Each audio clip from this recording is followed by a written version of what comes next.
It's a gene injection ceremony for high schoolers. Each of them will be injected with a special serum containing the primal genes of all magical beasts ever recorded. After the injection, students will absorb one random gene and awaken as a beast. The professor warns them not to panic after the injection and to calmly accept the surge of power. All the students are overwhelmed with their new power and can barely hold on. But when Yi-He injects himself with the serum, nothing happens. Even the professor suggests that he received a defective injection. One of the girls immediately starts laughing at our MC. But as soon as she comes closer to tease him, a strange feeling fills him. Instead of one gene, he receives an infinite monster template that allows him to acquire all beasts' abilities and traits. His body is suddenly filled with a surge of energy and incredible strength, and his bully classmate is thrown back several meters, and all the other students are unable to remain standing. They are shocked by such power because everyone thought he was the ultimate loser, and now they are all at his feet. Right then, a voice comes through the loudspeaker. All awakened students are to report to the testing building immediately. It's time to analyze their magical beast genes and martial arts levels. The machines inside will reveal the true extent of each student's power. One by one, students step up for their results. Xinyuan awakens a third-tier bloodline, Swift Spine Bug. It grants him speed and strength, pushing him to the top of the class. Shu steps forward next and awakens the rare Ice Demon Dragon, a top-tier bloodline. The teachers instantly recognize him as the class favorite and a future champion. Then Miss Liu is called. She awakens a Stage 4 Nether Sparrow bloodline, powerful enough to destroy a city. Only Grandmasters can resist something like that. Meanwhile, Yi-He checks his own awakening details again. He wonders why his beast is labeled with a letter rank while the others are ranked as Stage 3 or Stage 4 types. Something doesn't quite line up. Finally, his name is called. While the student body anticipates something big from our boy, he walks into the testing chamber. Inside the testing chamber, a heavy pressure rolls off Yi-He. The other students feel it immediately and start whispering. They think he's about to break through to the next stage. But when the results load on the machine, confusion spreads. Most of Yi-He's data is hidden, with only the basics visible. His beast bloodline shows up as unknown. His martial level is listed as just Stage 3, martial disciple level. Murmurs ripple through the room. Of course, students start laughing, mocking him for the weak result. Some call him useless, while others scoff at the unknown beast label, saying it proves he's just an average failure after all. Seems like Yi-He has understood what's going on. His system doesn't work like the others. The testing machine can't recognize the infinite monster template he possesses because it doesn't operate on stages or bloodline tiers. He can upgrade his monster template infinitely by doing quests or accumulating reputation. And this is something completely outside standard classifications. That makes Yi-He smile because his power isn't weak, it's just different. And once he meets the right conditions, he'll be able to draw monster templates without limits. That means endless growth. If he plays it right, he can rise above everyone and become the king of monsters. A few days later, Yi-He requests to study from home. His teacher frowns, clearly skeptical. He assumes Yi-He just wants an excuse to slack off. But Yi-He argues that he wants to grow stronger and finally do better. He knows he's far behind the others, and that's why he needs extra time and focused training to catch up. The teacher warns him. Even with awakened powers, he won't pass the entrance exam without solid fundamentals. He suggests repeating the year and trying again next time, instead of setting himself up for failure. Yi-He doesn't back down. With sparkling eyes, he pleads for a chance. He swears that his bloodline gives him what he needs to push through. All he asks for is the opportunity to prove it. Eventually, the boy's sincerity cuts through the doubt, and the old man agrees to the request, but warns Yi-He not to get his hopes up. Yi-He leaves school and heads straight for the Ansheng Warrior Center. As he walks, he reveals to us that he has over $1 million in starting funds. After the accident, the insurance payout and a mortgage on the family home gave him the capital he needs. Now he sees two clear options: train like a warrior or find a way to improve his compatibility with the Demora template. That's when something catches his eye. The system shows that Demora has 3 compatibility points, 2 more than the standard template. This detail grabs his attention. He thinks through every possibility and arrives at one conclusion. The gene serum he received earlier must have caused this. Somehow, it boosted his template and granted 2 extra compatibility points. This changes everything. If serums can enhance his template compatibility, then focusing on acquiring serums might be more effective than warrior training. This path is faster, cleaner, and far more suited to someone with an infinite monster template. Fired up by the realization, Yi-He heads into the facility to buy a gene enhancement serum. He scans his student ID card at the entrance and steps inside. As soon as he walks in, something grabs his attention. The room is packed with strong individuals. Each one is surrounded by a dark, heavy aura, an echo of the beasts they've fused with. These are awakened warriors, and Yi-He can feel it. Every single one has already unlocked their bloodline. Ever since awakening the Mad Flame Demora template, he's gained a special ability called the Life Magnetic Field. It's one of Demora's powers, letting him sense living beings and detect the flow of energy within them. Now Yi can clearly feel the heat and pressure rolling off every awakened warrior nearby. His blood boils. Mad flame. Demora is king of beasts, so my guy also possessed this insatiable hunger of defeating everyone in plain sight and conquer the world. Even though Yi knows he's still weak, the instinct runs too deep to ignore. One day he plans to stand above them all, and when that day comes, the world will witness the true power of the king of beasts. Suddenly someone taps him on the shoulder, catching him off guard. A stylish woman stands behind him, and teasingly, she suggests not to stare at people so openly. Yi quickly apologizes. The woman waves it off, saying it's normal for new awakeners to lose control. Most can't help it at first. He asks if she can help him find the gene medicine. She affirms, explaining that while gene medicine is effective, it's also expensive. Worse, the body builds resistance over time, making future doses less useful. Her advice is clear. Use them only after hitting a bottleneck, when regular training can't carry you any further. Yi asks how much it costs. She says at his current level, only beginner potions will work, and each one runs about 400,000 yuan. Well, that number hits him hard. Even with everything he has, he can't afford 5 doses. He tries asking for a discount, but the woman laughs before handing him a business card.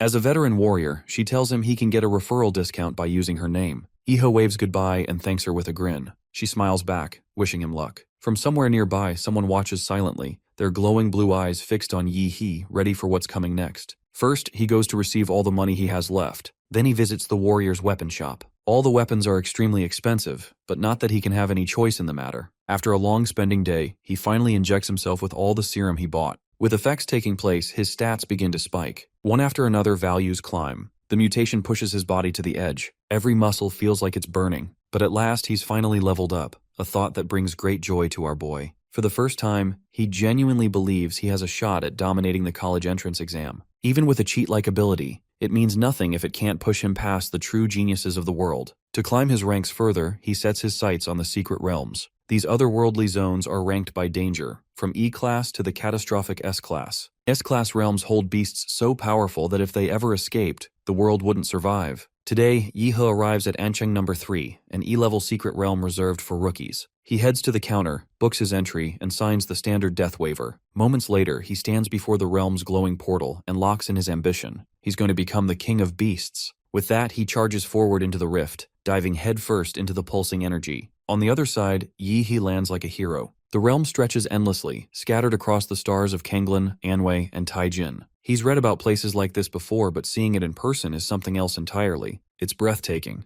While he marvels at the landscape, a red creature watches him from behind. It's a blade-fang rabbit crouching low in the grass. When it lunges towards him, Yi doesn't flinch and grabs it midair with one hand, slamming it to the ground. Well, my guy had sensed it coming long before it moved. That's the power of his life magnetic field, Demora's special sensory ability. By crushing it, he finishes the beast. He checks the rabbit's magic core he has acquired and estimates the value at around 1,000 yuan. For a few seconds of effort, it's already more than what some people earn in a week. Still, he knows this pace won't get him far. Low-level cores won't cut it. It's time to hunt something stronger. A massive figure suddenly appears in Yi's path. It's a second-rank demon corpse bug, exactly the kind of opponent he came here to face. My guy grips his blade and is ready to fight. Drawing from memory, he recalls the monster encyclopedia's details and targets the beast's weak point, its soft abdomen. The demon corpse bug retaliates by firing a swirling blast of energy. Yi gathers his strength, charging up a wave of martial energy. He launches a full-power hyper beam directly into the monster's path. Before the dust settles, another beast emerges from the shadows. This one unleashes spinning purple projectiles from its mouth. Yi's eyes widen as he realizes its mandibles are built to fire deadly ranged attacks. One projectile slams into his body, sending him crashing backward. He grits his teeth, frustrated by the damage and the ruined outfit. His martial skills clearly aren't enough to keep up with this level of beast. He blames the original body's weak foundation, both academic and martial, for holding him back in critical moments like this. With no other option, he activates the Mad Flame Demora bloodline, Emperor Demon. His body ignites with energy as his strength jumps from 15 to 21. Power surges through his limbs while the demon bug roars in rage, preparing to charge again. The monster lunges forward with wide jaws. Yi drops low, his claws with energy as he dives toward his enemy. He strikes with beast-like force and finishes the second-tier demon corpse bug in one clean motion. Still radiating heat, Yi inspects the damage. The venom has already begun corroding his weapon. He mutters under his breath about the sword being a scam,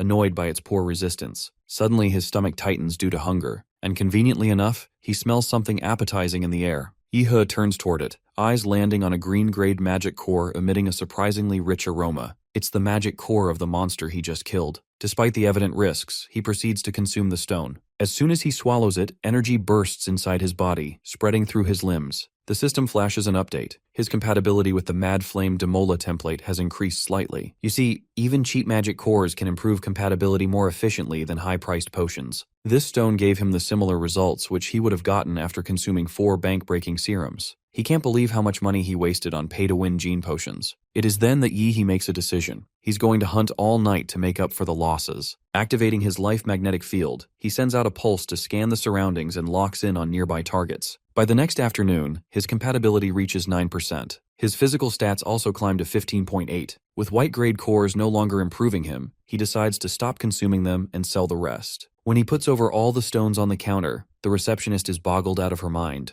A high schooler turning in this many cores is just insane. Following protocol, Yi-he earns 200,000 credits from the sale. 9 days remain before the college entrance exam. In Anchang number 4, a D-class secret realm opens to the public. A small team prepares to enter. Their target is the Blood Jade Flower, tied to a high-paying bounty mission. But they're one person short. Old Chen's recent injury left them without a full squad. One of the guys, Lin-he, assures the group he already contacted an agency, and a replacement martial artist is already there. And that martial artist is Yi-he. Now in disguise, he confirms his fake identity, Dadsla, a level 9 martial disciple. Turns out, he had paid 100,000 credits to an illegal agency for forged credentials so he could join the mission. Naturally, the others react to his name with confusion. Yi-he casually admits it's a copyright-safe version. Lin-he then sizes him up and warns that he better not hold the team back. His level is low, and they don't need any extra risk. Still, he allows him to come along, as long as he observes the mission quietly. My guy is ready to do everything they ask of him. Eventually, the group crosses into the secret realm by vehicle, driving through the shimmering portal with the Blood Jade Flower as their goal. They are heading toward an oasis where the Blood Jade Flower is located. Also, a powerful Tier 2 monster with an elite bloodline is guarding that flower. Meanwhile, Yi-he surveys the terrain.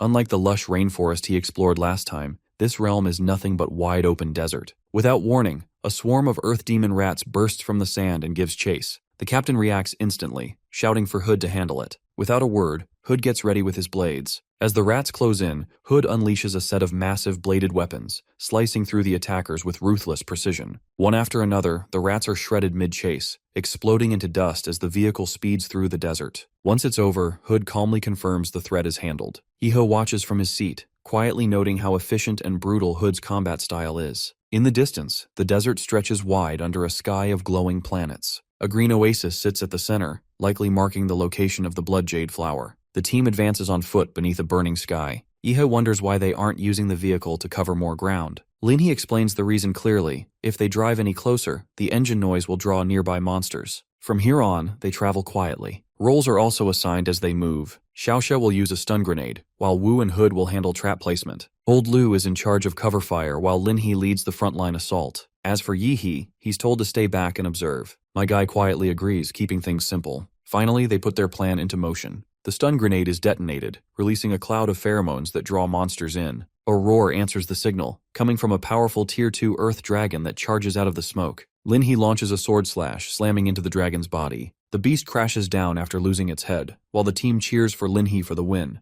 With that cleared, he decides to press forward without delay. But suddenly the Earth dragon's claw comes down from above. Before catastrophe happens, my guy leaps into action. He strikes fast, landing a heavy energy punch straight into the beast's body. The impact shakes the ground with explosive force. The others are in just utter awe. To think that a martial novice just forced a Tier 2 monster into ground with a single strike. They all celebrate this victory and praise the champion, while my guy brushes it off like it was nothing. Lin-he holds up the dragon's core, confirming the victory. The team gathers around, discussing the red soul essence harvested from the beast. Its power and value leave them in awe. The captain is grateful that they defeated the Earth Dragon and secured its blood. Before anyone can respond, a sharp blade pierces through the captain's back. It's Hood who betrayed them. The team freezes in disbelief, while Lin-he turns with pain in his eyes and draws his sword, demanding to know why Hood turned on them. It is then that a massive figure steps forward. He's bald, wearing a skull belt and thick fur collar. It doesn't take Yi-he's teammates to realize that he is Huopeng. He is the dungeon thief who robs martial artists of their hard-earned spoils. Suddenly, Lin-he begins to stumble because the blade he got stabbed is laced with poison. He growls through clenched teeth, asking how even the bald head knew the location of the secret dungeon. It's then that Yi-he realizes the truth. There was hidden information embedded in the blades Hood used earlier to dispatch those hounds, planted with intent. Seeing how cunning our boy is, Hood smirks and mocks our boy, telling him to stop chasing death and go back to school. But my guy doesn't flinch and replies that he plans to take first place in the upcoming exam. The bastard then throws those same poison-laced daggers, but my guy catches them bare-handed and burns them away with his blue aura. Seeing this, Huoping's interest has increased in our boy. Hood, on the other hand, decides to go ballistic and throws a barrage of daggers at his enemy. Yehe counters with a burst of fiery energy, fully unleashing his strength. Hood then vanishes from his place and appears right behind our boy, attempting to drop in with a devastating technique, Mountain Splitter. Yehe answers with crackling electricity and fires a piercing bolt of energy that directly makes its way through Hood's heart. Seeing the bastard down for the count with just one strike, Captain Linny and the others are stunned.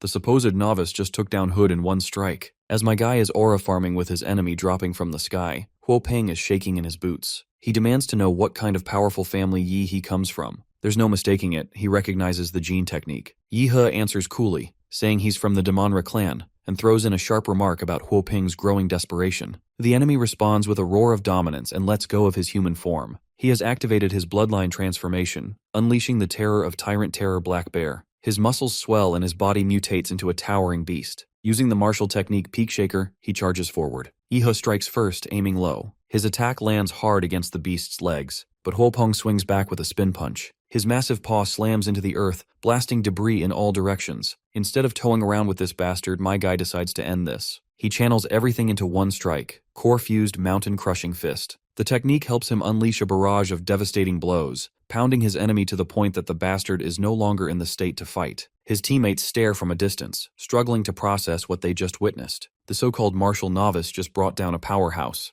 The injured bastard's voice grinds out a final curse. He calls Yehe's gene technique despicable and swears that he'll be punished eventually. Yehe doesn't respond with verbal jabs, because his blazing blue fist is more than enough to shut this guy up. The scene then cuts to Central Stadium of An City, where a massive martial arts tournament kicks off. Cheers rise from every corner as flags wave and lights flash. This year's entrance exam follows a knockout format. Students are paired up, and only those who win 3 consecutive matches in the audition rounds will qualify for the finals. At the top of that bracket waits the title of highest scorer. From the broadcast booth, the announcer hypes the crowd, reminding everyone that these students represent the future of humanity's survival. Every punch they throw carries more than just personal ambition. The higher-level entrance exams begin in full force as combat erupts across the stadium. In Arena 1, battle energy collides with precision strikes as students fight with everything they've got. In Arena 4, another fierce duel is already underway, with no signs of slowing down. The attention then shifts to Arena 6. There, only one participant stands on the platform. Her name is Huang, waits for her opponent.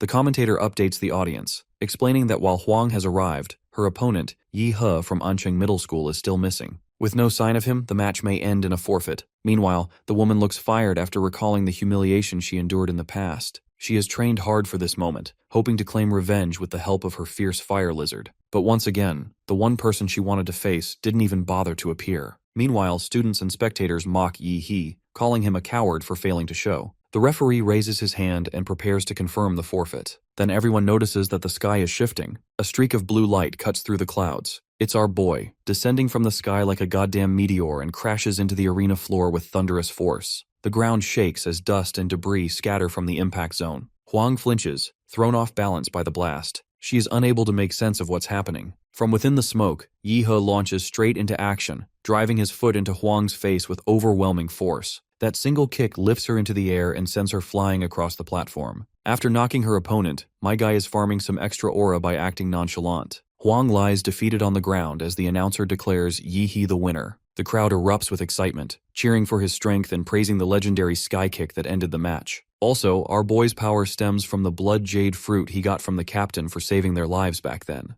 As expected, the tournament bracket updates, showing Yehe advancing to the next round, now scheduled to face Long Tao. But once again, my guy defeats Long Tao from Ancheng No 4 Middle School with a powerful blue energy strike. In the following round, Yehe knocks out another opponent from a different middle school, securing another decisive victory. The crowd celebrates his back-to-back wins, shouting that he's become a one-kick Superman thanks to his unstoppable performance. With 3 victories behind him, Yehe clears the audition phase and moves into the 3rd round of the tournament. University scouts immediately gather around him. Each one tries to recruit him, offering praise and promising scholarships. Surrounded by officials and representatives, Yehe calmly repeats the question they keep asking and states his answer. He declares that he plans to enter Huadu University. Some nearby voices question the decision, warning him not to be overconfident. Huadu is one of the top martial arts universities, and getting in is no easy task. But my guy is clearly determined to prove them wrong and claim first place by strength alone. Shortly after, officials approach him and request a re-evaluation of his martial arts level. Of course, the results shock everyone. Yihe's cultivation stage has jumped from 3rd to 9th in just half a month. My guy spins this story that he trained inside a dangerous secret realm, motivated by his father's final message. The revelation leaves the crowd stunned. Word spreads quickly that Yihe has already broken through his genetic lock. The officials leave immediately to report the news. Well, Yihe isn't liking all the attention he is getting. While other students prepare for their matches with family members cheering them on, Yihe stands alone. He reflects quietly, realizing there's no one waiting to support him. No parents, no friends in the crowd. The feeling settles in, he's truly on his own. But it seems like he is wrong. His teacher watches the match on broadcast and offers a small cheer in Yihe's direction. Yihe walks into the arena with full confidence for his next promotion match. His opponent is Luo, a strong fighter with elite lineage and a powerful bloodline. The bastard mocks Yihe the moment they face off, but my guy stays composed. He knows the outcome will be decided by strength, not words. As the match begins, Luo activates his bloodline awakening and unleashes a martial technique, Dashing Lightning Claw. The attacker surges forward with speed and raw energy, attempting to grab our boy's face with this creepy claw. Yihe stands still and only bothers to raise his hand to stop his enemy. He mocks the weak force behind this attack and starts twisting the arm, making Luo cry out as his hand is crushed effortlessly. Yihe lifts him into the air and smashes the bastard right back into the ground. The slam is so powerful that it literally demolishes the flooring. And once again, the announcer declares Yihe the winner. Even the host is shocked. Luo was one of the tournament's top seeds, and he didn't land a single blow. Online, fans explode with excitement. They praise Yihe's calm presence and unbeatable strength, calling him a true master. In the stands, the crowd is cheering for the one-kick man and naming him a sure finalist. As Luo is carried off on a stretcher, a new rival stares from across the arena. He watches Yihe with admiration and quietly declares that he intends to face him in the final. At Huadu University, the admissions office takes notice and quickly orders a full investigation into Yihe's record. Meanwhile, matches continue in the neighboring arenas as the second group of candidates move into the next round. Xiaoling, known as the Queen of Anqing Second Senior High, steps into the arena with the spotlight on her. Across from her stands Liu Qingju, the quiet and graceful figure known as the Unattainable Flower. Their rivalry is well known, and the crowd leans in as the match prepares to begin. The referee blows the whistle. Xiaoling charges forward immediately, throwing out a taunt as she closes the distance. Liu Qing doesn't respond. Instead, she activates a powerful secret martial art. A wave of massive energy is unleashed from her palm, blasting straight at her opponent. The impact lifts Xiaoling off her feet and sends her flying through the air. But she quickly recovers and counters with her own skill, known as Howling Gale Step. Liu drops her stance and shifts subtly. She creates a swirling field of energy, catching her opponent's hand in the air current trap. To finish off Xiaoling, she releases a strike from her powerful primordial chaos finger technique. Seeing this, the announcer reacts with shock, announcing that Liu Qing has mastered a high-level martial skill, something few students ever achieve. Xiaoling responds immediately, activating her awakening transformation. The Shadowclaw Tiger King surges out from her bloodline. With the help of it, she manages to put distance between her opponent. Now that she has revealed hers, she demands to see Liu Qing's true bloodline too, Nether Phoenix. But Liu Qing doesn't flinch, stating that she can easily defeat her without tapping into her Nether Phoenix potential. Of course, the Tiger Girl feels mocked. Her fury rises as she unleashes her full power. Liu Qing answers in kind, activating the Liu family's secret art. The clash begins. Xiaoling attacks with the fierce tiger's crippling kick, driving her full strength into a single strike. Liu Qing responds with a glowing surge of energy from her primordial chaos jade finger. The two techniques crash into each other. Energy cracks through the air as their powers collide. No one in the stands can tell who has the upper hand. As the chaos begins to settle, Xiaoling stands alone in the dust, seemingly victorious. But something feels wrong. A sudden wave of pressure hits her. Before she can react, her legs give out and she collapses from exhaustion. At the same time, Liu Qing remains on her feet. The referee steps in and announces the results, and Liu Qing is declared the winner. Online viewers erupt in disbelief as news spreads. Liu Qing has awakened a rare 4th-tier Nether Phoenix bloodline.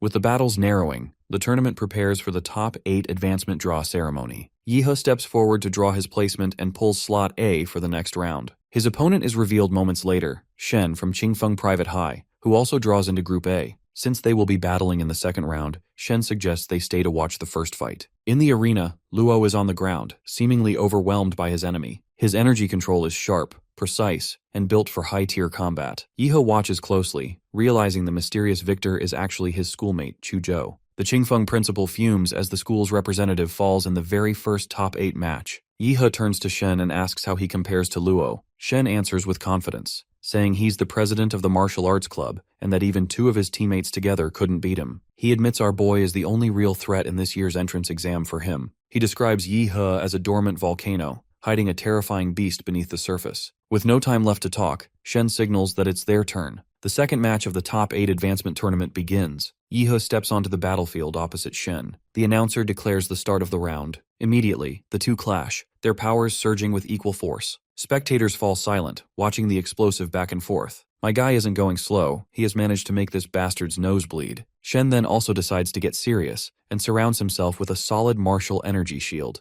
Yihe keeps his focus, recognizing Shen's power and preparing for what comes next. His opponent finally makes his move, activating his clan's dragon martial art and summons a blazing beast. The creature roars forward as Shen launches a devastating attack. There is not even time for our boy to even react, and ends up getting struck mid-air by a powerful blow. He coughs up blood as the force pushes him back. The impact also shakes the entire arena. That bastard then grabs Yihe again and begins his relentless assault on the poor guy. After this brutal assault at our boy, the bastard is enjoying himself thoroughly. Emergency medics begin rushing toward the stage, bracing for the worst after Shen's relentless assault. But then, the air changes, and something stirs deep inside the battlefield. A massive wave of blue energy bursts outward from Yihe, shaking the arena to its core. My guy has almost transformed into his monster template, covered in lightning and scales. His bloodline transformation is complete. The commentator is boggled out of his mind, because a full beast transformation in a high school student is almost unheard of. The transformed fighter steps forward with his heavy presence,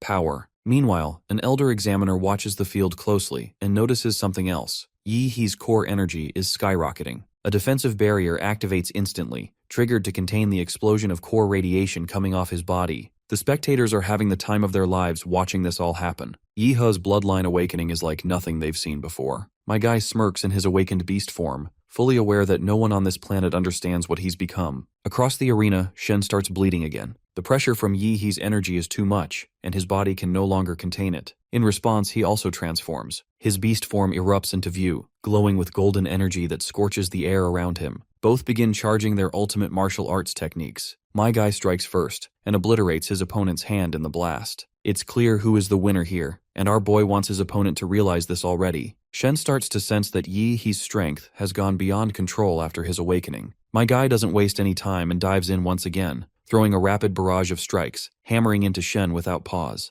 The both contestants continue to fight, with Shen trying his absolute best to gain the upper hand. But at one point, he learns it the hard way that he doesn't stand a fucking chance against this beast of a man. Before Yihe throws a finishing blow, Shen forfeits. Yihe is utterly disappointed that the match has ended even before it started. Regardless, Yihe is officially declared the winner. Online, the response is instant. Fans joke that our boy didn't even go all out and his opponent surrendered like a pathetic dog. Clips of the battle flood every platform, and social media explodes with praise. Meanwhile, the principal explodes in anger over Shen's surrender. He threatens to cut off all support unless Shen repays what's owed. But Shen silences him with a single gesture. He grips his shoulder and explains flatly that he surrendered to avoid permanent damage. He warns this fatty that strength isn't something that can be controlled with threats. The principal stays silent for a moment, then quietly agrees, clearly shaken by the intimidation. The top 4 finalists of the tournament are finally announced, and Yihe's school dominates the board, securing 3 of the 4 available spots. Their principal can't hide his excitement, already imagining to promote Yihe's teacher for raising such exceptional kids. Meanwhile, Yihe walks up and pulls his match assignment. Once again, it's Group A. Across from him, a powerful girl steps forward and draws the same.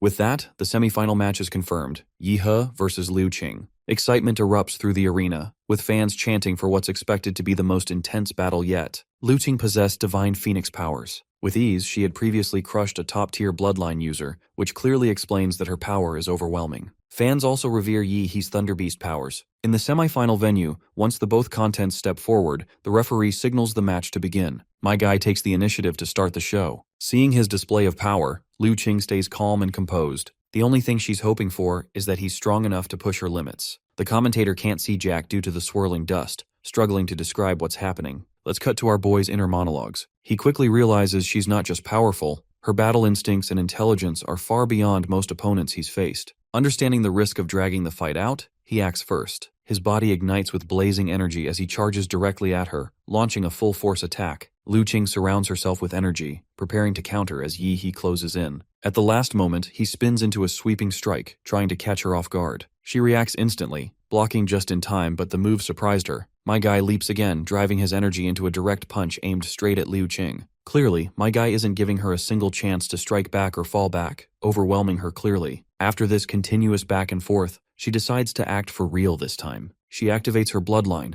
awakening the force of the nether bird. Her eyes glow with intensity as she warns Yi He that she may not be able to control her strength in this state. Yi He isn't bothered. That's exactly what he wanted to hear. He explains that until now, he was only using half of his power, and he's ready to fight seriously. Lu Qing dives toward him at full speed, unleashing a devastating strike. Yi He roars, power surging through his limbs, and counters with explosive force. Their blows collide, and impact sends a shockwave across the arena. The audience shields their eyes as the blast expands outward. Meanwhile, the girl finds herself in utter disbelief when she notices this overwhelming force surrounding our boy. After preparing himself, Yi He unleashes a concentrated beam of energy blasts from his mouth, cutting across the arena in a straight, unstoppable line. Lu Qing stands there in order to counter it. When the beam strikes her, she redirects the blast using her enchanted feather. The energy scatters all over the arena, and some of it goes straight towards spectators. But a barrier absorbs the impact before it could hit the common people. Turns out it was the mayor of the An City, Huang Qing, who conjured up that barrier. After watching this explosive battle, he declares that the strongest guardian in An City's history is being born today. On the battlefield, blood drips to the floor, and it certainly belongs to Lu Qing, who remains upright, though her body is damaged. By now she is sure that she can't beat him. Yi He's single attack broke through her strongest defense. The pressure she's carried since childhood returns all at once. Memories of her struggle surface, the strict expectations, and the weight of her family's legacy pressing down on her shoulders. Her ancestors had placed all their hopes on her. Her mother's cold voice echoes in memory too, reminding her that victory wasn't optional. It was the only path she had ever been given. Meanwhile, Yi He stands there, clearly undefeated. Lu Qing can't stomach her defeat. With the last of her strength, she charges forward in a final burst, giving everything she has left. But the guy stops her cleanly, catching the attack mid-air. He then charges his fist again, and continues to slam her into the ground, pushing her beyond her limit. Eventually, Liu Qing reaches her threshold, the intensity of his blows tearing through the resistance she had left. The dormant energy inside her suddenly surges. As she unleashes her final transformation, her wings flare wide majestically in the sky, glowing with the combined power of lightning and purple flames. Yi He watches calmly, unleashing his own powers in return. He activates his strongest body technique, fusing martial force and elemental energy into one form. From that point, he leaps towards her with his technique in tow. Their clash begins, and this time the both look like two majestic deities duking it out with each other. Like literally, their exchange of blows is so rapid that I can't even follow what in the hell is going on. From the sidelines, the announcer begins to panic, realizing that neither fighter can fully restrain the energy they are wielding. As her attack heads towards our boy, he prepares himself and uses a hidden genetic technique. A massive golden wall bursts from the arena floor, ready to defend our boy. As the opponent's energy strikes the wall struggles under the pressure and eventually breaks apart. Spectators stare in shock, wondering what just happened. Some worry that if the mayor doesn't step up, the entire arena may collapse. The man in question is also tensed up as well. His eyes follow the damage across the fractured barrier. The sheer force generated by Yi He and Lu Qing's combined power had overwhelmed it instantly. Meanwhile, back in the arena, blood trickles down Lu Qing's hand as she forces herself upright. Every movement sends fresh pain through her limbs, but she remains kneeling, refusing to fall completely. Yi He steps forward to face her fallen opponent. Lu Qing lifts her head and stares at him in disbelief because her strongest attack left barely a mark. Yi He delivers a final warning, noting the radiation now spreading through her body. Without immediate action, the damage will be permanent. Lu Qing's body trembles and she cries out, her voice breaking as she demands to understand why the fight had to reach this point. Yi He crouches calmly in front of Lu Qing and meets her gaze without hostility. He is actually impressed by her fighting spirit and resolves to not give up. Internally, the girl also admits that the only thing going through her mind while fighting was desire to win. And most of all, her desire to fight wasn't just limited to victory, she was actually enjoying herself. My guy, meanwhile, helps her recover by giving her some of his mana. He reminds her that she was thinking too much while fighting, which inevitably led to her fall. So on a good note, he desires to fight her once again in future whenever she is at her prime. With that, the battle ends, and the announcer declares his victory in the first semifinal match. Shortly after, Chu claims his own victory with ease and advances to the final round. The final match of Ancheng High School begins. The arena fills with tension as Yi He and Chu face each other under the watch of the massive live broadcast audience. Chu draws his glowing sword, radiating aggressive energy as he prepares to strike. Yi-He smirks in response, not worried in the slightest.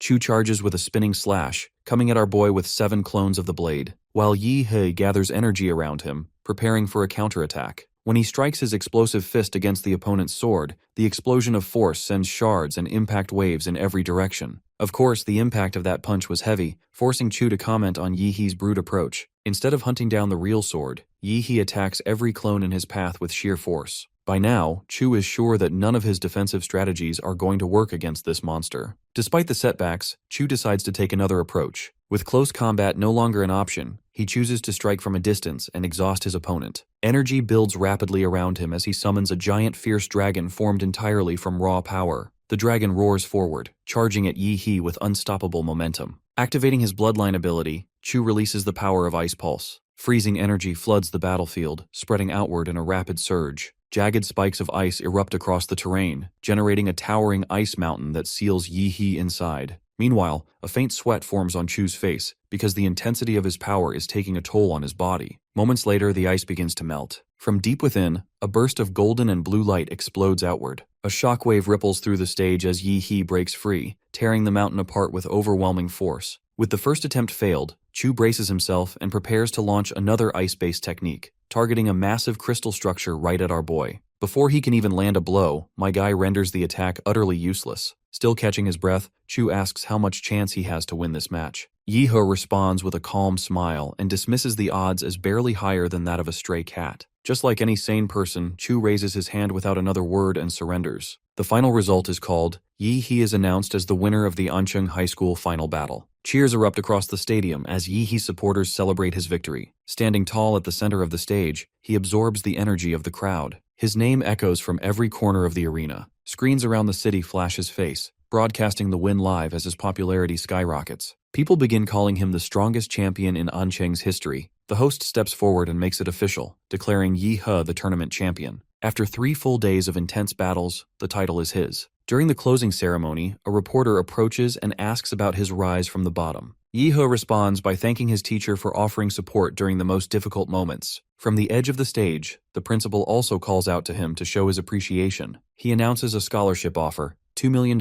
as recognition for Yi-He's achievement. Of course, Yi-He accepts immediately, expressing gratitude toward the school and the principal. With pride, he also credits himself for the relentless work that made this victory possible. Soon after, a new alert flashes across his system interface. Yi-He has unlocked a hidden system reward for claiming the tournament title.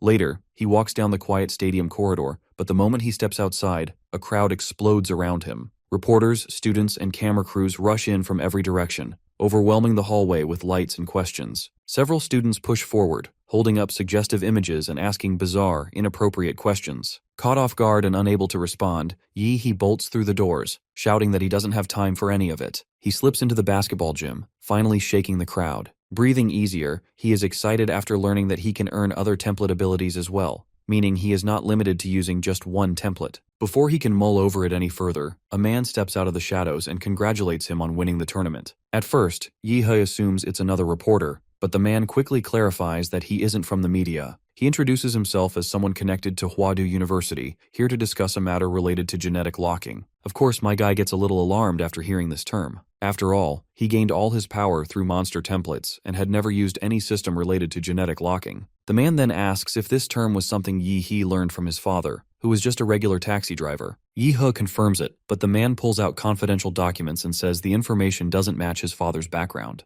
There's more to this story, something hidden deeper. He hands Yi-He an envelope and says it's related to his unique case. Yi-He opens it and freezes on the spot after seeing the contents. Inside is an image of a divine-like being named Prometheus. The documents reveal a connection to a top-secret national biotechnology project, one that has never been disclosed to the public. It looks like Yi-He finally understood what this guy's deal is. As far as he has understood, these guys think that his father was a scientist working on this Prometheus project, and Yi-He himself is the result of that project. The man confirms this assumption by informing him that he has been identified as a high-level national subject. According to the report, he is now recognized at the national level and will be protected under full state authority. Furthermore, the state has no intention of causing harm. Instead, Yi-he is entitled to know the truth about himself and his classification. Of course, my guy plays along and responds accordingly. For him, fame always brings trouble, so he would rather be left alone. Once the guy is gone, Yi-he returns back to the task at hand. With his official acceptance into Hwadu University confirmed,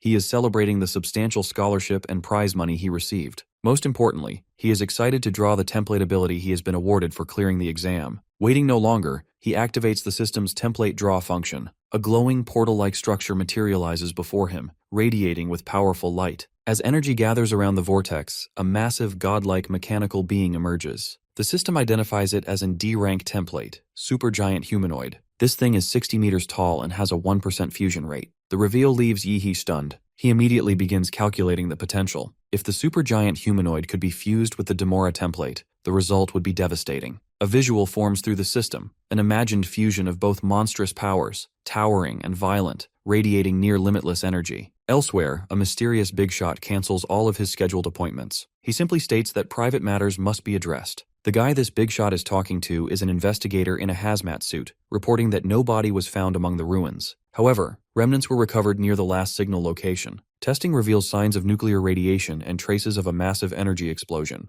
It looks like this masked dude is investigating our boy. The big shot doesn't want his supposed brother to put himself in danger. After all, their mother's last wish was that the big shot protect his sibling at all costs. He reviews footage of Yi-he's victory at the Ancheng tournament, but laments his little brother won't be able to enroll in any university. Back to Yi-he, he stands there holding a mysterious package in his hands. He turns it over and opens it cautiously, wondering if the contents will help him in the upcoming secret realm exploration. Inside is a handwritten letter. He reads the note and learns of an ancient artifact discovered in the realm. The details leave him stunned, and stares at the letter in disbelief, surprised that anyone still writes by hand in this era. As the sun sets, Redwood Mountain in An City glows under the fading light. A massive crowd has gathered at the trial site, thousands standing in anticipation as the secret realm event approaches. Among them, we see Chu greet Yi-he with confidence. Yi-he observes him carefully, noting how much stronger he seems since their last meeting. Curious, he asks which university Chu plans to apply to. The guy answers with Hwadu University, which clearly means that the two of them might still end up at the same school. Suddenly, Yi-he senses a subtle sadness in Chu's demeanor. Right then, a loud announcement rings out over the mountain, calling all participants to attention. In the sky above, a dimensional rift begins to crack open. The rift pulses violently as a massive dark creature with multiple heads starts to emerge from the void. Above Redwood Mountain, the monstrous beast hovers in the sky. Participants scattered across the battlefield stare upward, stunned by the creature's overwhelming presence. Amid the rising tension, a red-haired warrior steps forward and rallies the group, ordering them to take down the demon and charge into the secret realm. Combat erupts instantly, with so many people charging at one creature only. By now, the poor creature is regretting his decision to come here. Inside the Redwood Mountain secret realm, Yi-he and the other participants are trekking through the realm's terrain. As they walk, Yi-he detects a sharp metallic scent thick in the air. From the forest's edge, a swarm of demonic creatures emerges. Their twisted forms rush forward, charging in from every direction. Right away, an immediate order goes out across the group, eliminating the monsters first before anything else. The fighters respond without delay, and blades and energy strikes tear through the swarm. As the warriors are cutting down the monsters left and right, Chu is also doing his part. But just as he is about to get attacked by one of the monsters, our boy helps him out. Speaking of our boy, Chu glances behind him, only to find dozens of demonic beasts lying in a melted heap nearby, their remains dissolved down to bone and smoke. He gets shocked when he realizes that it's Yi-he who killed all of these creatures. It's revealed that he's been using large-scale nuclear radiation strikes, quietly destroying the cellular structures of the monsters without leaving a trace. Observers watching are shocked by the speed and scale of the clearing. Some express doubt that a high school student could be that powerful, but others recall the strength shown during this year's live broadcast, reminding them how exceptional the top candidates truly are. Yi-he and his team stand ready, power radiating from their bodies as they maintain formation. After the intense battle, the leader of the Beast Tide has finally been defeated. The remaining monsters have retreated, marking the end of the assault. Meanwhile, my guy went all Green Goblin and swiped every stone he managed to find. Though he isn't sure how he's going to travel with all this baggage, his friend Chu lends him this ring that can help him carry the supplies. Just then, the powerful senior warrior who defeated the beast leader returns. Relief spreads through the survivors seeing the big shot back. Without his intervention, the outcome would have been far worse. The big guy turns his attention toward our guy and introduces himself. His name is Wu Sen, from the An City Silver Wolf Group. He directly praises our boy for his performance. He is impressed so much that he offers an S-rank contract to join their elite squad. The contract includes university backing and high-level benefits. Of course, those watching react with disbelief. After all, even top university students rarely receive offers of this caliber. Before Yi-hee can respond, a girl arrives riding a black flame beast. She teases Wu-sen for showing up so early just to swipe up all the potential candidates. She then also invites Yi-hee to join their smaller organization, offering 15% of their monthly cultivation resources. Well, the deal is unusually generous, equivalent to a shareholder-level benefit. And once again, the surrounding crowd reacts with shock. But Yi-hee declines both offers politely. He states clearly that he's not interested in joining any teams for now. Despite the rejections, he shakes hands with both representatives, leaving the door open for future cooperation. With the beast tide repelled, Yi-hee and Chu turn their attention back to exploration. They leap into the sky, scouting the terrain from above as the forest stretches out beneath them. The two land atop one of the massive red trees, scanning the vast landscape. Suddenly, Chu spots something strange. In the distance, enormous beings tower like mountains. While Chu is feeling a wave of apprehension, my guy is getting turned on after seeing these massive guys. He then continues scanning. With his life force radar, he maps the distribution of all living creatures in the area. Most of the forest pulses with life signals, but one zone is completely blank. A vast section of the southeast reads as a void. This anomaly is so suspicious that he is sure there must be something big. When there is smoke, there is fire. Without any hesitation, he decides to head toward Stud Lake. A while later, Yi-hee suddenly finds Sister Yuli in the forest. The girl is here with two teammates beside her. Yi-hee walks up beside them, asking how long they've been inside the realm. Yuli explains that her team only arrived recently and has been scouting the lake area. Yu Yang suddenly bursts from the surface of the lake. The guy excitedly shouts that they've struck gold, claiming to have discovered something beneath the lake. He tells the others that ancient ruins lie below the surface, and the group cheers together. Yi-hee, surprised by the energy in his voice, questions what kind of ruins would cause such a reaction. Chu explains that inside secret realms, structures left behind by lost civilizations are known as ruins. These places often conceal powerful knowledge, techniques, or ancient artifacts. Chu further adds that many of the foundational principles behind modern martial arts and technology are believed to have originated from such discoveries. Suddenly, Yu Yang goes on high alert when he notices our duo, and he is certainly not looking pleased. But Yuli tries to calm her teammate down, explaining that our duo had ranked first and second in the last city trials. Their strength is well above average, and suggests letting them join the team. Yu Yang eyes them carefully, then demands to know how the spoils from the ruins will be divided. Yi-hee suggests that rewards be distributed based on individual contributions. The more you contribute, the higher your share gets. Reluctantly, Yu Yang agrees to the temporary alliance, but leaves a warning not to step out of line. With the plan set, they dive into the water. Together they swim toward the ruins, entering a glowing cave lit by crystal formations hanging from the ceiling like icicles. The glow reflects across the cave walls, casting light across the team's path. They examine the chamber ahead and notes that the deeper section of the cave lies beyond a narrow corridor. Suddenly, Yu Yang realizes that their teammate Lee is missing, who was supposed to be guarding the entrance. Another teammate guesses that Lee may have gone ahead alone in search of treasure. Yu Yang shouts for Lee, but no answer comes back. As the group inches forward, Chu asks whether any precautions were taken against potential monster threats in the underground area. One of the girls responds, saying she and Lee placed detection bombs near the ruins, but not a single monster has appeared. She doubts whether they should continue, especially now that Lee has vanished without a trace. Yu Yang reacts with anger and shouts that they must continue. Fortune is ahead and only cowards turn back. Those who fear risk can leave now, while the rest must move forward. As expected, his declaration silences the group. Under pressure, no one steps away. Each person steadies themselves and begins moving through the glowing underground corridor with caution.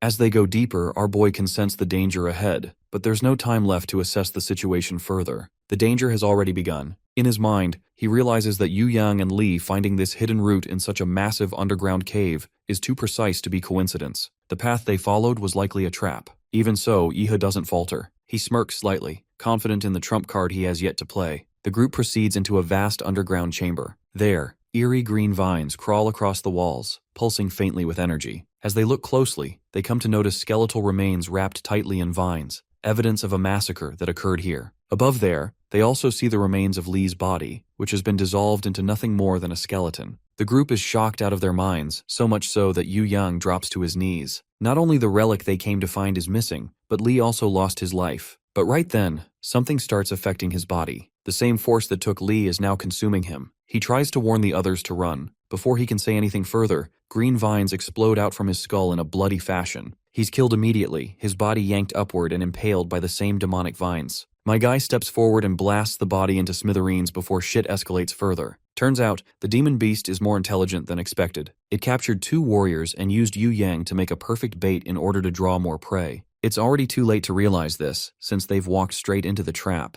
The cave shakes as massive vines slam down, sealing the entrance tunnel behind them. The beast doesn't want them to escape. Chu then decides to enlighten this clueless lady. Based on everything they've seen, the enemy is a second-stage demon beast, known as a ghost vine demon. Its power and cunning place it far beyond normal threats. Yuli's eyes go wide in disbelief because a king-level beast is something none of them are equipped to face. But my guy isn't fazed at all. He doesn't care about the classification. The only thing on his mind is smashing the monster to pieces. The ground shakes under the weight of his power as the first strike launches. At that moment, another force enters the chamber. A powerful man charges forward, his presence fierce and commanding. Our boy notices this mountainous man. Looks like it's the same man who was digging in our boy's background. He explains how he traced Yi He using radiation he left behind in the mountains. Even after suppressing his presence and trailing behind through stone walls and collapsed tunnels, he managed to follow Yi He into the cave undetected. Now he's here to finish what began long ago. The one who escaped their ambush before is finally within reach. Yi He glances at the furious man charging toward him, casually feigning confusion over the attacker's identity. The man, shouting in rage, launches a reckless attack. Mid-charge, he's suddenly entangled by a set of hidden vines coiling from the ground. He realizes too late that he's stepped into the ghost vine demon's lair. Panic replaces fury as he struggles, yelling that the demon is now targeting him, suspecting it may have been Yi He's plan all along. Yi He reminds this brute that these veins have the ability to absorb spiritual energy and rage. The man then unleashes a massive energy blast across the battlefield. Yuli surveys the battle and spots cracks spreading across the cavern walls due to the high pressure. The structure is beginning to collapse under the weight of their combined power. She yells for the others to clear out before the entire cave falls. Yi He focuses his energy and fires a spiraling blast upward into the ceiling. The explosion tears through the rock, sending debris raining down. Amid the chaos, Yi He instructs Yuli and the others to escape while he holds the monster back. The fiery attacker roars in response, determined to stop him. Just as the enemy charges, a sudden burst of ice energy cuts across the battlefield. It's our homeboy Chu stepping forward, holding his sword firm and blocking the enemy's path. The attacker scoffs and mocks the defense, reminding them that he holds the rank of 8th stage martial artist. But my guy doesn't give a damn to these fancy titles. With his fist charged with lightning, he delivers a sudden strike. A fierce blow lands, a technique known as atomic explosive fist. The explosion spreads in a flash of blue light, rattling the terrain. After the hit, Yi He turns to Chu and instructs him to fall back, acknowledging the difference in rank. The opponent is powerful, and Yi He intends to take him on alone. He steps forward, telling the others to leave the rest to him. A while later, everyone except our boy finally gets out of the lake, and Chu also gets out. Just as he is worrying about his partner, a massive eruption of blue energy bursts from the lake, and out pops a massive mutant creature from the blast. Is it an Attack on Titan reference? Whatever it is, I don't care, but what I know is that bastard who was all full of himself has been cooked through and through. A while later, Yi He reappears in his human form. He leaps from the lake just as his teammates rush toward him. After taking a seat on the ground, he reveals that the dude who barged in was laced with a plasma bomb. Both that guy and the vein monster died in the aftermath of the explosion. With their joint venture coming to an end, the both teams decides to part ways. He offers polite farewells to Yuli, promising to repay their support once they escape the secret realm. Now the both boys are alone to grind their asses off and collect as much loot they can. After they're exploring together, they return back and visit the appraisal center. Yi He slams his bag on the counter. The receptionist warns him to show caution with the loot he has gathered. If damaged, he won't get shit in return. He apologizes and begins placing bags on the counter calmly. Each one is filled with resources. One after another, they stack up.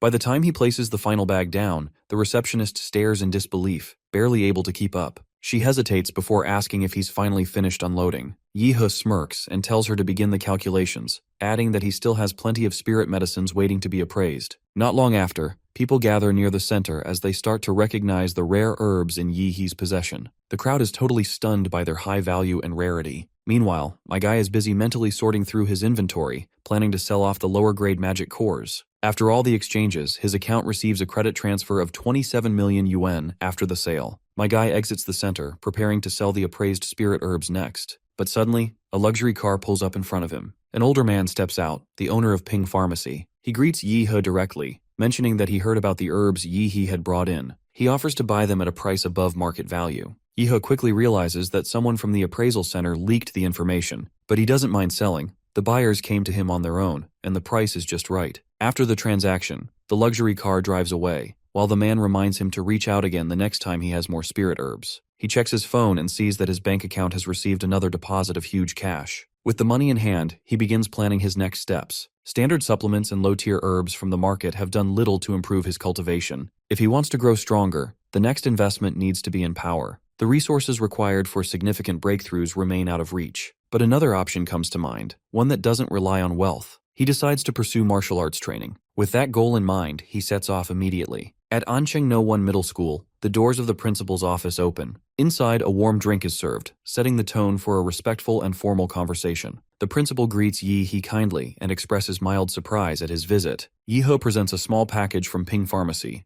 clarifying that it's not a bribe, just a simple token of gratitude. With the principal humbled with the money, he explains his request clearly. Since he hasn't entered university yet, he can't ask for help from his clan. He's hoping the school can assist in finding him a strong martial arts teacher. The principal suggests waiting until university begins, where proper training resources will be easier to access. But Yi-He insists. He's ready to grow stronger now and doesn't want to delay. The principal studies him for a moment, then agrees to make an exception. Recognizing Yi-He's drive, he decides to help and promises to make the necessary arrangements. The next afternoon, Yi-He wipes sweat from his forehead after a training session. His phone rings with the update, telling him that everything is ready. He thanks the principal and asks which martial arts family is willing to take him in. When he hears the answer, he stops in disbelief. The Liu family of Ancheng has agreed to teach him their secret techniques. In the outskirts of Ancheng, a motorcycle tears across the road at high speed. The girl riding on the back is enjoying the ride so far. The driver looks like a playboy, and he is ready to show even more power. Ahead of them is our boy, pedaling his bike fast enough to keep up with the bike's speed. He warns the lovers to ride cautiously because speed kills. Of course, the biker feels humiliated when he realizes that a biker is going way faster than him. So, the reckless driver decides to go all out, determined to prove his dominance. He accelerates more than he should and leaves his opponent behind. Before the rider can feel proud of himself for getting ahead, my guy utilizes his powers and zip past the bastard with a speed no ordinary cycle can match. The riders stare ahead in disbelief, unable to process what they just witnessed. Moments later, Yi-He arrives at the gates of the Liu family estate. He takes a moment to take in the grandeur of the towering structure. His radar has picked up a bunch of powerful guys living here. From the estate's entrance, a girl steps into view. Liu Qing greets him with a smile, but she stiffens the moment he tries to tease her. Eventually, she turns and begins walking. As they enter inside the mansion, Liu Qing announces Yi-He's arrival. With her call, her mother begins descending down from stairs to greet the young man. Her beauty is undeniable, but it's the command in her presence that stills the air. She introduces herself as Qin Lan, the matriarch of the Liu family, welcoming Yi-He. The scene then cuts back to the past. After the college entrance exam, Liu Qing stands nervously before her mother. As she starts to speak, her mother interrupts softly, telling her not to be nervous. A large screen nearby plays footage of Yi-He's performance in the exam. Watching closely, she praises her girl's exceptional performance in the exam even though she lost. She then brings up her younger brother. The mother reminds her how her son lacks the talent to carry the family forward, leaving Liu Qing as the sole heir. Similarly, she also acknowledges her daughter's worth, her intelligence, her beauty, her strength, making her their final hope. The Liu family is standing on a fragile edge with her father already pushing up daisies, and their future hinges on powerful alliances. Without blinking, she suggests marrying her daughter to our boy. After all, Yi-He's strength, talent, and solid bloodline makes him the perfect candidate. He isn't just a rising star, but someone worthy of the Liu family. She simply asks her daughter to spend time with him and see for herself what kind of future he represents. In the present, at the entrance of the Liu residence, Yi-He bows respectfully and presents a gift. Liu Qing's mother receives him warmly, greeting him with kindness. She mentions that the school principal informed her of Yi-He's request to study advanced martial arts. She confirms the arrangement and instructs Liu Qing to guide him. Yi-He will be taken to the Liu family's martial arts pavilion.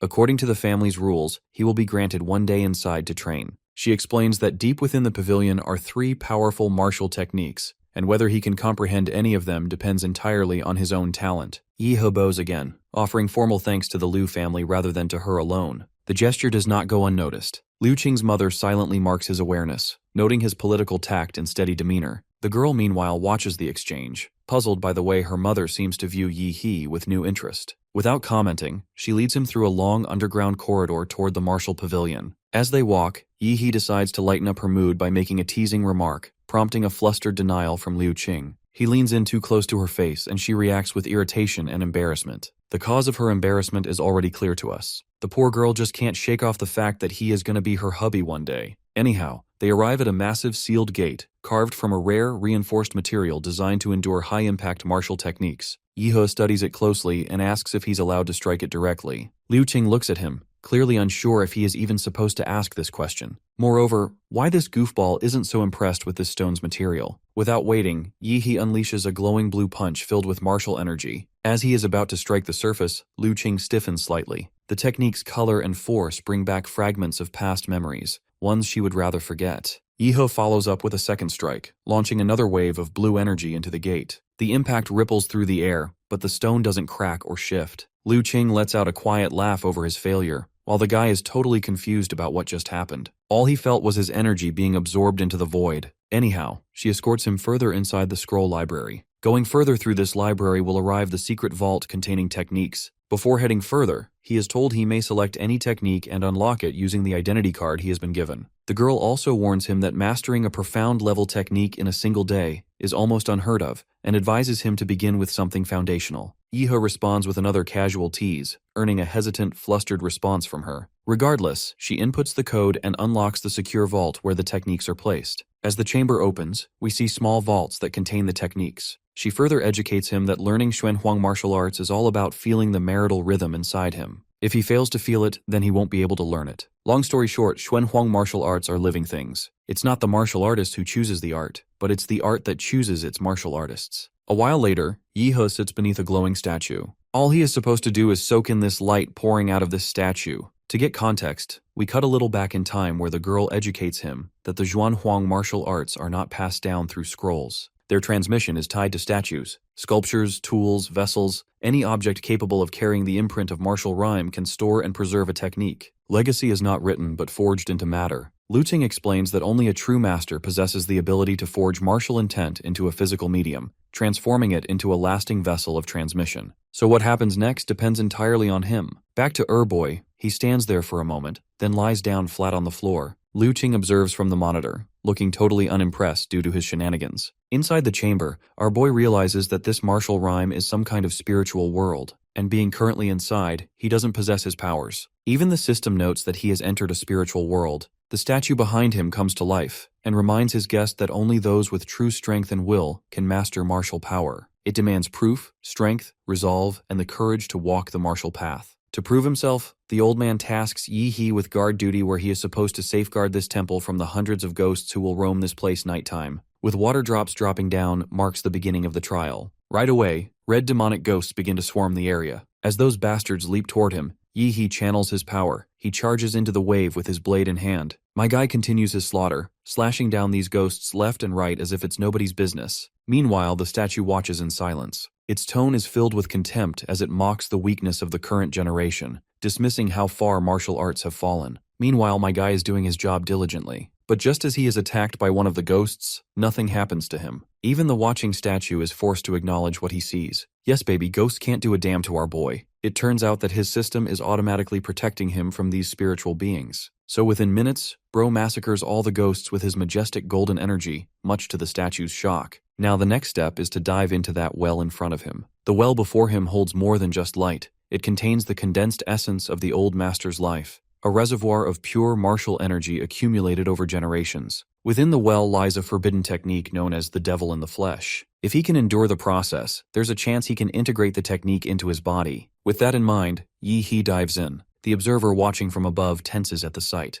After all, never before has someone entered so boldly, so unshaken by the risk. Inside the well, Yihe's consciousness is drawn away. Pulled into a spiritual dimension, he finds himself standing before a fierce, multi-headed beast, an embodiment of the trial. As the process begins, blood inside his body starts to boil. His muscles seize and bones convulse under the pressure of the demon technique. Back in the control room, Liu Qing stands beside her mother in silence, watching our boy go through the process. The girl is losing her mind, figuring out what in the hell is going on with this guy. It looks like her mother has begun to understand what's happening. The third Xuanhuang martial technique, the one sealed at the deepest level of the vault, had once come into Liu Qing's grandfather's hands by chance during his later years. No one in the family had ever managed to master it. The technique required enduring shitload of unimaginable pain, and no one had the balls of steel required to master this technique, not even her grandfather. If Yi He has truly chosen to bear the full weight of that technique, it means he possesses a will far beyond the norm and must be ready to face whatever price it demands. Right then, my guy wakes up yanning and stretching casually as if he just had a casual Sunday stroll. Against all odds, he has survived the trial. He then turns toward the statue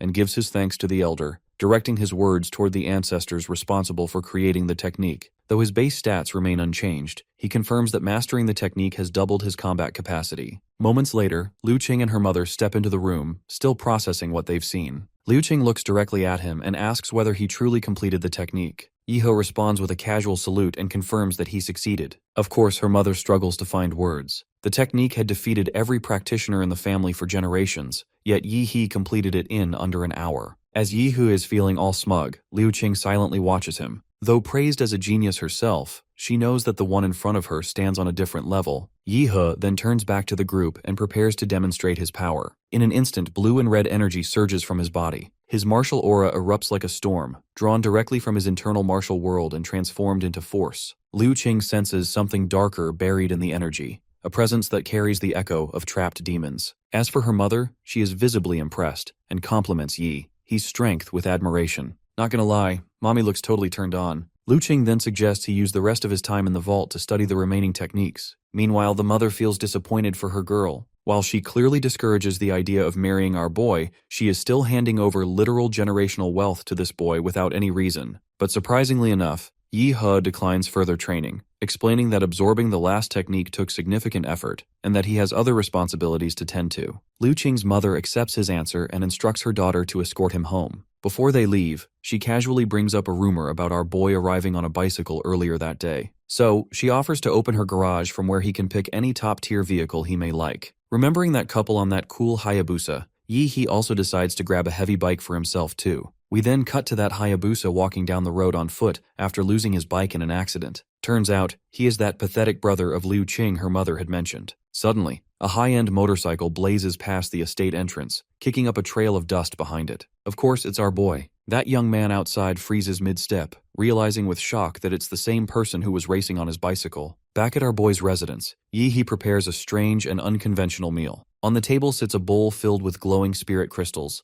arranged with sauce and chopsticks as if it were an ordinary dish. He lifts a glowing blue shard and eats it first, treating it as casually as any other bite. As soon as he consumes the stone, his physical stats rise up, but it's not enough. He chooses to allocate all available points into the giant transformation template, aiming for maximum impact. Moving forward, he lifts a golden demon core to consume it, and as soon as he does, energy explodes out of him. His system gives him an option of mutating his Daimora template. He is prompted to choose whether to proceed. Of course, he hesitates for a moment and weighs his options. After having made his mind, he strikes the confirmation key in an hope that he is going to strike something good. Once the procedure is done, he manages to unlock another monster template, known as Star Universe Demora. Once the Savage Trace Demora reaches 100% synchronization, there is a 2% chance that it may evolve into Star Universe Demora. Moving on, my guy is happy to hear the good news. To complete the evolution, he must push the current template to 100%. The only path forward is accelerated growth. Suddenly, a powerful shockwave erupts outside, a clear sign that shit is about to go down. Right outside Yi He's apartment complex, dozens of police cruisers swarm the area as armed officers lock down the perimeter and evacuate civilians. Suddenly, someone knocks on our boy's door. Yi He knows the original owner of this body had no friends who'd show up like this, and there were no scheduled deliveries, so something's off. Right then, he spots an intruder sitting right over the apartment's window. She looks tall, sharp, and deadly. While we don't know who this clown really is, she hints at her intentions a little. Her original plan was simple: hide an item in this apartment and alter the host's memory on her way out. But now that he's seen through her stealth, the situation changes. He'll need to be dealt with. My guy shows no fear. Instead, he takes a moment before dropping the line, "She is already a dead woman walking." Down on the streets, a group of officers clash with a lone man named Joe. Even with all eyes on him, Joe's trying to hold his own. Getting cocky, he ignites the forbidden blood-burning technique. But the bastard is soon humbled when my guy drops down from the air while fighting that freaky woman. Her nano-battle suit is now scorched black, which clearly means that our boy is giving her rough treatment. Turns out, these two freak shows are accomplices, and the woman announces to her accomplice that she has hid the item, so they should retreat. Before the police can restrain the criminals, a smoke bomb detonates. Thick white fog floods the street, and by the time the fog lifts, the targets are gone, vanished into the sewer system without a trace. Just when these two think that they have finally managed to shake off the threat, my guy arrives there. Yiho wants to know why the lady who broke into his house still hasn't offered an explanation. Joe shouts at our boy, demanding to know how he managed to track them when even the elite forces couldn't. But Yihe doesn't owe them an answer. In reality, our boy was able to sense the nuclear traditions the woman is exuding. When it's time to strike, he doesn't talk. Without further ado, he rockets forward like a missile. His fist is already in front of Joe. Once the punch connects, the energy rips through the bastard, slamming him into the concrete wall behind him, cracking it on impact as dust bursts out in every direction. That woman, known as Yime, loses her breath after witnessing this horrific scene. Seeing Joe tossed like that hits differently. To her, that shouldn't even be possible, and whoever trained this kid isn't normal. Yi-he bothers to clarify that he is the disciple of Emperor Guangla. Turns out, the woman has never heard that name before. That is when that knocked out guy decides to get serious and transforms into this grotesque, otherworldly alien. Boasting a dignified title of 6th tier martial artists, this dude is a force to be reckoned with. Seeing a powerful opponent really puts a smile on our boy's face. Meanwhile, that big booba woman tries to surprise our boy from behind, thinking there's no way he'll see her coming. But before she gets close, my guy fires up an energy beam without even looking in her direction. The force knocks her out of invisibility and sends her flying. Seeing that big booba woman knocked out like yesterday's trash, her accomplice Joe decides to throw a devastating punch. In the aftermath, their fists collide in a thunderous impact. The enemy's attack output is tremendously high, and he can feel it. In the next scene, our boy is nowhere to be seen, much to his opponent's bewilderment. But then he reappears in his giant humanoid form, intending to crush this bastard under the weight of his heavy blow. As soon as he throws the punch, you can only imagine what's going to happen to that poor guy. The big booba watches in utter awe, regretting ever messing with our boy. This shit is way above her paycheck. She has no way to escape, leaving her only option: fight to the death. With that in mind, she lunges at our boy and tries to wrap the humanoid's giant head with strings. This thing is a molecular threat pulled from the nano armor, strong enough to cut through high-grade alloys. As soon as she tightens the threads, the humanoid's head disintegrates into nothingness. Just when she thinks she has won, a gigantic beam of energy strikes her out of nowhere, likely obliterating her into oblivion. My guy then approaches that injured bastard, fully bloodied and battered. Since he's going to die anyway, he decides to take Yi-he down with him. The thing that woman, Yao Yimei, hid in his room is something called the Golden Gene. Now it belongs to our boy, and he'll supposedly be a target for many because of it. So Yi-he's death is inevitable. My guy shuts this bastard's trap with a solid kick to his face, killing him on the spot. Yiho knows reinforcements might be on their way, and the amount of ruckus he's caused won't go unnoticed. So he returns to his apartment, texting with Liu Qing's mother, who is relieved to hear that the police didn't suspect him of anything. He then shifts his attention to the Golden Gene, the same thing those guys were talking about. Looking at it closely, he notices a prominent emblem he's seen before. It was in the Prometheus file a man from Huadu once showed him. From what Yi-he can gather, those two guys stole it from Laserbird and were being hunted as they tried to escape. Now those shitheads have passed their headache onto him. In the B-level secret realm, Swan Lake, deep inside the inner zone, a squad of seasoned martial warriors is mid-hunt. They've managed to corner and bring down some blood wolves. As the team captain splits open the blood wolf's stomach and pulls out the magic core,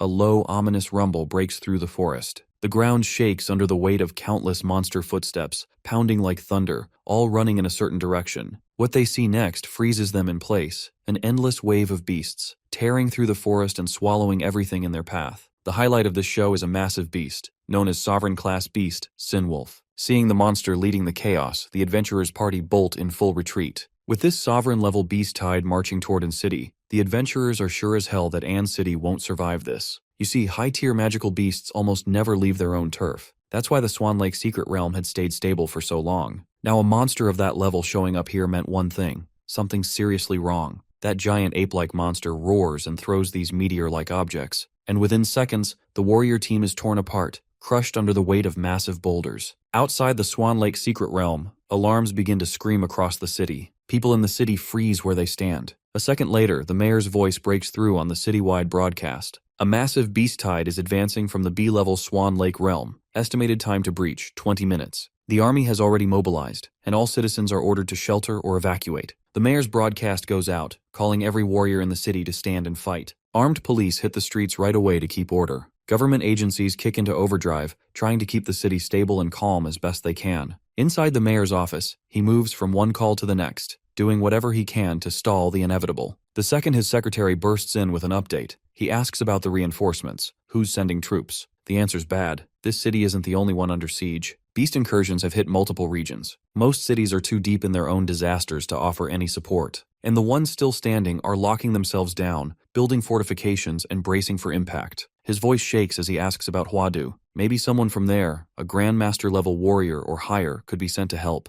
Even one would be enough. But that's off the table too. An S-class secret realm just opened in Guanshan City, right beside the capital. Seems like the battle for the city has already started, and one's coming to save them. They gotta fight with what they have. Elsewhere, in the Chu family's training grounds, Yi He and Chu are locked in a sparring match. Just as they move in to start another round, a siren blares across the district. Seconds later, their phones buzz with official alerts. College prep students in N City are ordered to evacuate immediately. Chu breaks the silence, asking if Yi He plans to leave. But well, my guy is on cloud 9 after hearing the announcement. Bro is looking forward to smashing some monsters himself, so evacuating away is just waste. Meanwhile, Lu Qing heads for the door, ready to leave and fight. But her mother steps in and blocks her path. Her daughter's ready to face the beast tide head-on, but the mother is not having it. Her only priority is Lu Qing's survival. If she steps outside now, there's no safety net. No guarantee she comes back. An City's entire fighting force barely scrapes 30,000. Even with old veterans and fresh volunteers counted in, they're under 50,000 in total. Against a beast tide that size, they're like boats in a tsunami. And if sovereign-class monsters are in that wave, that's a death sentence. Even grandmasters struggle to hold the line. According to her mother, her life doesn't belong to just herself. She carries the entire Lu family's legacy with her. One mistake, and that all goes down with her. But the girl isn't having it. A warrior clan that can't stand against monsters doesn't deserve to exist. Without waiting anymore, the determined girl leaves to fight for the sake of her city. As soon as she is gone, Aunt Hong steps out. She questions the mistress about our boy, questioning if he is going to leave too. The mistress decides to let Yi He make his own decision. Inside the Swan Lake secret realm, fighters young and old pack in tight, getting ready for the fight. The beast tide is back for the first time in 20 years, and no one plans to run. With no hesitation, the fighters charge ahead to protect their homeland from the monsters. At the realm's entrance, the soldiers are ready with their artillery and weapons ready. This is N City's last line of defense. Right in the middle, Huang takes command. He emphasizes that 60% of N City's military is already inside, along with every ranked martial artist available. They are supposed to gather intel and return back in one piece, because losing isn't an option. Suddenly, one of those soldiers staggers through rubble, soaked in blood, barely hanging on. Seeing him, medics race to help, dragging him toward the mayor's location. In his shaking hand, he clutches a USB drive that holds the Vanguard's entire combat log.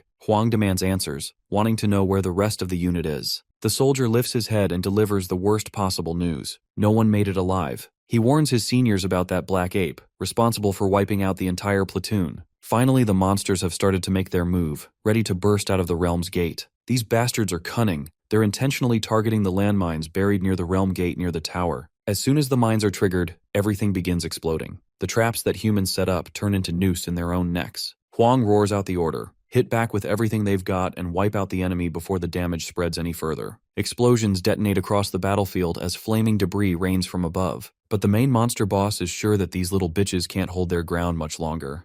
Let's cut to our boy, Aura farming while standing over the tallest building. He has grown fond of this city, so he isn't letting it turn into mush like this. With that in mind, he jumps off the building, activating his one of the monster templates, ready to join the fight. Meanwhile, the city is already breaking apart. Aerial beasts swarm down, flames spread through the streets, and overturned vehicles litter the ground in every direction. Chu is in the battlefield too, cutting down monsters left and right with his precise sword strikes. Xiaoling is also there, fighting the enemy. Suddenly, she notices a beast so massive that she remembers all too well who this monster is. This bastard is an elite-type monster, a force to be reckoned with. Chu is stunned when he realizes what they're up against. Just as the monster is about to smash everyone with his massive fist, my guy fires a huge energy beam, knocking the beast off its feet. While the attack is powerful, it's not strong enough to kill the bastard. Now pissed off, the monster swings its hand to attack the new threat. My guy remains unfazed, radiating dominance over the creature sprawled beneath him. Bro's smile is so wicked that even the monster looks confused, like, what the fuck is wrong with this dude? In a matter of seconds, my guy makes his move and unleashes an attack so devastating that the monster disintegrates into an unrecognizable mess. From nearby, Chu and Xiaoling watch in stunned silence. Yi He then turns to his friends and gives Chu a direct order to hold the line. Meanwhile, he heads out to support other zones.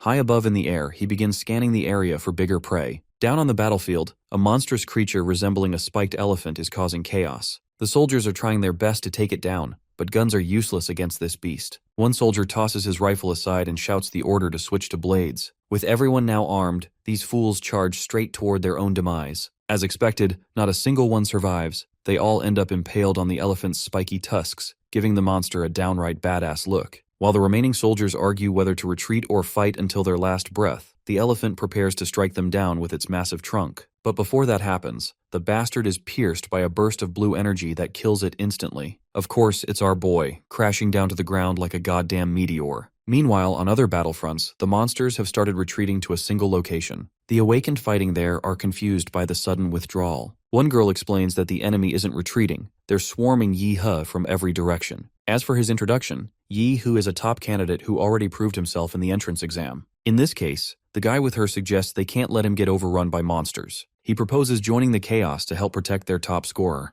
An City's martial artists have another challenge they need to overcome. A Lord-class beast has appeared and has locked onto Yi He. They are prepared to protect the pride of An City no matter what it costs them. They believe they are the saviors of humanity, and as heroes, they must hold the rear line, the only line that's keeping the residents of An City protected from the behemoths. Mayor Huangqing is also protecting his people from within the boundaries of the city using his signature Earth Vein seal. He's aware that his seal won't stop all the primal beasts, and their focus should be on eliminating the sovereign beasts. Suddenly, a monster climbs up the Earth Vein seal and jumps at him, but he reacts quickly and scorches the low-tier beast into crisp before it could even reach him. Once again, another behemoth appears, a fourth tier, King Species, Lord Class, Mounting Crushing Python. This beast is Blood-Eyed Black Ape's strongest mount, and its arrival on the battlefield only indicates that the ape must be getting nervous. The beast unleashes Mountain Crushing Dominator Hammer, one of its special abilities to bury its opponent in rubble and wreckage. However, Mayor Huangqing emerges from the wreckage unscathed and reveals that he already knew his enemy was good at Earth-type attacks. He then retaliates with Burst Martial, Serpent Surge, an attack just as strong if not even stronger. This burst of beam inflicts great damage on the beast, but that's still not enough to overpower it. The retaliatory attack enrages the beast to a whole other level. As the beast prepares for another round, the mayor considers himself lucky for obtaining intel on the beast. If he hadn't gotten them on time, the situation could have taken a far darker turn. Even worse, if it had gotten into the city, defeating it would have been far more difficult. In a burst of fury, the mayor unleashes a flurry of punches at his opponent. But his enemy already has something to counter his attack. The Mounting Crushing Python grows quills out of its whole body, making it practically impossible to penetrate through its defense. Things go from bad to worse as another beast strikes from the shadows. Turns out it's the Blood-Eyed Black Ape,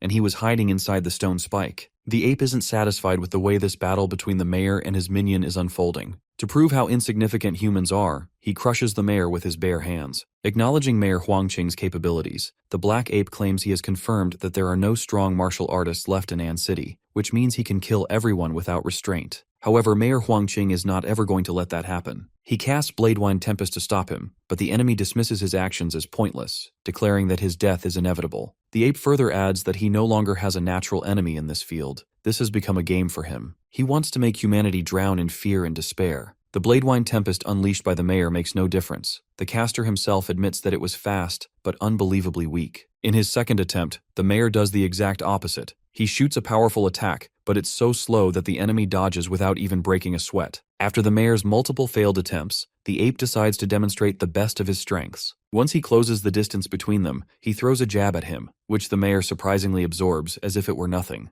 Huangqing shoots him a fearless look and angrily tells him that he's miscalculated things because he's an arrogant beast. The mayor then lifts him in the air using his blood-forbidden technique. This is the moment when the beast discovers that he's been lured into a formation that was laid out by his enemy in advance. To end this fight, the mayor casts Earth Vein Seal, but it's several times more intense than the ones he had shown before. The ape concedes that his enemy plans to bury him underground, which sounds naive to him. He lets the mayor know that the moment he falters, he will obliterate every human here. Grinning, the mayor shows her the surgical scars he has on his chest, revealing that this isn't a backup plan, but a hymn to humanity and courage. He then starts striking his chest where his heart is. Confused, the enemy asks him what he is doing. He reveals he buried An City's only nuclear warhead beneath the battlefield before this war intensified. The trigger is implanted in his heart, and if it stops, the warhead detonates. However, the enemy assumes he is bluffing because no one would bet their life on something like that. The mayor states that as the mayor of An City, he would never walk away from this. After all, he made a promise to his people that he would serve them. Now, with his life flashing before his eyes, he feels he's done enough. He finally closes his eyes, embraces death, and stops his heart, triggering the nuclear warhead's detonation. The explosion is so insanely massive that the martial artists on the front lines hear it loud and clear. Before this explosion that birthed a towering cloud, the martial artists received an evacuation signal. Now, as they witness the battle's end, they stand in complete silence. The explosion from the nuclear warhead erased an enormous portion of the city from existence. The mayor went all out to pull this off, but even destroying a big part of the city wasn't enough to kill the evil black ape. The black ape starts regenerating, and after twisting and reshaping, it transforms into something even more terrifying. Though not very powerful, he couldn't believe he had almost been eradicated by a human. Enraged, he decides to slaughter every last person in Ann City most brutally. However, his fight with the mayor has weakened him, and since he can't continue, he decides to return to the Sin Domain, the realm where the beasts come from. He plans to return once he has recovered his blood and chi. As he is about to leave, Yi appears and calls him out from behind, asking him where he is headed. The black ape remembers him as one of the greatest threats and acknowledges him as a terrifying prodigy. Aware that he's too late, he calls it a shame, though he's so ready to fight and win against him. Yi unleashes Radiant Energy Blast Fist, confident that it's going to be enough to defeat his opponent. However, his enemy emerges from the smoke unscathed and calls this moment a perfect chance to kill him. The top scorer tells him that if he had taken the chance and had escaped, he would have survived his mini-nuke, but now he can't evade what's about to come. This mini-nuke of the top scorer is so impressively huge that the evacuated martial artists deduce it was another trap set by the mayor. The nearly scorched-to-death black ape glances at Yi, now in his armored titan form, and calls him a monster. The beast calls him more beastly of the two, because not even king-rank beasts carry an aura like his. The top scorer declares that he's nothing like them, and then begins throwing successive punches at the enemy. Though weakened, the enemy still manages to evade his attacks impressively. He tells him that there's no point in running, which only fuels his rage, prompting him to warn that he's not to be underestimated. Once again, both sides clash with full force, neither willing to back off. But in the end, the top scorer emerges as the victor, ending this fight with minimal damage received. He acknowledges the blood-eyed black ape's sovereignty, admitting that this fight wasn't easy for him even in his armored titan mode. What's more, the ape managed to injure his arm, though he's already healed it by now. Despite wielding inhuman strength, it still wasn't enough. The enemy reveals he went all out on his last strike, and since it failed to bring down the prodigy, he's now certain he can't win. With that, he starts running for his life. However, Yi is not going to tolerate that, not after Mayor Huang Qing's sacrifice. He shoots the Radiant Pulse Strike to kill the evil ape, but the latter manages to evade his enemy's attack. The evil ape dove underground to act dead, but this only means one thing: it's afraid of death. Since it's gravely wounded, Yi thinks it's his best shot to hunt it down. He discovers that the beasts like his enemy can suppress their life force completely, and thinks that if he had found it a little sooner, Mayor Huang could still be alive. But since he is injured, and his stealth won't save him, even the faintest trace of his life would give his position away. Just as he's thinking about his enemy's life force, he suddenly senses it in the distance and starts firing beams at him. Before the ape's position got exposed, he was very close to reaching the Sin Domain's entrance. He blames the deceased mayor for his coming failure, and in the blink of an eye, he finds himself plummeting into the air. In his last-ditch efforts, the evil ape starts burning the last of his core's power, intending to take his opponent down with him. With his core's remaining power unleashed, he recovers one of his arms and jumps at the top scorer with a suicidal attack. When the two sides clash, they both sustain a great deal of damage. In this collision, both lose their dominant arms,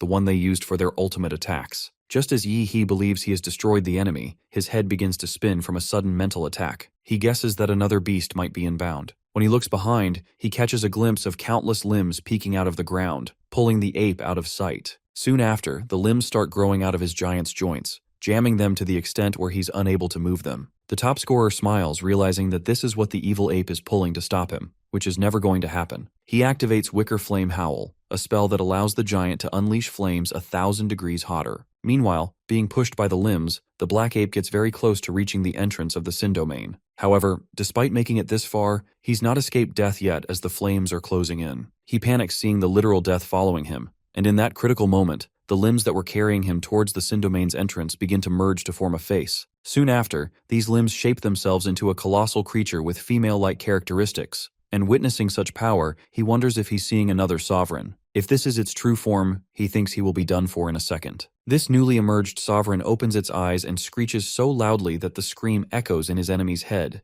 even when he has muted the giant servant's auditory system. Yi is consumed by rage. He can't just stand by and watch the monsters leave after everything they have taken. He goes back to his usual crazy self, flips off the sovereign, and then triggers a nuclear warhead. The explosion is so immense that it fractures the secret realm, leaving the martial artists outside the battlefield doubtful of the mayor's victory. Even though they know that odds are against them, they still cling to hope. The invasion from the secret realm came to a standstill. The martial artists swept through the city, wiping every last beast that remained. The An City won, but at the cost of 80% of its protectors. Later, when he wakes up at the site of the nuclear detonation, he realizes that he has lost track of time. He recalls concentrating whole of his nuclear power in his core into the giant servant for that massive explosion. But the atmosphere here is still ravaged by radiation and remnants of atomic force. This battle was a bloodbath. He had to blow himself up multiple times to finish this job before that brute could drag it back. He admits that he was no match for a sovereign class beast, not even when he had the infinite monster template activated. He thinks he was lucky. He emerged as the victor because he had the time, terrain, and luck on his side. Having no idea when he will unlock his next template, or if it will be a gold tier, he concedes Star Thunder Titan template is still his best shot at his peak combat power. To achieve that, he needs high-grade plant-type monster cores that are compatible with the fusion template, especially blue, purple, and gold ones. Additionally, he's also thinking about mastering the Zhuanhuang martial arts. If his template can adapt to the martial rhythm field, body refinement is key. Xuanhuang techniques develop more slowly than template abilities, but their potential is higher. He believes that's the reason he was brought into this world. It's been a month since the An City crisis, and the city has already built a statue to commemorate the death of Mayor Huang Qing.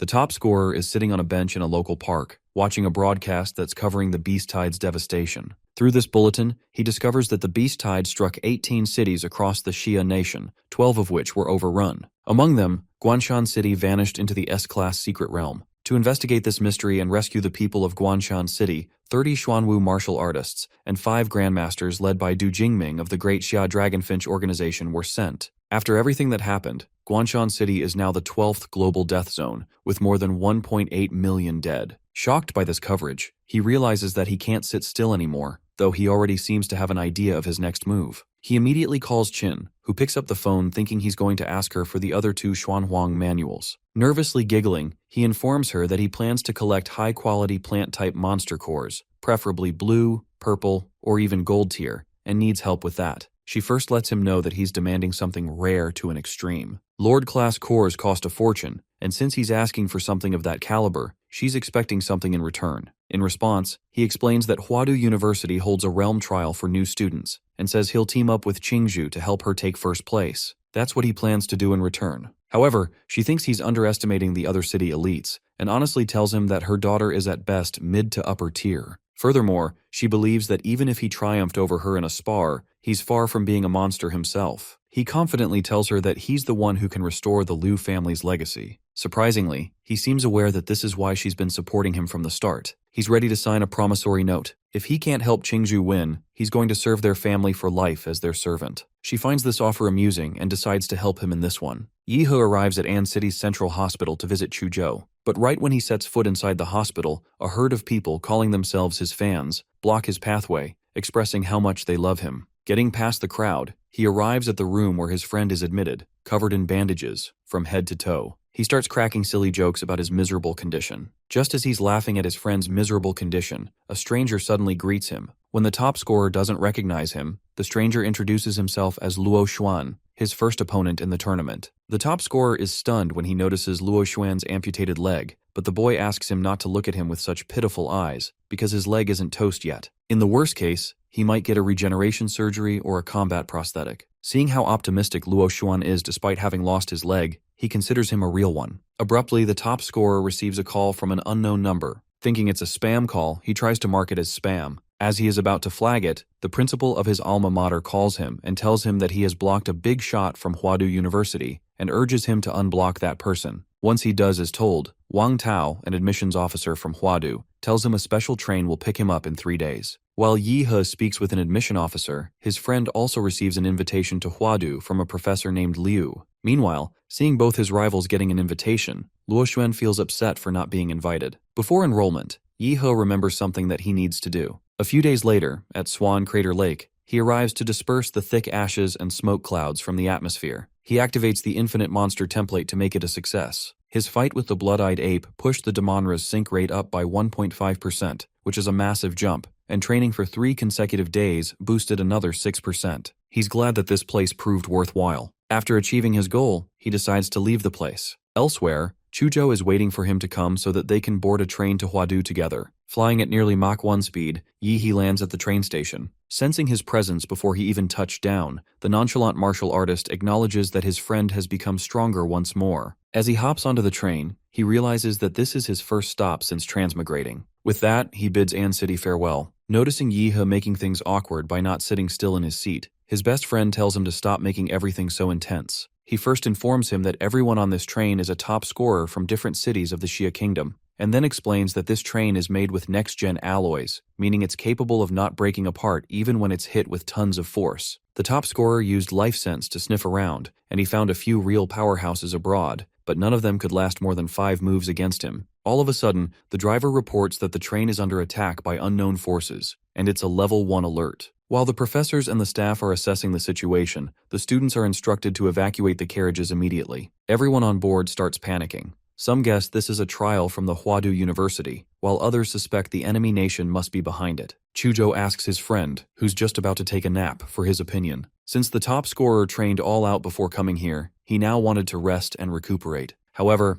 as this threat can't be put off any longer, he chooses to investigate it. When they reach the entrance of the carriage in front, a freshman named Zhou Jingxian crashes into them. Severely injured, he tells Yi He that the first 3 carriages have already been overrun. The enemy is using dimensional field to drag people into an isolated space where the battles don't spill out. Inside that space is something terrifying that is hunting everything. To make matters worse, the Zhuanwu instructors, who were guarding the train, have reported a massive death toll. Those instructors risked their lives to push him out of that space. To warn them, he remarks that this isn't a drill, which gets them all serious. As soon as Zhou Jingxian finishes speaking, a freshman named Yan Zhengxiong asks for proof. He suspects him for various reasons, mainly because the boy is claiming to be the only survivor. Not to mention, he's got a friend up front who's strong enough to secure first rank. Exasperated, he decides to go to the front carriages with the other freshmen trailing behind him. Seeing that they're not listening, Zhou Jingxian warns them that they're heading straight into a death trap. Turning to the top scorer, he asks him if he's Yi He. Sensing an abnormal emotional field around him, the top scorer asks how he knows. Zhou Jingxian explains that a girl named Liu Qingzhu showed him his photo and asked him to pass on a message that no matter what, Yi He must not go forward. He shockingly reveals that she took a blade for him and got seriously injured. He says he's going to fulfill her last wish and make sure he lives. Before he says something even more ridiculous, the top scorer smacks him in his head. He then reminds the erratic guy that he's speaking of her final wishes when she's not even dead yet. Annoyed by his pitiful behavior, Chuzhou draws his sword and unleashes an energy burst aimed at the freshman. Deflecting his attack, the freshman calls both of them thugs. Annoyed, the top scorer knee-kicks him in the stomach, and then pities him by giving him the blood chi pill. Once they are done with the freshman, they rush to rescue Qingzhu, and soon reach the entrance to the dimensional space that the freshman mentioned earlier. Yihu attempts to inspect the entrance by tossing a briefcase inside,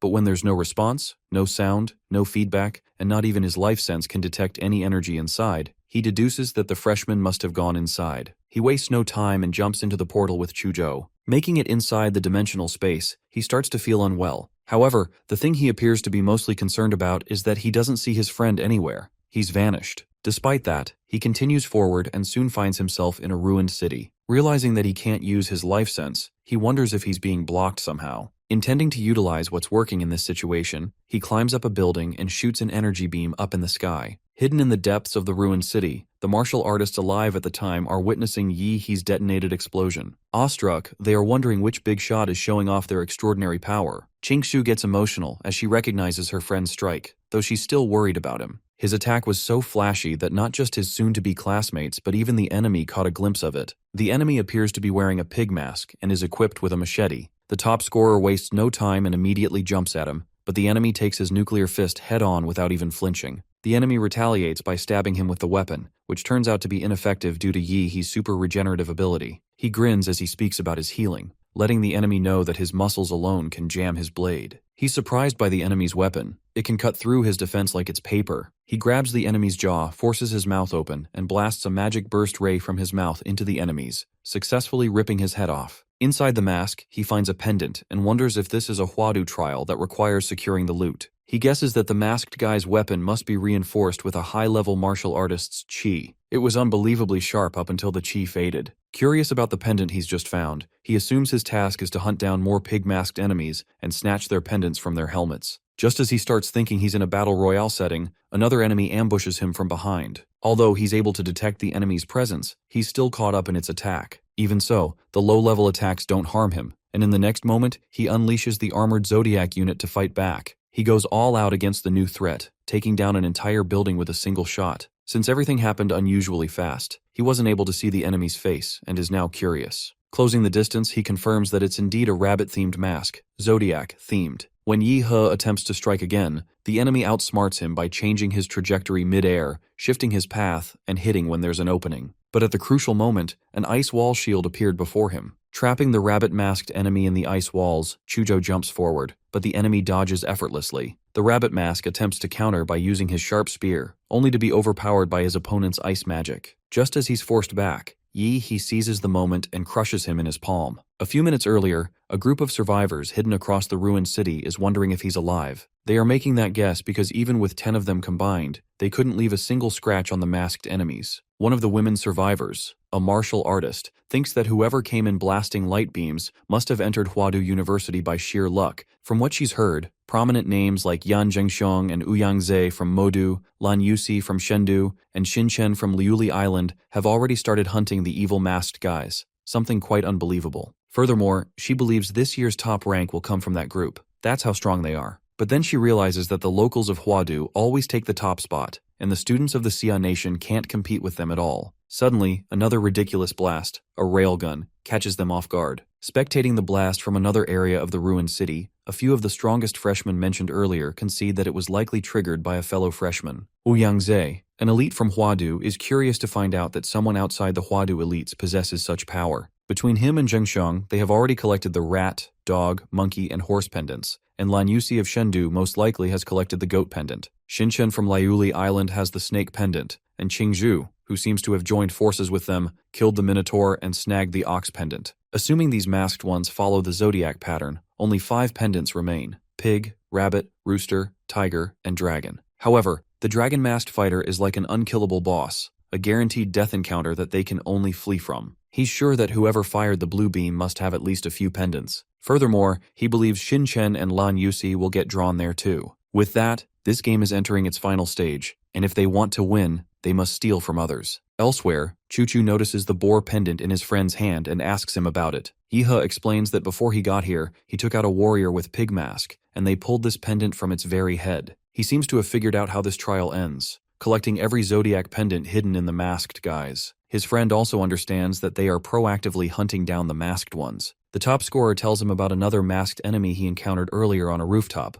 one that managed to escape during the chaos. Luckily, that enemy's arrow grazed him so he can track him down. While tracking the enemy, they come across a site marked with clear traces of battle. Yihe deduces that someone got there first, and his friend confirms it. The burn marks are still warm. Just as he's inspecting it, he realizes that someone is close by. He immediately unleashes his ice magic to expose the enemy's location, revealing a girl, the infamous freshman, Lan Yusi, who had been using optical stealth. Coming to Yusi's aid is another popular freshman, Xin Chen of the Liuli Island, who unleashes his gene art, Flame Demon Physique, to attack Chuzhou. But the top scorer intercepts the enemy attack and manages to save his friend with the help of the Demon Pendant Strike. Since his gene art was busted, he blames Yusi for having weak optical stealth. He approaches them and asks if the two of them were lying in ambush for them. The girl clarifies that they just took down a guy in a chicken mask and were lying low to catch more of the masked ones. However, the top scorer isn't convinced by that explanation. He grabs her by the neck, and it's revealed that she is a clone of Lan Yusi. Since her decoy got spotted by them, she acknowledges their skills. Meanwhile, her partner in crime was expecting an outcome much like this. He throws away his cigarette and says that he's going to show her how it's done. The infamous freshman exhales a toxic smoke that forces the duo to retreat, and soon after, Yusi unleashes Windrise to join the fight. Even after unleashing an attack of that scale, Chen says he's not done, and casually throws a heat burst to eliminate the opposition.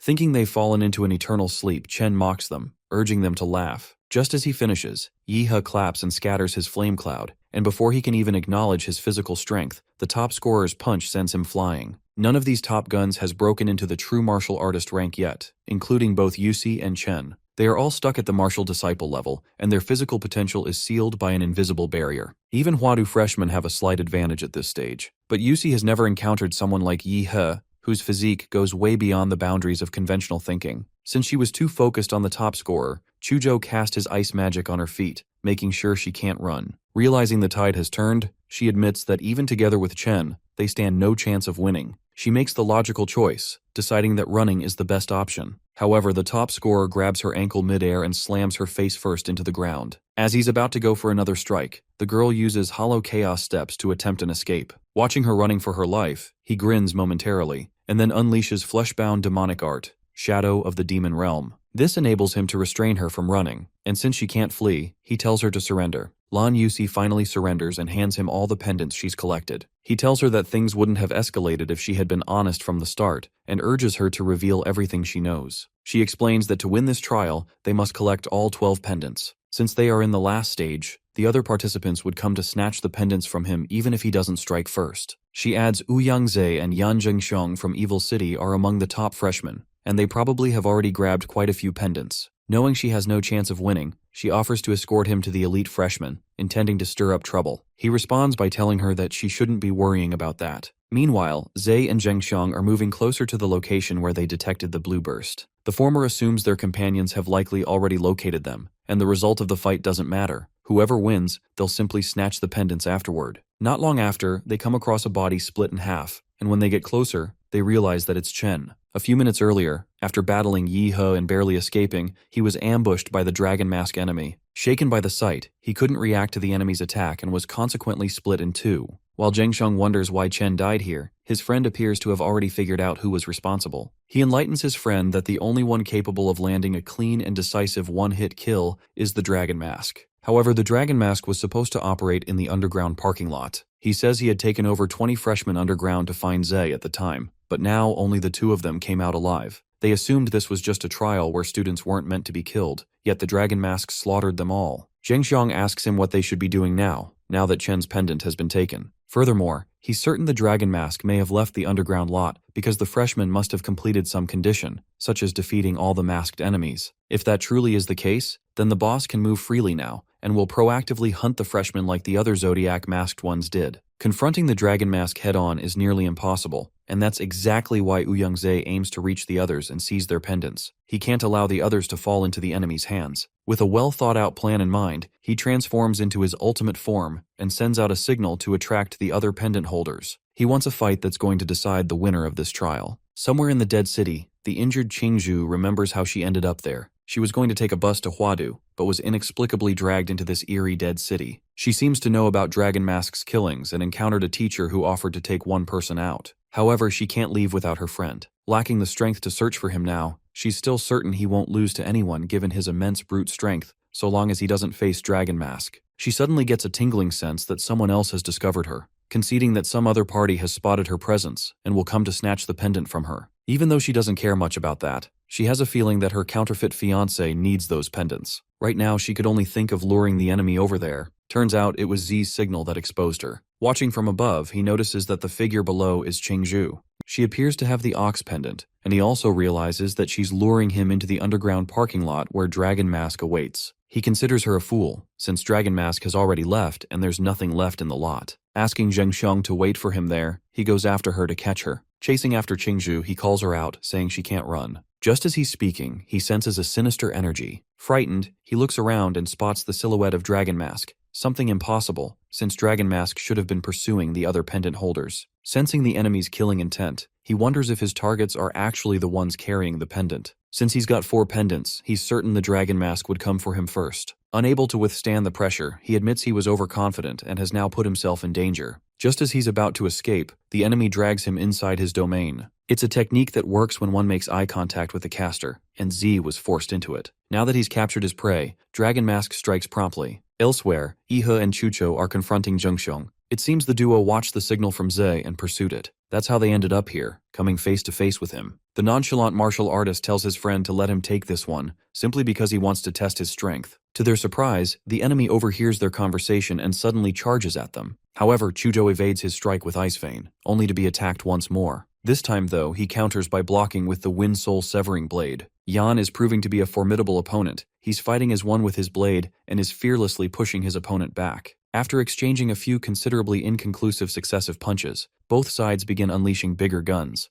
magical beasts. Meanwhile, Yihe spectates their fight in complete boredom. Suddenly, Zhengxiong picks up a distress signal from his best pal, causing him to grow anxious. Informing his opponent of the urgent business, he says that he must take his leave. But the top scorer has no intention of letting him walk away. He hurls an immensely powerful punch, catching him completely off guard. Hurled several yards back, he believes he was smacked down by a mere magical beast. The top scorer steps up to him, reveals that it was his doing, and complains about his awful shrieking. Zheng Xiong takes it as an ambush, but Yi He corrects him, saying it wasn't an ambush. His fist was simply faster than his thoughts. Enraged by how his enemy phrased it, he declares that he will kill him. And yet, barely 3 minutes later, he's lying flat on the ground, beaten to a pulp. Since he managed to last a whole 3 minutes against the top scorer, the latter tells him not to look so crushed. After all, Chen only endured a few hits. Inspecting the elite freshman's blade, Yi He thinks it still needs some upgrades. His friend, meanwhile, informs him that the pendant they fetched from the enemy is flashing, likely broadcasting a signal. Within Dragon Mask's domain, Ouyang-Zhe is barely clinging to his sanity. He hadn't expected this outcome. He used all the relics he'd bought from the Secret Realm ruins, every last one, and this was as far as he could go. To seal Dragon Mask's martial energy and power flow, one would have to strike his heart directly. Even after sacrificing an arm, he still couldn't drive the nail into Dragon Mask's heart, missing by only a few centimeters. In his final moments, Z finds himself powerless. He accepts defeat, and the enemy drives his sword through his chest. Tired and panting, Qingzhu is climbing the stairs to the rooftop of the tallest building in the Dead City. She knows Dragon Mask will come for her after finishing off Ouyang-Zhe, so she plans to bring her friend here and escape with him. Once she reaches the top of this building, she will fire a signal flare, just like Yi He did earlier. This would allow them to reunite. By activating Blood Awakening, Nether Sparrow, she manages to send a signal, but the effort drains her energy, and she collapses. Right as she's hoping he would get the message, she hears Dragon Mask's footsteps. Looking down from the rooftop, she spots the evil man closing in on her. She's frightened to realize he's been caught so quickly, and considers sending another signal to warn her friend not to come. Unfortunately for her, Dragon Mask appears before her, activates his domain, and is ready to strike. Her eyes fill with tears as she accepts her fate, but her friend arrives just in time to save her. As he descends, he reminds her of the promise he made to her parents, and as a man of his word, he won't abandon her. The top scorer swings his sword with such insane speed that he halts the enemy's terror for a moment. Turning to Qingzhu, he tells her to go to Eastern Alley, because that's where Zhengxiong, Chuzhou, and the little brother he just took in are, and as for him, he will deal with the Dragon Mask. After regaining his footing, Dragon Mask makes a flashy entrance, slicing an entire building in half as he confronts him. He admits to the enemy that when he received Qingzhu's distress signal, he realized something was off about this place. Yi He ridicules him for fighting like a turtle holed up in a small field. Noticing the nail in the enemy's chest, he guesses that it must be the plan to deal with the Dragon Mask Zhengxiong mentioned. Seeing the enemy charge at him, the top scorer draws the sword, matching the enemy's speed with his own swift reaction. Despite showing unbreakable confidence at first, Yi He now struggles to contain Dragon Mask. At the critical moment, he transforms into his magical beast form and unleashes a blue burst at the enemy. Since Dragon Mask is the first decent opponent he has faced in this world, he acknowledges his strength. And he also knows that his opponent won't go down easily. Suddenly, his eyes fall on the enemy's face. The mask has cracked open, leaving it a little exposed. To him, this feels more fitting. After all, the unbeatable boss Qianlong was never going down that easily, or so everyone had thought. With its mask shattered, Dragon Mask gains more speed and strength, and in a matter of seconds, he overwhelms him and slices his blade in 2 pieces. After he breaks his sword, Dragon Mask takes advantage of the situation and attempts to strike him from behind. The top scorer's insanely fast reaction allows him to dismiss the enemy's attack with just his teeth. In the next moment, he counterattacks, driving a punch straight into the enemy's gut in the blink of an eye, catching him completely off guard. With these successive heavy blows, he overpowers the enemy. However, he declares that he's not done, and throws another decisive punch. When Dragon Mask clashed with Z, the latter shoved Bronze Spike into the enemy's chest, throwing his chi flow into disorder and blocking his meridians. The top scorer is now targeting his vital points and meridians with strikes laced in deathly energy so that it leaves deep internal damage. Suddenly, Dragon Mask kicks his sword into the air and throws it toward the top scorer. Fortunately, Yi He had already expected such a cheap shot and was able to react swiftly. The first time Dragon Mask caught him off guard with a one-shot attack was due to the information gap, and even then, the enemy only had a 30% chance of winning. However, the fight isn't over yet, as the top scorer strikes back with 2 insanely powerful punches, one after the other. After making the enemy take 2 punches, the top scorer isn't done yet. He follows up with Mountain Black Fist, Black Flash. The attack hurls the enemy through several buildings before crashing into one. Yi He expected Dragon Mask to be stronger, but after clashing with him, he realizes the feared boss isn't so tough after all. Just as Dragon Mask is about to respond to his provocation, the top scorer targets his head, decapitating him. Now that he's slain the last of the Zodiac masked ones, he has obtained the Dragon Pendant and is considering ending the trial. Shortly after, the top scorer rejoins Zhengxiong, Chuzhou, Qingzhu, and others who had been secretly waiting for his return. Qingzhu wanted to accompany him herself, or at least have someone go with him, but the nonchalant friend of the top scorer tells her that other than Yi He, everyone would have gotten in his way. Looking back, she agrees with him. At that time, she was badly injured and unable to use her martial techniques. If she had accompanied him, she would have only distracted him. Noticing her lost in thought, he leans in closer and asks if he can borrow her ox pendant. Soon after, he collects all 12 zodiac pendants from everyone and arranges them in a random order. But when nothing happens, the nonchalant martial artist guesses that he must have placed them incorrectly. As they are trying to find what's wrong with it, Zheng Xiong steps forward and informs them that the dragon pendant wasn't designed to be one of the masked hunters. It's a specialized hunter meant to eliminate pendant holders. In short, the dragon pendant is of no use if they want to clear the trial. Surprisingly, the pendants that hadn't reacted at first begin to shake violently upon making contact. Seconds later, a bright cloud forms in the sky and soon an eye emerges within it. The gigantic eye sucks the top scorer in, and he suddenly opens his eyes aboard the Huadu train. It's not just him. Every freshman aboard the train returns,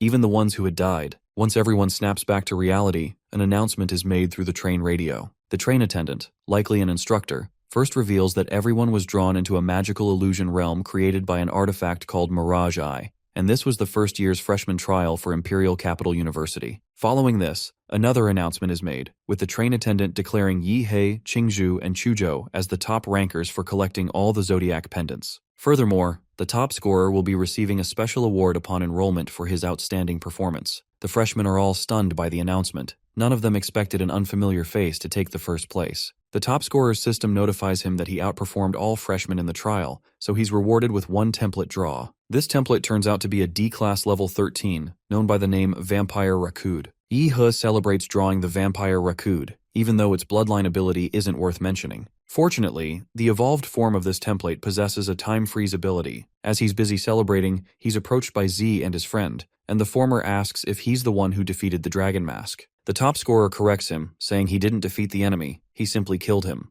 Z leaves all the freshmen baffled when he invites Yi He to join his new club at Huadu as the president that is yet to start. Enlightening him about how locals of Huadu have firm control over the student council and top freshmen every year, he extends his arm for a handshake and remarks that he hopes his strength will break Huadu tradition. However, the top scorer declines his offer, saying he prefers going solo. After receiving his answer, they decide to leave, but before he walks off, Z hands him a business card. Soon after, the train reaches Huadu City, a city that appears to be a metropolis. Getting off the train, the freshmen are escorted to an aircraft and instructed to take their seats according to their roll numbers. Spotting Qingzhu walking toward the aircraft, he sneaks up behind her and startles her. In that instant, she recalls her mother's warning, not to let her counterfeit fiancé take advantage of her in public, even if he is her fiancé in name. Snapping back to reality, she shouts at him, but he promptly explains that he only wanted to ask why they're taking a plane. Blaming her mother for betrothing her to a country bumpkin, she points to the sky and tells him that is the direction where Huadu University is situated at.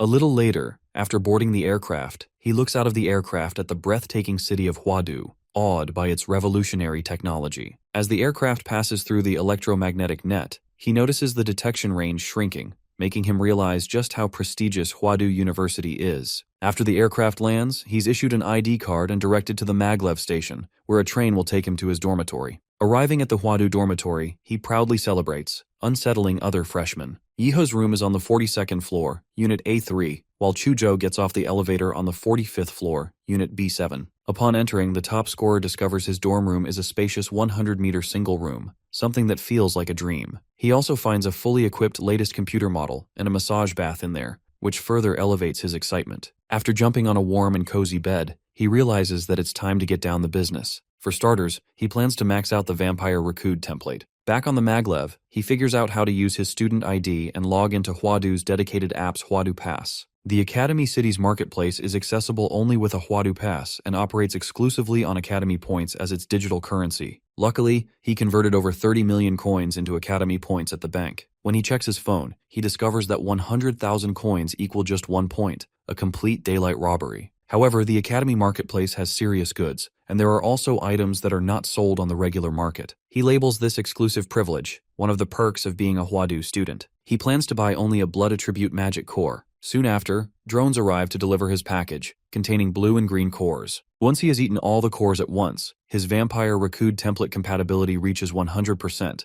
but the price is a painful stomachache. Other than his stomachache, the effects of the template are incredible. Not only have his fangs grown sharper, but his fingernails have as well. All at once, a daring thought crosses his mind, and he plunges his sharp nails into his neck. After slitting his throat and coughing up blood, Yihee's vampire regeneration quickly becomes noticeable. However, his bodily mutation is secondary, though what truly matters to him is his newfound power, Crimson Calamity. Just a few moments later, when he goes to the Huadu University dormitory training grounds, he summons a Rakud to train with. He orders the magical beast to go all out, and it responds by unleashing a surge of power that he struggles to withstand. Once he calls for the timeout, he enables Crimson Calamity, Time Freeze, which he's only able to hold for 5 seconds. Once he goes beyond the 5-second limit, his body starts to react negatively, forcing him to give up at 5.4 seconds. The original owner of the body could endure it for 5 seconds, but he feels fortunate to have surpassed that limit. The next morning, as he walks toward the athletic hall with his best friend, he finds himself disliking the sunlight,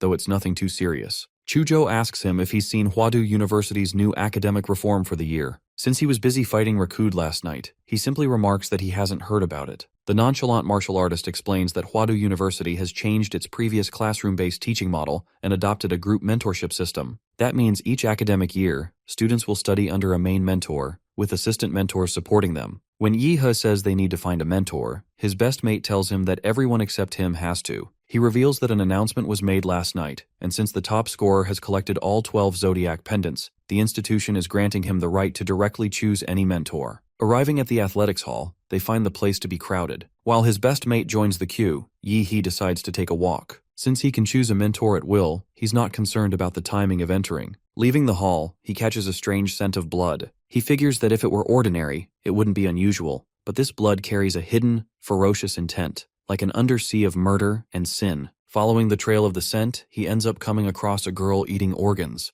Yihee is surprised to discover that a cute little girl is the source of a terrifying aura. Just as he begins to wonder if he might have mistaken her for someone else, she suddenly asks whether he's been using the flesh-binding demon prison. When asked how she knows this, the little girl says she helped Xiaohu refine that art. Hearing that name, the top scorer recollects a moment that he doesn't want to revisit. The girl adds that Liu Chung was her disciple 90 years ago. Assuming that she's messing with him, he reminds her that its true martial artist can outlive the average human being, and a grandmaster might still be in peak form in their 90s, but he can't comprehend her appearance. She's looking like a preteen. He's aware that certain martial artists can compress the skeleton into a childlike form. Furthermore, he believes that the level of purity the girl is showing isn't acting at all, something so incredible that even an Oscar wouldn't do it justice. Despite that, he decides to throw in some sarcastic remarks, which only angers the girl. She shows him a glimpse of her power and ensnares him in a deadly illusion, so overwhelming that it leaves him trembling to his core. Her killing intent was so overwhelming that it made him hallucinate being beheaded. Just as he tries to speak, she stuffs a strawberry gummy into his mouth and apologizes for overdoing it. The truth is, she fears the school authorities and doesn't want him to report her. Calling herself pitiful, she adds that she gets 1 or 2 hours of outdoor time a week. Curious, he questions her identity. The girl introduces herself as Gong K, a powerful grandmaster. She adds an interesting fact, revealing that she once made Shi Jingwen, Huadu University's president, cry. Conceding that Gong Ke refined the Xuanhuang martial art, he believes she can help him break through his bottleneck. As a slaughter-type grandmaster, she is the perfect match for him. He begs her to accept him as her disciple. Hearing his pleas, she makes a peculiar face. Inside the Huadu University Gymnasium, the deans of all 5 Hua University academies are serving as this year's new student mentors. If one were to become a disciple of any of them, they would be set for life. However, it's very unlikely that they would waste time on nobodies like them. All the freshmen believe the deans have nothing to do with them. The truth is, they're here for the top scorer, who has completed the Zodiac trial. What the new students don't know is that the Zodiac trial was streamed live, with every teacher at Hua University watching. Ever since the train broadcast at the start, the faculty was evaluating how each student handled an unprecedented crisis. This was made possible with the help of AI, which analyzed micro-expressions and reaction patterns. Each student's response was scored, and those who charged into Zodiac City unprepared received poor marks. Expectedly, Yihee was the only student to receive the highest score across the board, but even that wasn't a feat that impressed the deans. What truly shocked them was that the top scorer managed to slay a boss that wasn't even meant to be fought,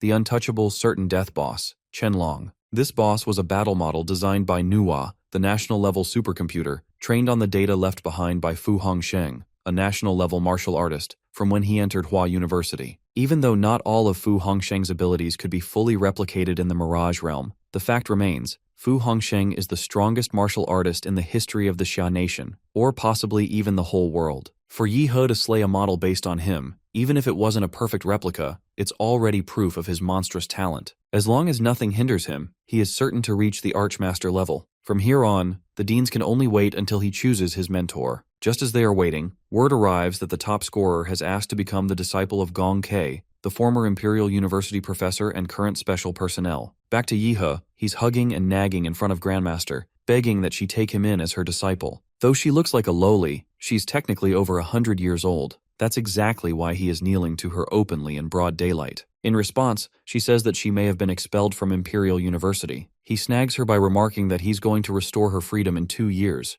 only if she takes him as her disciple. She accepts him without thinking twice. Abruptly, the deans of all 5 Hua University academies appear before Yihe and Gong K to confront the latter. One of the 5 deans respectfully reminded her that she had agreed not to make contact with the students during her release hour. He further adds that her current mental state isn't suited for combat. Everyone dean there wants her to return home immediately. Gong K asks the top scorer for his name, then tells him to follow her. Following Grandmaster Gong K, the duo arrives at the Huadu Research Institute, her place of residence. She explains that this place has been her home mainly because she had issues and kept hurting people. She adds that in recent years she has learned to control herself, so now she's granted occasional liberties. His corny comments make her realize that he's got an odd way of thinking. As they are stepping towards the hallway, he notices how narrow it has become. She responds that it is how it is because only she's supposed to walk through it. When he notices a timer outside the door, he asks her what it is for. Just as he brings up the countdown, she rushes toward her room and tells him to follow her inside. While running, she explains that every time she leaves, that clock starts ticking. If she doesn't get back in time, the alarm goes off directly in the Huadu headmaster's office. If that happens, she would be hunted by the university. Barely making it inside on time, Yihe notices that his martial energy cannot gather properly outside his body. This indicates that all martial arts techniques will be significantly weakened here. Gong Ke calls this institute her confinement cell, because to stop her from escaping, Xu Jingwen and his crew built her this massive 3-level house. It's stocked with everything, from entertainment to training rooms. Everything she could want lies right before her. What's more, layers of high-powered magnetic suppressors are in place to disrupt martial energy in case she tries to break out. While she views the institute as a cell, the top scorer considers it a luxury suite. Elsewhere, President Xu Jingwen is informed through his phone that Yi He has become a disciple of Gong K. The president tells the person on the other end of the phone that their goal is not to raise a pack of mid-tier talents.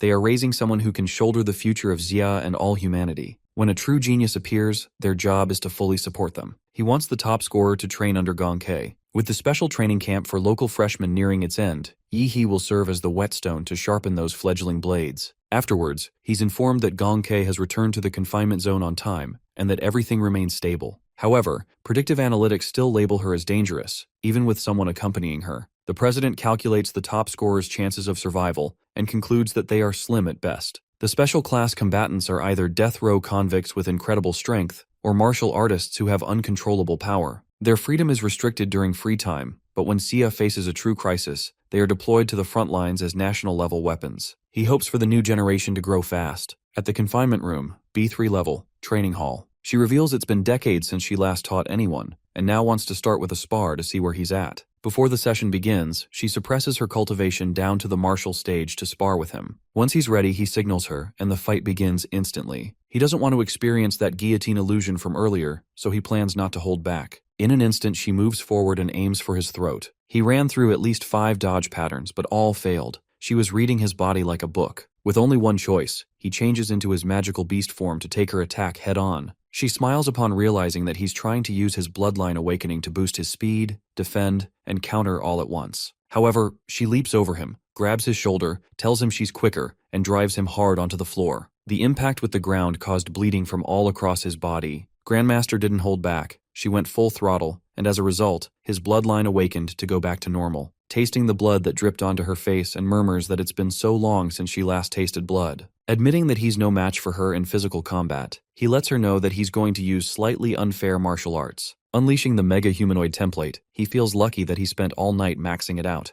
Grandmaster, meanwhile, is also astonished by his technique. Even though he's still at the martial disciple stage, she feels as if she's facing some kind of monster. She declares that it's her turn to get serious. When both sides clash with equal forces, Yi He gains an advantage by unleashing ancestral humanoid form, armor plate humanoid. His direct punch is intercepted by her spiral smash fist, shattering parts of his armor plate humanoid. He's agitated, conceding that she tore through his armor plate humanoid body, which is flesh-forged armor with defense dozens of times stronger than the mega humanoid. Even with all his vital signs suppressed, she still senses him and lunges straight at his face, the area of the armor plate humanoid's body where he's hiding. However, he activates Split Form, Meteor Humanoid right on time, launching quills from his body. But before the quills reach her, she shifts her trajectory and falls back. Having pushed his master back, he prepares another strike and challenges her to try cutting through his next attack. Just when he finishes speaking, he once again falls into a hallucination, back in the same place as before, unable to break free from the guillotine. In an attempt to break free, he summons Zawarudo. He realizes he pushed Grandmaster too far, and now she has dragged him into her domain. He's also aware that this isn't the real world, it's a mental illusion formed by her bloodlust. To break free, he also needs to fight back with sheer mental force. Moments later, he opens his eyes to find himself by her side. He guesses she must have violently ripped him out of the humanoid form by force. What's more, she shattered the hardened outer layer that had crystallized to shield his true body. However, that's not something a martial disciple should be capable of, which suggests that she must have cheated. In response, she argues that she fought fair and square, though she used a little more strength than she meant to. She admits she sometimes misjudges her own power during the first few strikes. But when her eyes meet his, it's clear from Yi-Hee's gaze that he refuses to accept that. While crying, she promises that she won't cheat next time. Though she's had fun for the first time in decades, and now she doesn't want him to leave her. While telling her to stop crying, he reassures her that he won't leave. He points out that he worked hard to become her disciple. It wouldn't make sense for him to leave. Afterwards, she says that she has a good sense of his strength. Even though he is nowhere near her level, she acknowledges that he's a gifted one.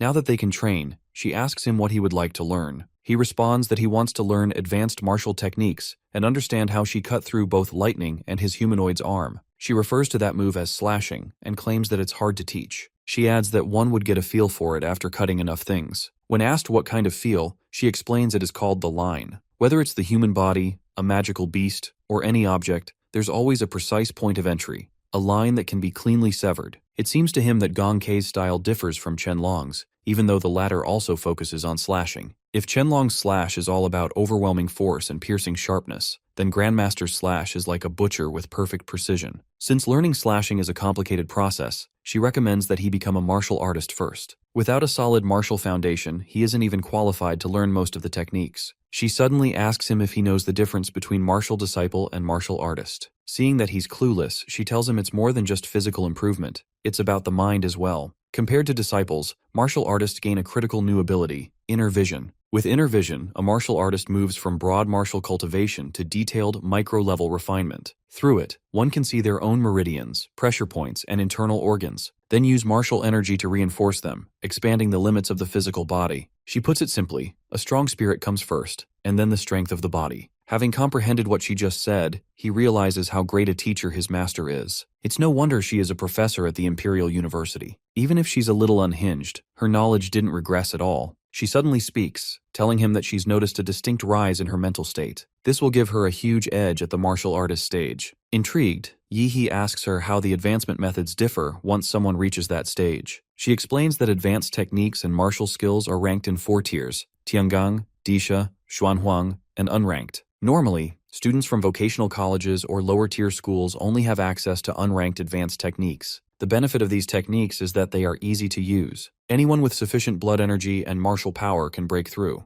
Over 80% of martial artists break through using unranked methods, but students at Huadu University start with Xuanhuang tier methods at a minimum. When he shows that he's eager to find more about the other 2 advanced techniques and martial skills, she explains that Tiangang tier skills are more or less sacred relics. Most of them were retrieved from hidden realms or ancient ruins, and now there may not even be 10 remaining in the entire world. Though he can learn a Disha tier advancement technique, she herself has mastered the Killer's Bodhi Heart Sutra, a Disha level advancement technique. What's more interesting is, Xiaohu's flesh-bound demon cage was inspired by this very method. Hearing her talk highly of that Disha level advancement technique, he's captivated to the point where he wants to learn it immediately. She tells him to get ready to experience the killing intent domain she just created for this. With that, the training begins. Later, when Yi-Hee's class is dismissed, his best friend, who's out for a walk, bumps into him. As Choo-Choo is about to greet him, the top scorer shoots him a lethal glare filled with murderous intent. Frightened, he leaps backward. When the top scorer notices him, he apologizes and calls it a reflex. Taken aback by the killing intent from before, he asks him what it meant. About 10 hours ago, in the illusion realm,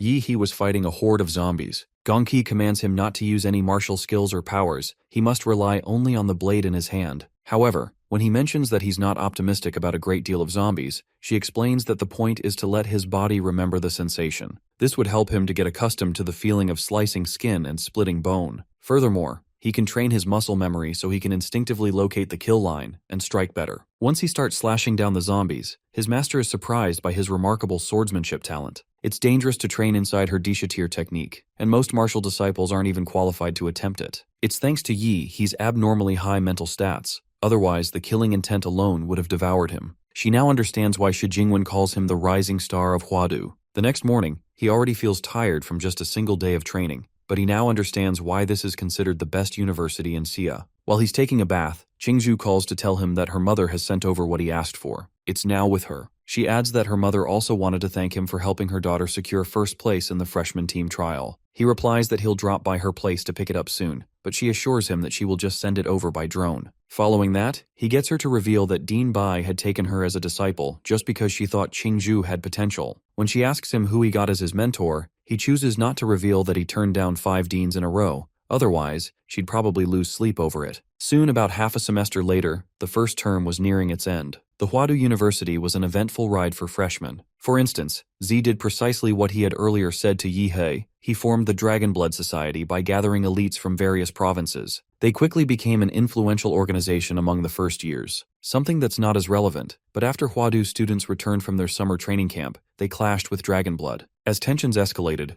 duels broke out between Dragon Blood and local students, and naturally Z's organization lost more than they won. At the moment, the most popular first-year student is named Xiang Jianhui, or more accurately, he might be the most famous freshman nationwide. After all, he was the top scorer in the Huadu entrance exam. During the exam livestream, his powers blew viewers away. As for Yi He, who once stood in the spotlight at the school, no one remembers him anymore. It's been 3 months since everyone forgot about him. At the Huadu Research Institute, Gong K is helping him solidify his newly broken-through martial artist stage. He's holding a plank position on the ground while she climbs onto his back, pressing her weight down on him. She claims that each time her foot comes down, she's injecting refined martial energy into him. That energy is laced with her insights into the killer's Bodhi Sutra. The top scorer struggles to carry her on his back, since she has sealed away his martial energy. What's more, the way her martial energy is wriggling through his body feels like it's tickling him to death. Seeing him complain, she ridicules his weakness and casually calls him a scrub. Driven by anger, he goes all out, forcing himself through more and more push-ups. Pushing past 1,000 push-ups, a sudden burst of bloody energy tears through his worn-out muscles, breaking them down and replacing them with newly forged strength. After gaining his new physique, he tells her he's heading home, since he's been stuck inside the institute with her for 3 months. When she asks if he will come back to her, her emotions get the better of her. He reassures her with a positive reply. Stepping into the city after 3 long months, he feels like it's been ages since he was last here. The top scorer didn't come out to stroll around, he's got some work to do. At Huadu, a crucial part of the grading system is the off-campus missions. These can involve hunting down wanted martial fugitives, or even fighting criminal groups and foreign forces. He thinks of grabbing a mission and also saying hi to his best friend. Just as he finishes speaking, his friend shows up to greet him.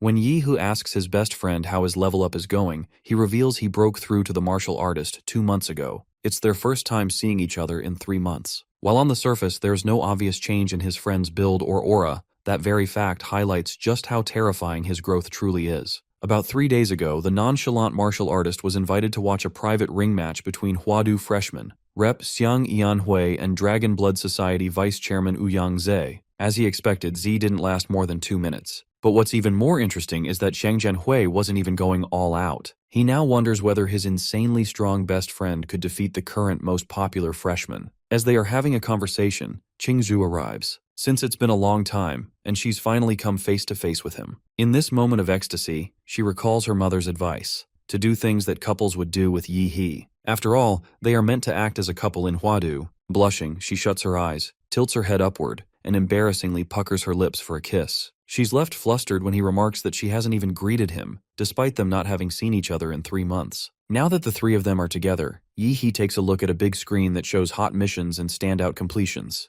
His best friend informs him that he and Qingzhu have already completed 3 missions over the quota. They are here just to team up with him. As the two converse, she, absorbed in her screen, brings up 3 available missions and presents them before him. She explains that all 3 missions were originally Tier 2, but now one has bumped a Tier 3 mission. It's rare for a 3-member squad of first-year students to receive approval for a Tier 2 mission. However, the top scorer is fine. He's now got a privilege card. Earlier in training, Gong K handed him a privilege card and told him he should take on tougher missions. Shaking off the flashback, Qingzhu asks him where he got the privilege card. Right as he starts stressing out, Chujo asks his take on the 3 missions. He feels glad conceding his friend changed the subject to his best friends. He adds that the first mission is a pure manhunt with low efficiency. The second is minor investigative support with little real action. The third puts the entire process in their hands. High risk, but high reward. The Tier 3 one, and they both agree with him. Later at the reception, the receptionist dismisses their request as nonsense, reminding them that a second-year squad was already wiped out in Lingshui. When Yihe shows her his privilege card, she refuses to believe him and threatens to report him to the director. However, her attitude shifts instantly after she calls and speaks with the director. After obtaining what they came for, he tells them to prepare gear while he's going to pick something up. Sometime later, the top scorer arrives at the College of Mech and Magitech Foundry and meets one of the deans of all 5 Hua University academies. He informs the dean that he's here to claim his weapon, the prize he earned from the Pendant War. The dean praises him for skipping a Disha tier skill to choose a weapon, then presents him with the blade he deserves. The sword lacks elemental attributes, but channels martial energy at 95% efficiency. Forged from the ultra-tough alloy Starfall Gold, it stands as a divine blade. The spine is etched with dense sun and moon serrations, adding mass and impact. Every swing lands with incredible force. The grip is also wrapped in anti-slip black leather threaded with metal filaments. Each cut rides a wail of wind and a flash of light. Even though the sword was designed to his old measurements 3 months ago, it feels perfectly balanced. No excess weight, no lightness. It fits his grip just right. As he leaves, he acknowledges Dean's weapon forging ability, and more specifically, all the blacksmiths of Imperial University. Now that he's got his sword, he heads to Lingshui County with his friends. Upon arrival, Chujo reminds them that they are on a secret mission and must act like ordinary students who are on an internship. The top scorer blankets the entire county with life field sensing, pushing his Demonra template to 71% in half a term. He's doing it because he feels there are people around with ill intentions, and he wants to handle them before they slip away. Right when Chujo suggests they should check out the house the Imperial University arranged for them, they get a lift from a 3-wheeled cargo. The 3-wheeled cargo driver, an old folk, asks Yi where he is from and what he is doing here. The top scorer replies that he's from Lingshui County, studying in Yuncheng, and has brought his 2 classmates here to have fun. The old folk doesn't recognize him, prompting him to reveal his family details. Yihe tells him his grandfather's name, Yi Shurong, who passed away a few years back, and he moved away after that. Before landing, the top scorer brushed up on the Lingshui dialect on the plane, and his cover identity for him actually exists. Soon after, they arrive at the Huadu mission base. As the top scorer and the others are about to thank the old folk for a free lift, he invites them to the Lingshui County's biggest triennial event, which will take place in 2 days. With that, they thank the old man and bid him farewell. As soon as they step inside the house, they realize that it hasn't been lived in for a decade. It's covered in weeds, and there are mosquitoes as well. But that's not a problem for the top scorer. He simply stomps his foot on the ground to make it clean. After setting down the luggage, decides to install micro cameras around the mission base for surveillance. Qingzhu, meanwhile, says she will check inside the house, but suddenly stops and calls him over to look at something. That something is a shrine which Yi says wasn't originally supposed to be there. He explains the shrine is made of wood, and if it had been here for a long time, it would have rotted away years ago. Chujo realizes that the shrine must have been placed in the house by someone else, and since he doesn't like the look of that statue, he plans to chop it down. Qingzhu, however, suggests they not act hastily, as it could be an important clue. To her surprise, when she turns to Yihe, she finds him prepared for battle. Unable to match their stubbornness, she suggests they should at least uncover the clay mask to see what's inside before smashing it. Just as she extends her arm and partially uncovers its face, the top scorer senses a sinister energy and prompts his friend to cut it down. Chuchu wastes no time and slashes it, and to their shock, black goo begins to bleed from it. The top scorer summons Zawarudo, and with its assistance, the nonchalant martial arts it manages to seal it. Meanwhile, Qingzhu starts to get tainted by the statue's psychic energy, and to break her free from its influence, her counterfeit fiancé channels some pure martial energy into her.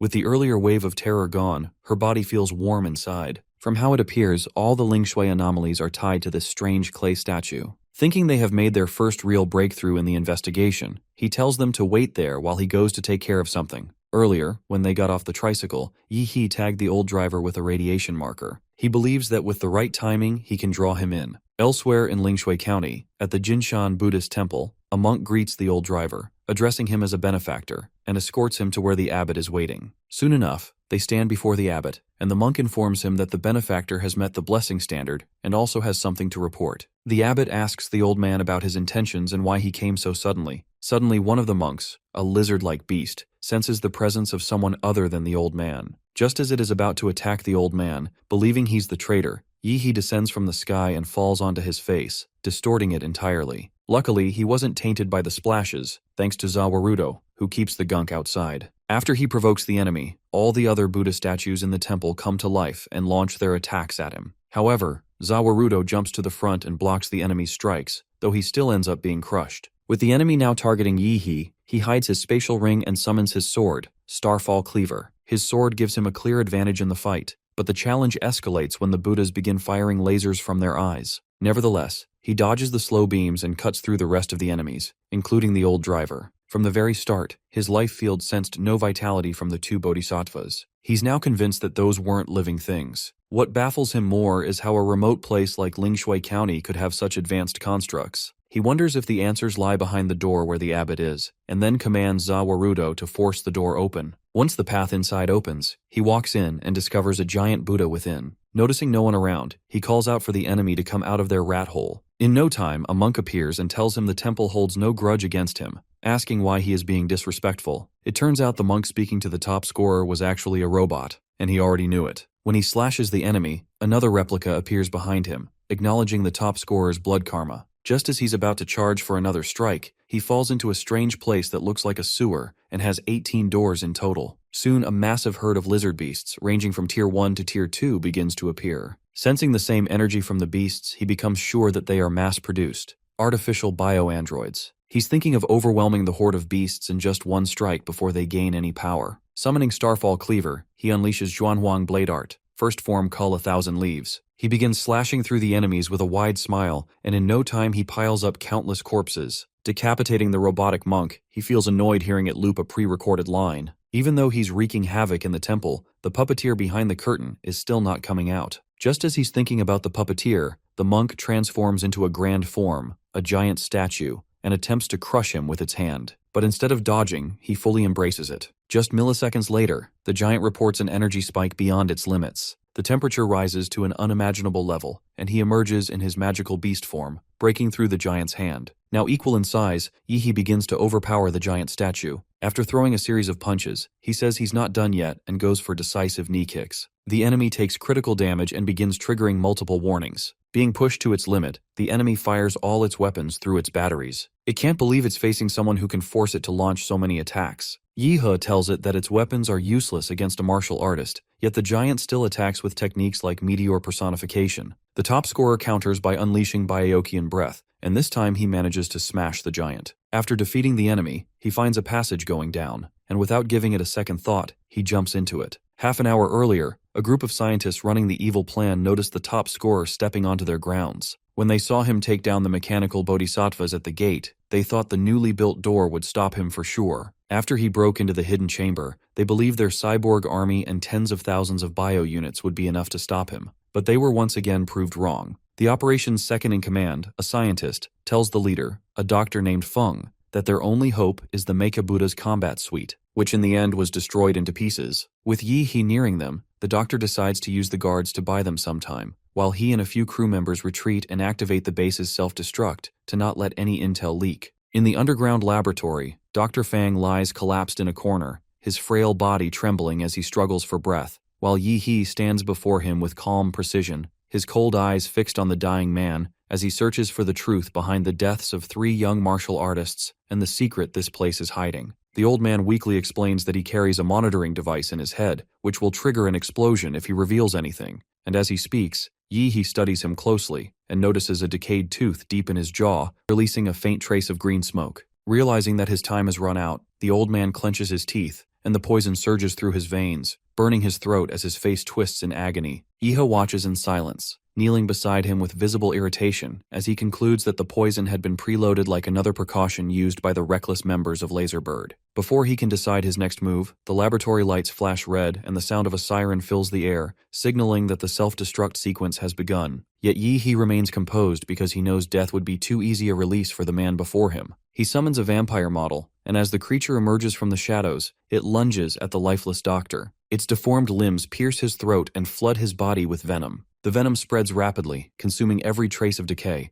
but under Yi He's control the transformation shifts course, and the corpse begins to regenerate instead of rot. Red light floods the room as Dr. Fang's skin tightens, his body rejuvenates, and his dull eyes open once more. What stands before Yi He now is not a man, but a creation bound by his will, one that retains memory and intelligence, yet holds absolute loyalty. Yi He studies him with satisfaction, knowing he has achieved what he calls a perfect bloodline because the creature in front of him is immune to light, resistant to destruction, and completely obedient. Dr. Fang's old life fades into nothing as Yi He instructs him to recall when the city was first infiltrated, and the command takes hold immediately. A blue glow spreads across their eyes as their consciousness connects.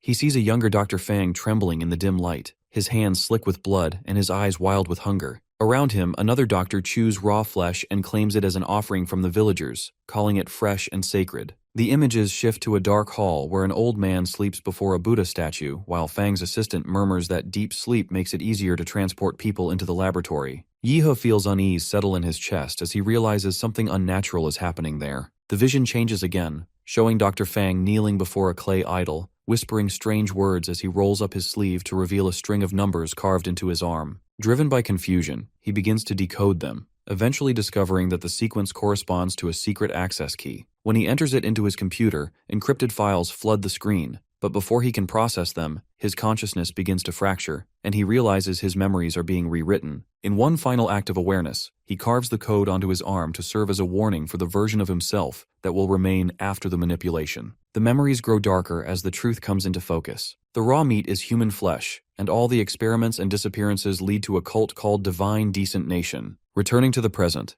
Yi He finally understands the full scope of the corruption. The cult has infiltrated the laser bird facility and turned its scientists and workers into hollow shells stripped of will. Dr. Fang, now kneeling before him in submission, confirms this, explaining that the organization erased their minds and converted them into obedient vessels. Yi He's anger rises as he looks at the doctor's pale face and recognizes the 3 young martial artists among the victims of these experiments. In the flow of recovered memories, he sees how Dr. Fang's pursuit of progress twisted into obsession. The man who once dreamed of enhancing human potential had instead opened the door to forces beyond control. Through Fang's final memories, Yi He learns that everything began with an ancient relic carrying a parasite known as emotai, a living organism that invades the mind and feeds on human will. It spreads quietly, and as it grows, it drives people to cannibalism and endless sleep, reducing entire villages to offerings that nourish a greater power. Fang once believed his own cruelty to be unmatched, but compared to the cult, he was insignificant. The Divine Decent Nation had gone further, sacrificing an entire city to feed their god. At last, the pattern becomes clear. The relic, the experiments, and the coming festival are all part of the same design,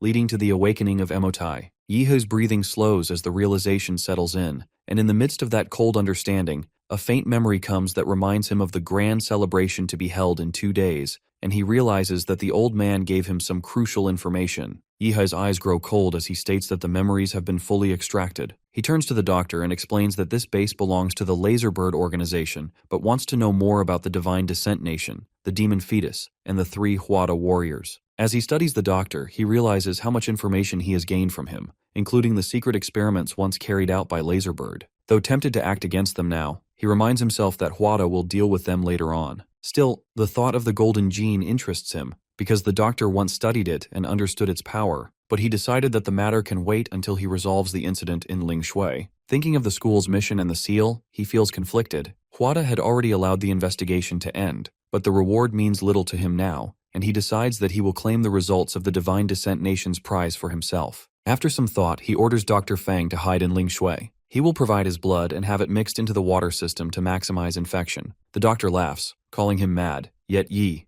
explains calmly that the people of Lingshui have already reached the 4th stage of pollution and cannot return to normal. He intends to control them and later, if possible, restore them to their former lives. At least under his control, they will not harm others again. When Yi He returns to Old House, he brings food from Lingshui. Lu Qingju and Su Hao hesitate when they see it, and Yi He immediately understands that they have guessed its origin. Su Hao trembles as he explains that they have found signs of cannibalism among the people. Yi He only smiles quietly, knowing they are close to the truth. He tells them everything, and Lu Qingju rises in anger, shocked that an illegal experimental base could exist for years beneath Lingshui. Su Hao grows pale and says that even a large biotechnology company has fallen to the corruption here. Lu Qingju insists the threat is beyond level 3 and that they should call Huada for help, but Yi He refuses, knowing it would cost him his credit. Almost crashing out, he assures them that the mission is dangerous but manageable, and that fear will only slow them down. Yi He places his hands on their shoulders and tells them to hold their ground until nightfall. He has already seen people eat raw flesh and worship clay statues, and he believes that only at night will the true nature of Ling Shui reveal itself. At the Laserbird headquarters, the board of directors holds an emergency meeting after learning about the destruction on Jishan Temple base in Ling Shui. Reports confirm that the base's self-destruct program was activated but interrupted, suggesting something has gone wrong. Communication has been cut off completely. A masked director orders the detonation of all heart bombs implanted in the researchers to erase every witness, while a special forces team is sent to Ling Shui to investigate. Back in Ling Shui, an explosion rocks the central water plant as the doctor's implanted bomb detonates. Thanks to the vampire's power, his body survives despite losing blood rapidly. Trembling, he reports to Yi He that Laserbird has triggered the bombs, and though he removed his in time, special forces are already on their way. Yi He immediately instructs him to continue with the plan, and the doctor obeys without hesitation. As night falls over Ling Shui, the streets lie silent. A train arrives at, and several passengers step off. Leading them is a tall man with a shaved head called Catfish, who laughs at how quiet the city is. Behind him, a woman named Ares, carrying a baby, confirms that Great Zia Dragonfish wasn't involved with the Jinshan Temple base. With them are a short-haired girl named Bluebird, a quiet man, Gold Snake and Black Lion, a sharp-eyed man wearing glasses. He orders them to destroy all experimental records and equipment. The five walk through the empty streets, speaking in low tones. Ignoring his team, Black Lion reminds the team that blending into the environment is part of the job, and quickly assigns roles. Snake and Bluebird will investigate the city, while he, Ares, and Catfish will move toward the Shuang Sea base. Snake and Bluebird enter a nearby house to investigate. In the kitchen, a basin filled with rotting flesh gives off a foul smell, swarming with flies. The sight makes Snake's stomach tighten as she realizes that the residents may be eating human flesh. Forcing herself to move on, she steps into the living room and notices a clay statue in the corner, identical to the one seen earlier by Yi He and his team. A strange unease rises in her chest as she senses something corrupt about it. Meanwhile, Bluebird speaks to his superiors through his communicator. He learns that the Buddhist temple base was destroyed by a single martial artist who annihilated everything inside. Tens of thousands of creatures lie dead, and fortress-grade armor was torn apart by sheer force. Dr. Fang's body is missing. As he listens, the connection suddenly cuts off, and he wonders if the signal is being jammed. Moving toward the window, he looks outside and freezes. The streets are full of people who are slowly walking with their eyes closed, and he realizes that an entire city has fallen into mass sleepwalking, and now they are surrounding them. Goldsnake realizes his position has been exposed and instinctively steps back, but before he can issue a signal, a blade drives through his abdomen. The attacker is Bluebird, the one he trusted most, whose eyes now emit an unnatural light as dark energy gathers around her body. The strike confirms that her will has been overtaken, and when Goldsnake traces the source, he finds a statue placed beside the deity's talisman, which is a relic identical to those once uncovered in the ancient ruins of Yuan, where ritual objects were said to enslave minds. At the same time, on the bell tower overlooking Lingshui County, Yi He studies the moon, noting that its size and brightness distort the natural order, and he concludes that the anomaly connects to the incidents of collective sleepwalking reported across the city. He sends instructions to his team to move toward the southeastern sector, where the concentration of sleepwalkers is highest, before vanishing to verify himself. Goldsnake wakes later tied to a tree. His vision clears slowly, and he sees Bluebird bound beside him. Below, a crowd has gathered. The people stare upward without expression, their mouths open and their bodies trembling. When he calls out, they do not react. Their silence tells him they are no longer conscious, and he realizes they have lost control completely. A bell rings through the air. The sound spreads across the forest, and the moon above grows larger as its light brightens until it covers the entire area. Under that light, the villagers begin to move. Their limbs shake, and then they start climbing onto one another, forming layers. The moonlight pulls them upward, and soon their bodies create a column that rises toward the sky. The wooden pillar holding Goldsnake and Bluebird is lifted with them, raising both higher as the tower expands. At Buddha Temple, Captain Black Lion grows uneasy. He has received no signal from either agent since their last report. The silence and the recent attack on Lingshui base suggest the two events are connected, so he orders the team to move out immediately. But outside, the team stops as soon as they look up. The clouds have vanished. The moon is larger and brighter than before, almost touching the horizon. Ares points toward the distance, where a silver beam of light shoots down from the moon and strikes the ground in Lingshui County. The light does not fade or spread. It stays fixed like a bridge between the sky and the earth. Black Lion studies the beam and realizes this is not a natural event. The destruction of Lingshui Base may have been part of the same operation leading to this moment. He orders his team to move toward the light. They follow narrow streets until Black Lion senses movement ahead. He rushes forward, attacking with his blade, but before the strike lands, a spinning black umbrella blocks it. The weapon hits the barrier and rebounds with force, cutting a mark in the wall. Black Lion steadies himself and recognizes that the umbrella is a high-level tool, not ordinary gear. A figure steps out from the mist holding it. Her motion is smooth and deliberate. The air around her stills. She closes the umbrella and stands before them. Black Lion watches her closely. Her appearance and manner confirm she is not local. The timing and location leave no doubt. She is connected to the Lingshui Base incident. Across the field, the veteran hunters see through their movements. They realize the two are stalling for reinforcements. Uneasy, they prepare to finish it fast, deciding to kill within seconds. Su Hao raises his sword and summons a pillar of ice. He stays alert, waiting for an opening. One of the enemies, a large man, charges at Lu Qingju with a cruel grin. He mocks her beauty, his words dripping with malice. Lu Qingju senses his power and braces for impact, but Su Hao reacts first. He sweeps his hand, forming an ice path that sends the attacker flying. Then Lu Qingju charges, furious and fearless, striking back. The ice wall between them begins to crack, slashed again and again by the enemy's blades. The wall shatters with a heavy sound. Su Hao feels a rush of disbelief at how easily it's broken. He drops smoke grenades from the Empire's arsenal, clouding the enemy's vision. Through the smoke, he pulls Lu Qingju with him as they retreat. He warns her the opponents are senior martial artists and far too strong to fight head-on. She agrees without hesitation, but before they can escape, a faster figure appears, cutting off their path. Two short daggers glint near their throats. The team leader smiles, sure of victory. He grabs their collars, but a sudden shift in the air makes him turn. A blade almost 30 meters long slams toward him. He dodges by instinct, and Yi He steps into view. Calm and cold, he faces the assassin. The assassin attacks in a blur, his body splitting into 12 shadow forms. Blades strike from all sides, faster than the eye can follow. For a moment, Yi He seems caught off guard. Then everything freezes. Time itself stops. The blades hang midair, locked in place. Yi He studies the scene, impressed by the technique, but he doesn't need to guess which is real. He and his ally strike together, shattering the phantom clones. He locates the real assassin, Black Lion, a top-ranked killer known for surviving anything. His skin is tough enough to resist bullets, but against stop time, even he is defenseless. Yi He draws energy into his hand and forms a blood-red arrow. The arrow pierces through Black Lion before time resumes. The killer's instincts scream too late. His long career ends in an instant. His final thought a question of how Yi He moved faster than sight. When it's over, Yi He lifts the severed head and begins absorbing the assassin's blood. The corpse withers and dries up, its power merging with his own. His energy surges, pushing him into the 8th stage of martial mastery. The battlefield grows silent. The remaining enemies, Catfish and Ares, stare in disbelief. Killing someone 2 realms above with sheer force is beyond reason.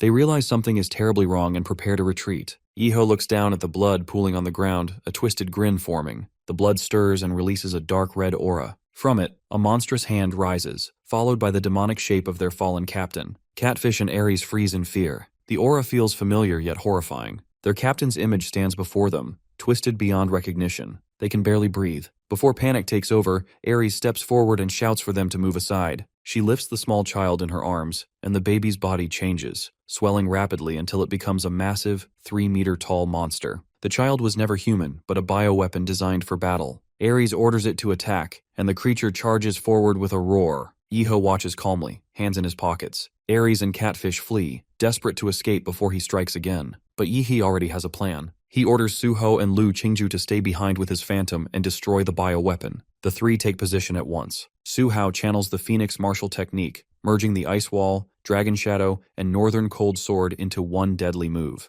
Cold energy fills the air, shaping into a dragon that dives at the monster. The cold aura forms a fierce dragon's head that roars as it strikes toward the towering bioweapon. It lets out a monstrous scream and charges, ready to sacrifice itself so its allies can escape. When blazing heat collides with freezing cold, the entire alley explodes in mist. Su Hao grits his teeth and leaps into the air. He slashes down with full force, his blade cutting across the mutant's face. The creature tries to dodge but fails, and a deep wound splits half its head. Beneath the torn flesh lies no blood or bone, only alloy plates and microchips. It is basically a machine disguised as a man. The giant surges forward at impossible speed, forcing Su Hao back. He grips his sword tight and narrowly avoids the next strike. The attack misses. In that instant, Black Lion appears from the shadows, moving like a phantom. He splits into 12 blood-red forms, each wielding a spinning blade. Together they weave a deadly net that slices down on the mutant's head. The creature's body bursts apart, torn into pieces. Even with its regenerative power, it cannot recover from such a brutal attack. As the blood and smoke swirl through the air, Lu Qingju rises above them. Her massive wings unfold, glowing with a bright purple light that floods the battlefield. She looks almost divine, like a goddess descending to bring judgment. From high above, Lu Qingju gathers her strength. Dark feathers burn around her hands, fading into ashes that form a dense black sphere.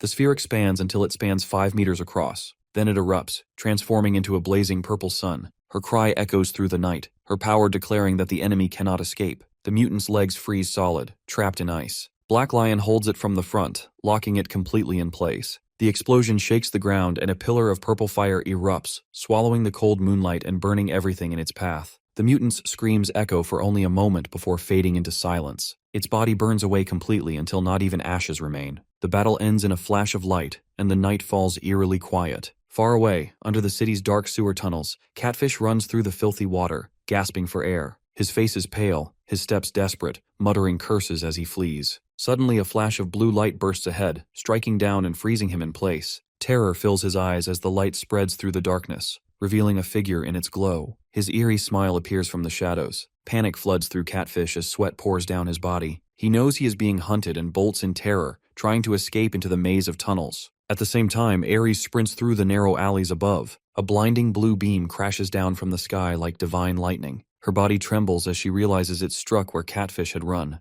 In that instant, she understands the truth. Their captain is dead, and now Catfish has fallen too. She is the only one left. Standing alone in the ruined alley, Ares shakes uncontrollably. Her mind races for a way out. She tells herself she cannot die here. Desperation fuels her thoughts until a wild idea flashes through her head. Her eyes land on a strange structure nearby, the human ladder of Lin Xuan, a bizarre tower stretching up to the sky. Her heart sinks as she realizes it is the work of Tiangu Jianglin. Fear mixes with determination. She bites her nails until they bleed and swears to survive no matter the cost, even if it means surrendering her soul to darkness. She rushes toward the human ladder, her fear rising as she draws closer. Bodies stack upon bodies, forming a grotesque staircase that reaches the heavens. When Ares finally stands before the structure, a cold shiver runs through her. Out of the shadows, Yi Hu appears with a massive blade resting on his shoulder. In his other hand, he carries the severed head of Catfish, blood dripping onto the ground. His presence freezes the air around her. Panic seizes Ares, and she bolts for the ladder, climbing desperately. She tells herself this is the only way to survive. The climb feels endless, yet her hands never stop. When she looks up, she sees a colossal door of jade. It opens slowly. Tears fill her eyes as she recognizes her dad. The column of people glows brightly, standing tall in the middle of the city and shining like a beacon in the dark night. The massive door opens slowly. When Biang finally sets foot on the moon, a faint, twisted smile forms on Yihee's lips. His body collapses under the moonlight, turning into black smoke that fades away. It was never really him, just an illusion created by the moonlight to prey on her fear and push her upward. The real Yihee watches quietly from a distance, his calm gaze fixed on the glowing pillar. After a moment, he speaks softly, as if already expecting this, noting that Tiangu Jianglin used Biang's fear to build his image and force her climb. He pulls out his phone, his tone steady, as he reports that the Laserbird assassin squad has lost 2 members, and the remaining 3 are barely alive. A dark smile creeps across his face, his eyes glowing blue with satisfaction and anticipation. He predicts that by tomorrow Tiangu Jianglin's men will arrive, and with Laserbird losing its base, another faction will fall. The night fades, the moonlight weakens, and the bright human ladder disappears as dawn breaks. The giant moon pulls back, and the last beam of light goes out. People from Lingshui County, whose bodies had been used to form the ladder, return to the ground. Some are dead, others alive, and some walk as if nothing happened, their faces calm and eyes closed. Yet their life force has been drained, leaving them as empty shells quietly heading home. In the cold morning breeze sweeping over the rooftops, Yihei, Suha, and Lu Qingju watch from afar. Qingju's voice carries doubt as she questions the strange mission. Yihe gives a calm smile, his eyes still on the crowd below, and says he has a plan. He adds that they are not alone, mentioning a capable ally who works in secret. Suha hesitates, his expression tightening as he considers the possibility. He believes he must come from power, either the hidden heir of a great figure or a young master sent to train among mortals. If that's true, the hidden ally could be a secret guardian. Before he can think further, Yihee's aura bursts out, filling the air with dark energy as his voice echoes, calling both of them to action. Dark mist spreads across the ground, twisting into illusions that crawl through the alleys and over the rooftops like spirits breaking free. In the middle of it all, Yihee commands them to destroy every clay statue in the city. Suha moves instantly, merging into the ghostly swarm. Lu Qingzhe lingers, unsure, her eyes locked on Yi He. Noticing her hesitation, he calls her name, and she startles slightly before giving a small, trusting smile. She tells him to rely more on his team instead of carrying everything alone. Yi He turns and walks toward the hidden base beneath the Jinshan temple. Inside, the mad scientist greets him with deep respect. Yi He cuts him off coldly, ordering him to prepare for battle. He steps into a dark pit filled with heaps of failed biochemical bodies. The doctor explains that all the artificial beings once defeated have been gathered here. Our boy is aware of this, pleased with the number, and shouts powerfully. His body erupts in thick black smoke as a giant skull forms behind him, glowing with energy. He suppresses the lightning within him to avoid harming the bodies nearby. From the smoke, a massive figure begins to form, tearing open its chest to reveal a huge beating heart. Blood gushes out, pouring into the pit and soaking the dead bodies. Their eyes flicker with life as their flesh starts to heal. Yi He watches as they transform into a resurrected army. Their eyes glow red, filled with rage and power. He orders the doctor to use the vampire virus to awaken them and enhance their strength. Each will be able to transform into a giant immortal soldier bound to his command. The doctor works quickly, controlling a swarm of tiny mechanical mosquitoes carrying vampire blood. They scatter toward Lingshui County, entering every home. Yi He smirks, saying that the warmth they bring is his own. He then orders the doctor to restore the Great Buddha mechanical armor, even if only partially, to make it usable again. The doctor laughs and agrees without question. Satisfied, Yi He lifts his hand with a cold smile and says that everything on their side is going as planned. Now he wants to see how Tiangu Jianglin will respond. Meanwhile, another force moves toward Lingshui County. A convoy speeds down the highway, marked with the emblem of Tiangu Jianglin, the ancient sect that rose when the secret realms first opened. Their leader, a mysterious pope, once gained immense power from those ruins. He used the artifact Divine Embryo, a dark relic that consumes body and soul, to build his cult into a growing empire. Their belief is that Divine Embryo will become a vessel for the divine and lead humanity into false salvation. The bishop's cold voice echoes as he says this land will soon belong to their faith. As the vehicles pass the fertile plains, his eyes burn with greed and conviction. These cultists may lack refined martial skill, but their dark methods are unmatched. They believe that through sacrifice and blood, Divine Embryo will awaken, and the divine realm will descend upon the mortal world. The dreadful moment is now drawing near. Inside, a bishop speaks solemnly about the land ahead, where their great patriarch once unleashed a divine calamity 4 years ago. A deputy bishop in a red robe, overcome with emotion, replies that the patriarch devoted everything to the divine church before being assassinated by the foolish Long Jew. He died without ever seeing the calamity he created take shape. Another deputy lowers his head, mourning that a man so faithful and pure could not even keep a single bone in the end, calling it a cruel injustice. The bishop at the front clenches his teeth, his eyes burning with fury. He vows that the patriarch's sacrifice will not be wasted, and that the world must not remain in the hands of fools dragging it toward ruin. His anger builds until he shouts wildly, filling the cabin with his voice. The followers around him tremble and shout in unison that the gods are descending and salvation is near. Their frenzy grows as they chant, their eyes wide and hollow, repeating that heaven will come to earth and that they must fight for their god.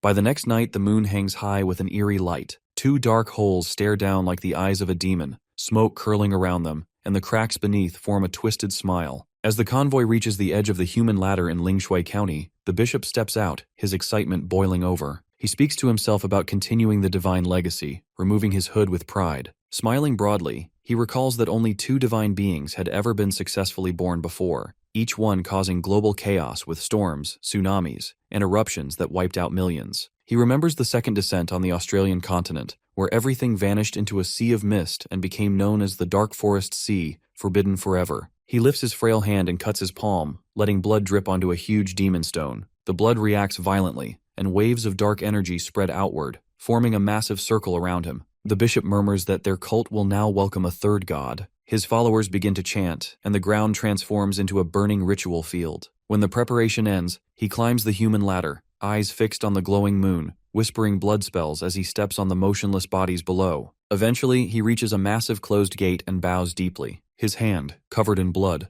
touches a corpse at his feet, and strands of red energy crawl out across the ground. He smiles and offers his blood to the dark power before him. As the gate opens, a blinding white light bursts out, and a voice from deep inside commands him to step forward. He obeys without hesitation, walking slowly through the light until he reaches a silver altar holding a platinum coffin carved with holy symbols. His eyes fix on it as he mumbles in awe. Inside lies the god of plague, sealed there years ago after draining the life from the people of Lingshui County. Now the time of awakening has come. The believers chant faster and louder as blood drips from their hands, filling the air with a heavy scent. The bishop raises his voice and declares that the moment to welcome their deity has arrived. The air vibrates as a powerful energy descends. The cult leader himself appears, walking slowly down the human steps, carrying the platinum coffin as if it were a sacred burden. The followers shout with devotion while he places the coffin at the center of the ritual circle. Standing tall, he raises his arms toward the glowing moon and calls for its power to descend upon him. As the clock in Lingshui County strikes midnight, the sound of 3 bells echoes across the land. The name Yuyen Boros thunders through the air, and the entire county trembles. Souls begin to rise from the bodies of every resident, glowing pale white as they float upward like a swarm of lights. Their lifeless bodies collapse, drained of vitality. The souls gather into thick clouds, forming a vast current that rushes toward the divine light. Then a deafening roar shakes the sky, filling every mind with raw power. Half the glowing souls suddenly turn blue, as if their purity has been tainted. They spin around and rush straight toward the bishop. Panic flashes across his face as he trembles, realizing the ritual has been corrupted. He mutters that the souls have been defiled by the strange roar, and that someone is interfering.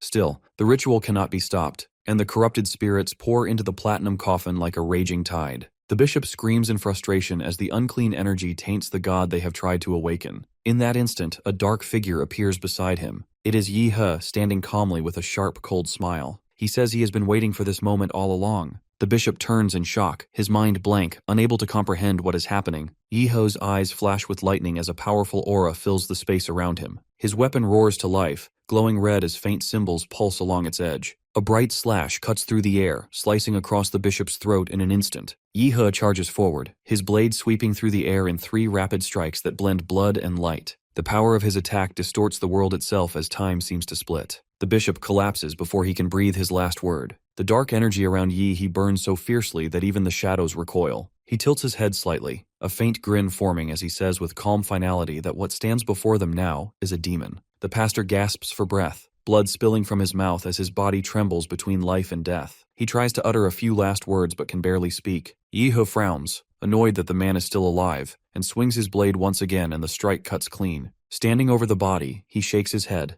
muttering that his opponent was far too weak. That's when from the shadows, a calm voice calls out. Yi He turns sharply, realizing he killed the wrong man. The real bishop steps forward, calm and composed. Removing his hood, his bald head gleams under the moonlight. Introducing himself as Lin Qi, the highest leader of the Xia Kingdom's divine church, he casually mentions that the man Yi he just cut down was only his deputy. He laughs lightly, explaining that in his line of work it's smart to use stand-ins. Yi He clenches his blade, furious. Without another word, he charges forward, striking fast and hard. Lin Qi raises his hand, blocking the attack with an eerie calm. Black energy bursts from his palm, forming dark chains that wrap around Yi He like steel wires, locking him in place. The chains tighten until it feels like every bone in his body is being crushed. Gritting his teeth, Yi He breaks free, summoning his power. A massive rose-shaped spirit appears behind him, radiating violent energy that tears through the darkness. For the first time, Lin Qi looks surprised, staring at the spirit behind Yi He. He asks if Yi He also practices divine arts, but blue lightning already crackles from Yi He's hands, filling the air with light. He sneers that he just wants to end this fight and leave this cursed place. Thunder explodes around him, his body tightening with raw strength. He punches forward, the lightning forming into a dragon that slams straight into Lin Qi. The impact shakes the ground, and Lin Qi is thrown through debris and smoke. When the dust settles, Lin Qi still stands. His body is battered, but dark energy twists around him, mending his broken arm. He lifts his head, calm and arrogant, declaring himself blessed by the gods. Yi He narrows his eyes, muttering that this fight is going to be a pain.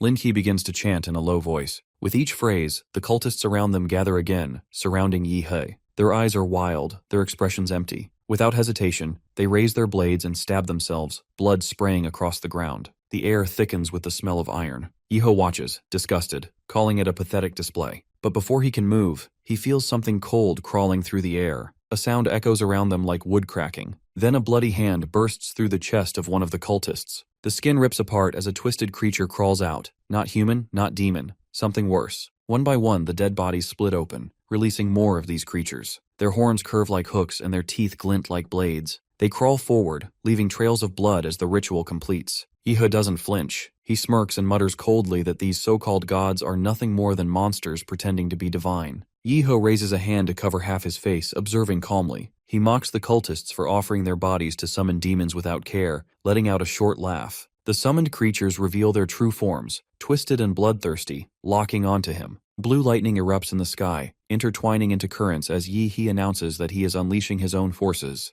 The small lizards transform into massive giants, over 10 meters tall, roaring as they surge toward him. The demons charge, but Yi He's giants crush them instantly, turning their bodies to pulp before they can strike. More giants flood the battlefield, their footsteps shaking the ground. The deputy bishop, dressed in red, trembles as he watches. The church leader is dead, and now countless giants appear. He tries to use spiritual vision to locate the leader, but sees only Yi. He's standing by the coffin, targeting Tai. Despite shouting orders, nothing can reach him. Meanwhile, Lu Qingju and Su Ho descend from the sky in awakened states, confronting the deputy bishop. The pastor realizes all of them had planned ahead, assassinating the cult leader, deploying the giant army, and intercepting him, and understands the cult's mission is doomed. As cold air radiates from the coffin, he notes that the entity inside bears a grudge, connected to the position it lost. The system reports that Yi He has gained 5 special divine energy points, as part of the accumulated faith of the ritual, partially absorbed by Emotai to create a body for Noyat Yam. Yi He laughs at the revelation, steps closer, and opens the coffin with disdain,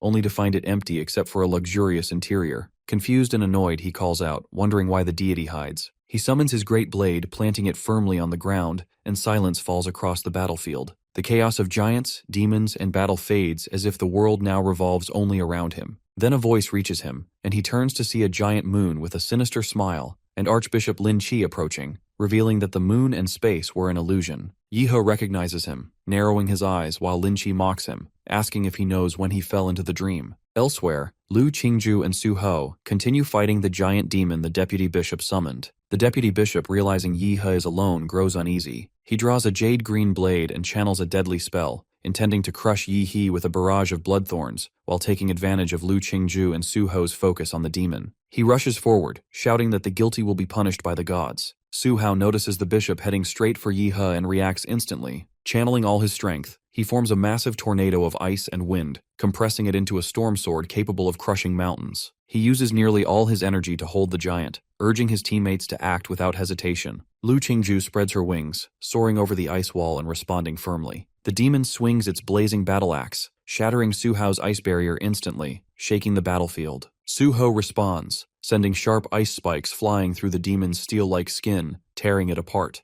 Dark energy swirls around him as he raises a hand, announcing that he channels the power of the ancient Huadu clan. Su Ho's body surges with energy from an ancient clan he once sealed, regenerating his wounds. His dragon horns grow longer, frost covers his reborn flesh, and his dragon eyes blaze. He channels the flame blood secret technique alongside his bloodline, risking a faster consumption of life for maximum power. His hands raise, gathering martial energy into a massive icy great sword, tens of meters long, shaking the surrounding space. He strikes with full force, aiming to destroy the demon before him. The creature braces, trying to unleash a massive flame, but Su Ho's attack overwhelms it. Ice and fire collide, spreading through the battlefield and shaking the surroundings. Despite the full strength of Su Ho's storm sword, the monster absorbs the energy with its own flames. The ice melts and fractures, leaving him exposed and exhausted. Just as he begins to falter, a sharp projectile pierces the demon from behind, dealing critical damage and finishing it. Su Ho collapses, drained, barely able to breathe. He looks toward his unexpected ally, Dr. Dine, who fired the rounds, realizing the kid he had underestimated hides extraordinary potential. Dr. Dine notes Su Ho's advancement toward martial disciple level, while Lu Qingju demonstrates equal talent, both carrying the promise of the master's chosen team. A swarm of drones appears, heading toward Su Ho, while the deputy bishop attempts to flee.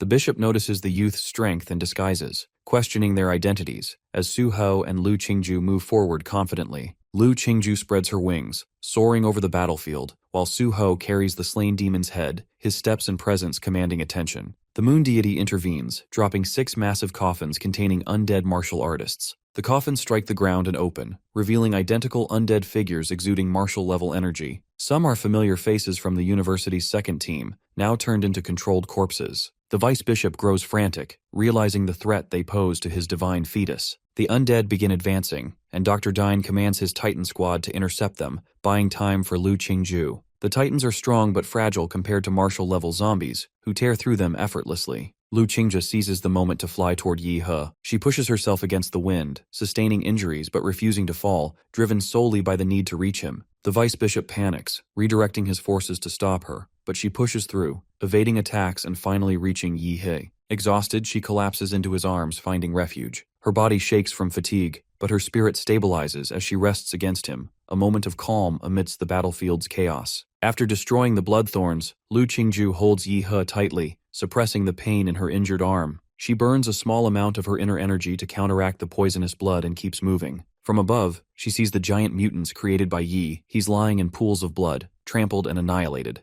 Among them, 6 bodies stir, their eyes opening with predatory intent, sending a chilling aura toward her. Recognizing the danger, she tries to resist the overwhelming presence pressing on her mind, refusing to surrender, spreading her wings to create a shockwave of resistance. The force strikes her physically and mentally, assaulting her spirit, causing intense pain, yet she clings to Yi He, determined to protect him. Her strength wanes as she falls into darkness, still holding Yi He as they descend. Below, 6 monstrous figures wait with elongated, twisted necks and spiked heads to impale them. Just before impact, Yi He awakens, freezing time and halting the spikes. Qinshi regains consciousness, supported by Yi He's shoulder. He reassures her, and she relaxes, letting herself lean completely into his embrace, exhausted but safe. The deputy bishop, enraged, tries to act, commanding 7 martial masters to attack. Yi He quietly channels his power, teleporting Qingju to safety while confronting the remaining threats alone. In Titan form, he crushes the martial-level undead, moving with overwhelming force, leaving a trail of destruction.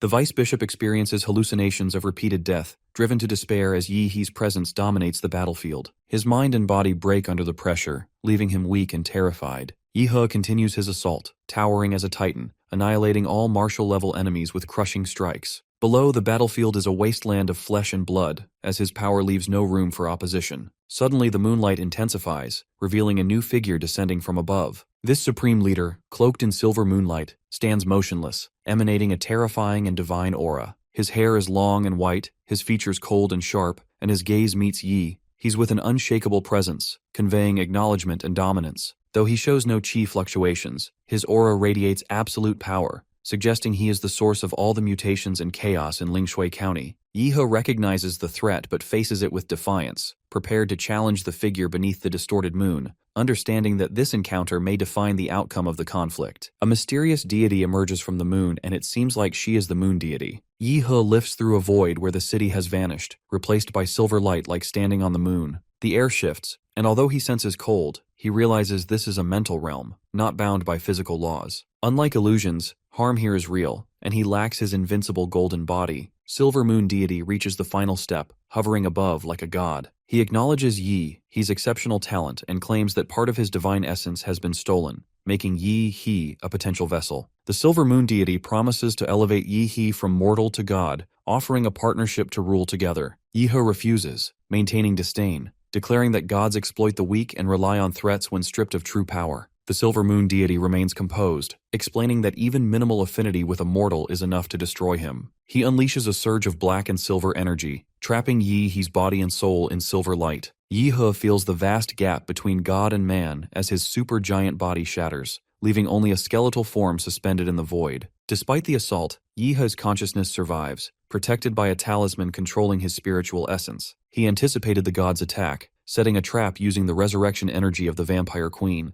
The Silver Moon Deity realizes he cannot touch Yi He's soul, enraged, as the mental realm cracks. A colossal blade descends from above, slicing through the void, and the realm collapses. From the breach emerges Chief of the Longquay Division, National Grandmaster Azure Dragon, wrapped in white bandages, blue hair fluttering, wielding a glowing greatsword. Yi He observes silently, satisfied as his plan succeeds, and the divine power he sought can now be seized. The Silver Moon Deity is shocked, questioning whether a human can possess such strength. Grandmaster scrutinizes Yi He, noting chaotic energy and impure form, likening him to the first demon hybrid. A Silver Moon Deity strikes, seizing Yi He, but the attack fails, and Yi He is flung away. Only Silver Moon Deity and Grandmaster remain, facing each other. Grandmaster gathers divine consciousness, channeling overwhelming power. As he descends, Silver Moon Deity braces, expanding the moonlight and flooding Lingshui County. The combined energies crack space, manifesting as a dragon in the sky. Grandmaster charges into the moonlight pillar, ready to confront the godlike entity and restore balance. On the other side, the sky and earth are upheaved as light and thunder intertwine. Yi He is thrown through mountains by Moon Deity, landing far from Lingshui County, wrapped in a protective sphere. The forest is devastated, trees destroyed by the impact, and Yi He emerges pale but alive. He scans the area and finds no trace of the county, realizing the battle likely flattened the region. As Yi contemplates,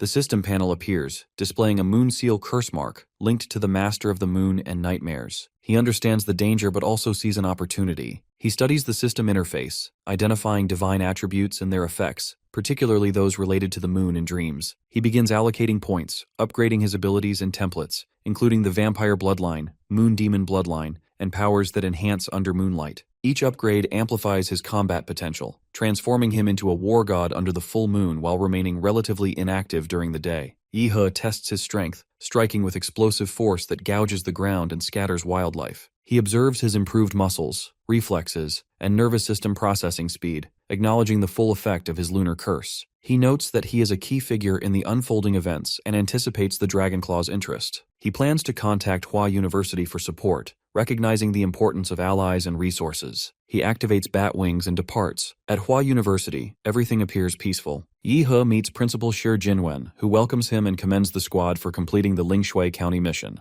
The principal assures him that the mission will be publicly presented as Level 4 to avoid shocking others, while internally, the squad receives Level 5 rewards. Yi nods outwardly but suspects the principal may know about his manipulations. Later, Yi reviews images of the Lingshui County disaster sent by Dr. Madman, confirming that a massive explosion has destroyed the area and left few survivors. He recalls Moon Deity's words about the moon attack and feels the severity of high-level martial arts threats. Yi reflects on the need for caution, remembering that the Grandmaster can help seal the Moonmark curse. As he waits, the Grandmaster arrives severely injured, his body bandaged and radiating a heavy aura, revealing the toll of the battle and signaling the ongoing danger in the martial world. In the reception room, Azure admits to his injuries, the frost damage he sustained from fighting the moon demon. Despite his wounds, he managed to claim victory. As he speaks, our bro giggles softly, finding it unexpectedly adorable that the usually stoic Azure Dragon is explaining himself. Then, Azure Dragon drops his cloak and begins with helping our boy seal the gaze. Since Principal Shi already discussed our guy's condition with him, he decides to spill some classified secrets. He reveals that the monsters once used to be as smart as humans. Casually, he mentions that he was the only survivor of an A-class ruin excavation,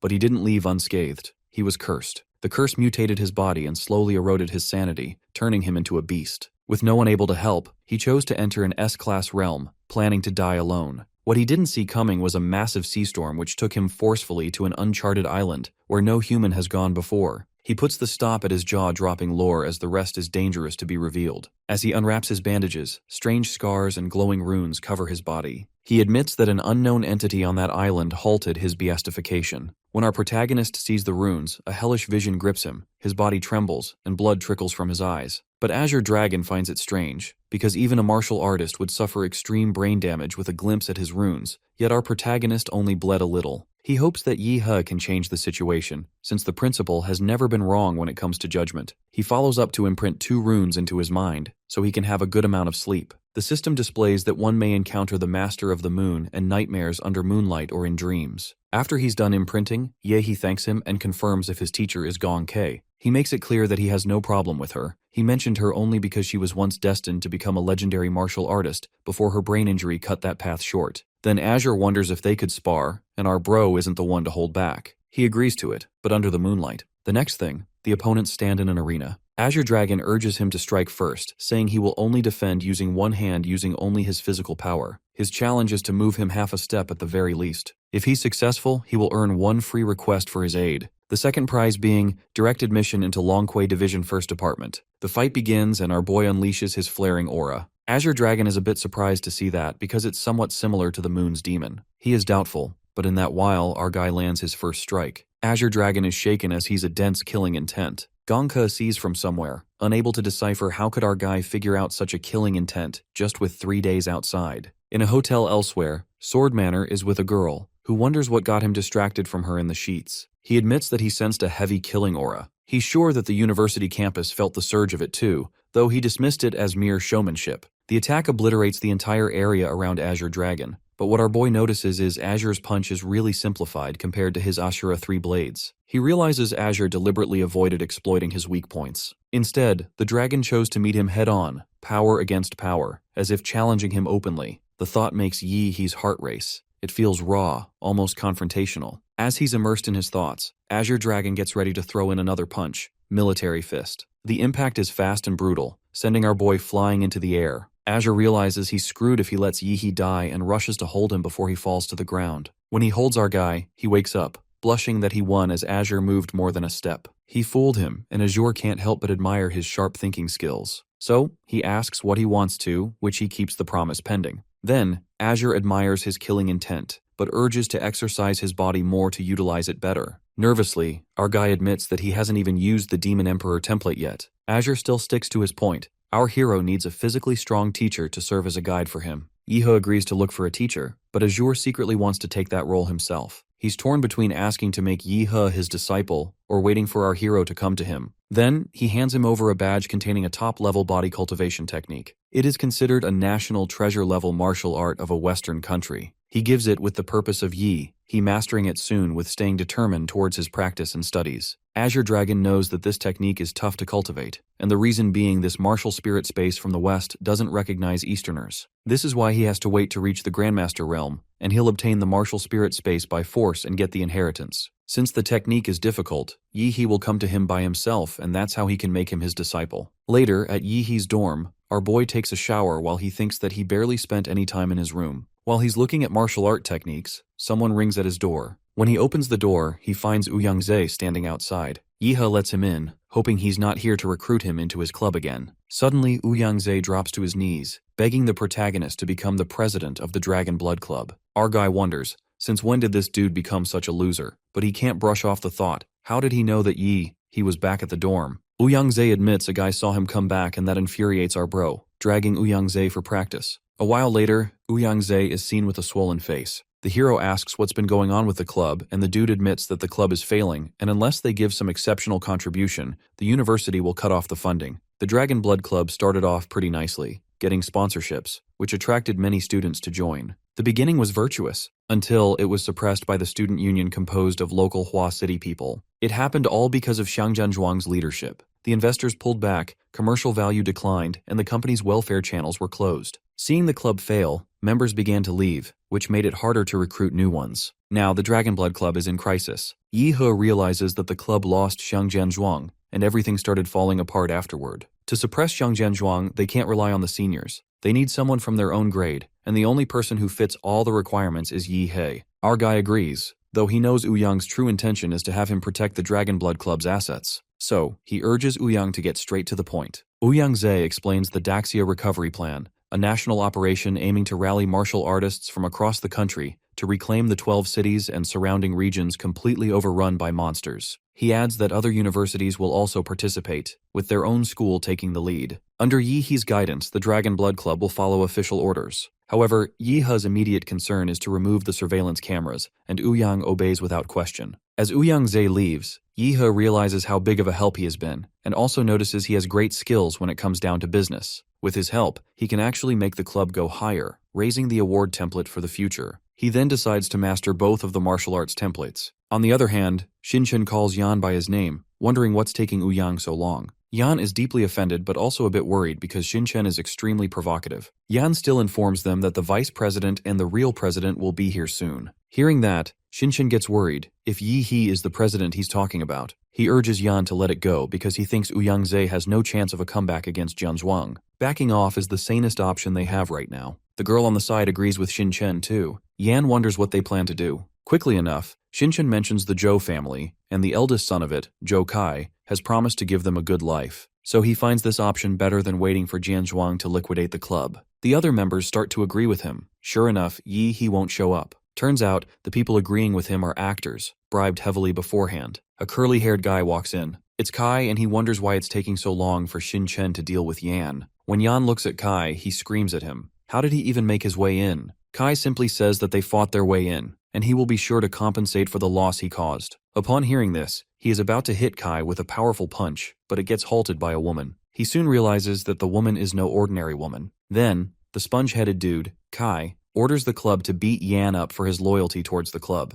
According to him, he's of no use if he can't follow the orders. As the others move to attack, Yi He suddenly appears, having rushed over after hearing the commotion from the lower floor. In one swift motion, he grabs Kai by his curly hair and yanks him backward. Then, with effortless strength, he throws both Kai and the woman out the window. After kicking out Kai and his assistant, he turns to the people behind him. One of them stutters, begging for another chance as he admits that he was blinded by greed. He knows that if he gets kicked out of Dragon Blood as well, there's no place for him in the Hua City group. Ouyang walks forward and informs them that they won't be expelled, but their actions will be kept under strict surveillance. They are also suspended from all activities of the Dragon Blood Club for the week. Our hero looks angrily at the officers, and they accept their punishment. Later, the main officials sit down to discuss the club's investment and financial issues. Ouyang Ze suggests that Daxia recovery could potentially put them in the spotlight, but our guy proposes a more direct solution, defeating the threat of the Dragon Blood Club, Jiang Zhuang. To his disappointment, Ouyang Ze informs him that Jiang Zhuang has entered seclusion to break through to the martial master realm.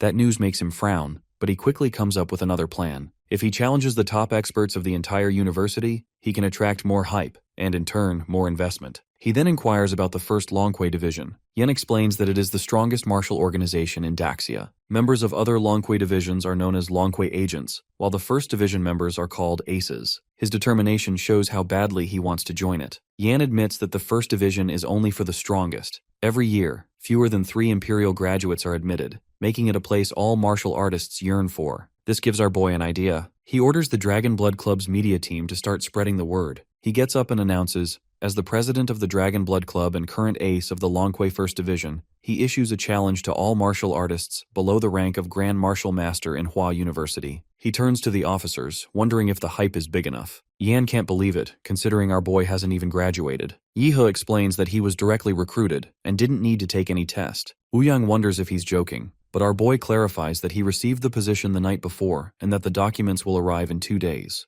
Yihe thinks to himself that ordinary martial masters can be crushed easily, but the talented ones might take some effort. If our hero wants to fight a Grand Martial Master, he would have to use his time stop ability, but that relies on the element of surprise, and showing it off just for investment isn't a wise move. Ouyang quickly contacts the media team, and soon the news spreads everywhere. Nobody really knows our boy, so gossip runs wild. Many call him arrogant for being a freshman challenging others. When the news breaks that he joined the First Division without taking any entrance exam, people start to wonder if the officials were simply charmed by his smile. After all, 99% of applicants fail. Most students are convinced that he used shady methods to become an ace. Meanwhile, the media campaign runs rampant, dividing people into factions. Some believe he's just a show-off, while others think he truly has the talent to be directly appointed without a test. His live broadcast gains massive attention, skyrocketing the club's popularity and investment flow. From a hospital ward, the beaten-up Kai watches the news, thinking this challenge is a death trap. Still, he's excited. There's a chance his rival might get killed. Finally, the day of the challenge arrives. Our hero makes a grand entrance from a helicopter, leaving the crowd mesmerized. The crowd goes wild when Yi-He stands in the center of the ring, quietly taking all the cheers and criticism as well. Casually, our boy waits for the first opponent. At the side, Long Tao realizes that this freshman knows how to hype himself up. The man beside this long-faced guy wonders aloud if he'd be going up. That Long Tao guy folds his arms, ready to ride this wave of exposure. Running towards the MC, Long Tao thinks to himself as an internet celebrity, there's no way he can miss the chance to not grab his sky-high traffic. Also, he believes that the first challenger never loses, so if he wins, he'd be famous overnight. Additionally, even if he loses and someone else beats Yi-He, he plans to step up later and claim that he is the one who exhausted our boy. Thinking all this, Long Tao moves forward. His body is covered in smoke as he yells and announces that he is a martial master of Second Dan. The entire arena shook as both the guys came face to face, but the fight didn't even last 10 seconds, since this big mouth got knocked out by a single kick on his face as he leaped to attack our guy. Right then, from behind, Lao Ying soars higher into the air and lunges forward towards our boy, all ready with her weapon to attack him. Everyone immediately recognized her. She is only a Martial Master 5th Dan and has a record of defeating 3 Martial Master 7th Dan students by herself. Her presence here is kind of odd, as she is a top figure in the entire second year, so everyone wonders if she is even a match for Yi He. No matter what the case is, at least she is stronger and more skilled than that so-called influencer Long Tao. As Yao Ling's spear's tip swept down, our boy focused the energy into his palm. Before attacking her, Yi He lets her know that her blade's purity is way too low. With that, the energy summoned by our boy literally cleaves the spear into 2. Just like that, all the rest of the opponents come at Yi He at once declares that he is pretty busy and has to wind up hurriedly. Seeing his arrogance, the opponents charge forward, but with precise and skilled movement, the protagonist handles them all. Some were severely wounded, while some were licked flying the moment they came near. Others have their weapons smashed into pieces. At the hospital, Jokai trembles watching all this. He doesn't understand who to send in order to take revenge, because at this rate everyone will get admitted to the hospital. Perhaps his elder brother, Jo Yanting, can handle this very efficiently, but he is a stubborn blockhead who only recognizes reason. So he won't be doing shit to protect his little brother. However, right then, this guy smirks as an idea pops up in his head. Back at the battleground, the guys lying on the ground, all wounded, are ashamed, knowing that this is going to be a highlight on the school's pillar of shame, and whenever someone mentions Yi He, they all will be reminded of this embarrassment. Abruptly, footsteps echoed in the arena, and the whole audience went wild, because Yanting had stepped in. A 9th Dan martial master expert who was in seclusion had come here. This guy is no ordinary martial master. As he has recultivated his realm of perfection, he can even fight and defeat ordinary grand martial masters. Everyone is excited as Jo Yanting inherited the powerful sun-blaze blood of his family. He is so strong that he once couldn't control it and would catch fire, so the family gave him a special suit and training to keep it stable. Stepping forward, the guy very respectfully acknowledges that his brother caused trouble at Yi He's association, so his family will be compensating for all the losses. The protagonist could easily figure out that Yanting is not here for revenge and doesn't even look like a belligerent person, so his arrival here doesn't really make sense. This guy admits that he is indeed not here for revenge for his little brother, but for the Jo family's reputation. He understands that the little brother was at fault, but Yi He insulting Yanting's family is unacceptable. Hearing this, Yi He scoffs, realizing that jerks will always add their own spin and slander. However, this guy demands that our boy kneel and apologize. Having said that, the MC challenges this guy to make him apologize if he really has the ability. The next moment, their fists meet, and an explosion of energy rings out as light surrounds the whole area. They both unleash powerful punches, their equal strength making everything and everyone shiver. Yanting roars in anger as he throws his full force into a forward charge, while our boy calmly counterattacks. At this moment, Yi He notices that his enemy's nano battlesuit has receded, and the temperature is rising out of nowhere. The whole crowd understands that this is the power of the Sunblaze blood, and Yi He is literally doomed. The whole crowd's eyes are fixed on the match between Yi He and Yanting. Both the guys are equally strong, which makes the atmosphere very tense, as they are on an entirely different level from Long Tao and Yao Ling. The arena floor has split open as two streams of energy, one nuclear and the other fire, collide with each other. Witnessing this, everyone understands why Yanting is no joke, as he is the only one who is lasting against Yi He. At this moment, our boy unleashes an unexpected move as he transforms into his monster template form, which distracts Yanting. Taking this as an opportunity, Yi He launches a powerful punch, which sends Yanting flying. Catching the sight of this, even the little kids are rooting for their favorite warriors. Gasping and wounded, Yanting wonders how Long Kui recruited someone like this, as he finds our MC's attack style barbaric. For a brief moment, he freezes, questioning his own senses as he realizes that Ye Hai is growing bigger. Yi He, standing calm, suggests his enemy be more confident because he indeed is getting bigger. Rather than releasing the humanoid power all at once to form a body outside, he is using the vampire's superior control over its own flesh and blood to slowly release the humanoid power inside his body. In that instant, he transforms into a gigantic form and sends a massive fist crashing down on Yanting. Using this technique, he has gained immense speed and nerve reaction capabilities. Additionally, he increased his physical quality by several times every second. The ground-trembling punch leaves Yanting unable to defend himself, forced brutally onto the arena floor, which splits open. This power makes Yanting realize that this guy is way too terrifying. He always thought that his own bloodline was monstrous, but compared to Yi He, it is nothing. Yanting's bones can literally no longer withstand our boy's power, and it seems that he will need to recultivate once again. However, right now he needs to get out of this situation. He dodges the powerful punch, leaps into the air, and changes tactics, relying on speed instead of strength, though Yi He wouldn't let him go and turned in the direction of his opponent. At this rate, Yanting is furious. Immediately, his body tenses and a blaze erupts and engulfs his entire body. Witnessing this, everyone starts screaming, being thrilled as this heat energy is literally changing the whole atmosphere. This move of Yanting can literally kill our boy, but who can stop an angry bull? There are energy spheres of this blazing fire, and Blazing King tackles these with his blazing sun demon hand. These spheres have literally surrounded the Godzilla-like body of our boy. Still, Yi He is not scared because he plans to use him to test his newly researched, self-created martial skill. With that, Yi He unleashes his ultimate move, the heaven-bombing dragon cannon. At that moment, a giant fireball fell from above, and he raised his hand, which turned into a Godzilla-like mouth, releasing a powerful beam of nuclear energy that swallowed the fireball. Yanting is left speechless as he realizes that he is going to die. At this moment, after going berserk, Yi-He comes back to his original form, scratching his head as a figure appears in front of him, reminding him that he has gone too far this time. The principal descended, arriving in time to rescue Yanting. The oldie was on his way to see this amazing fight but ends up finding all of this. Chuckling foolishly, Yi-He states it can't be helped.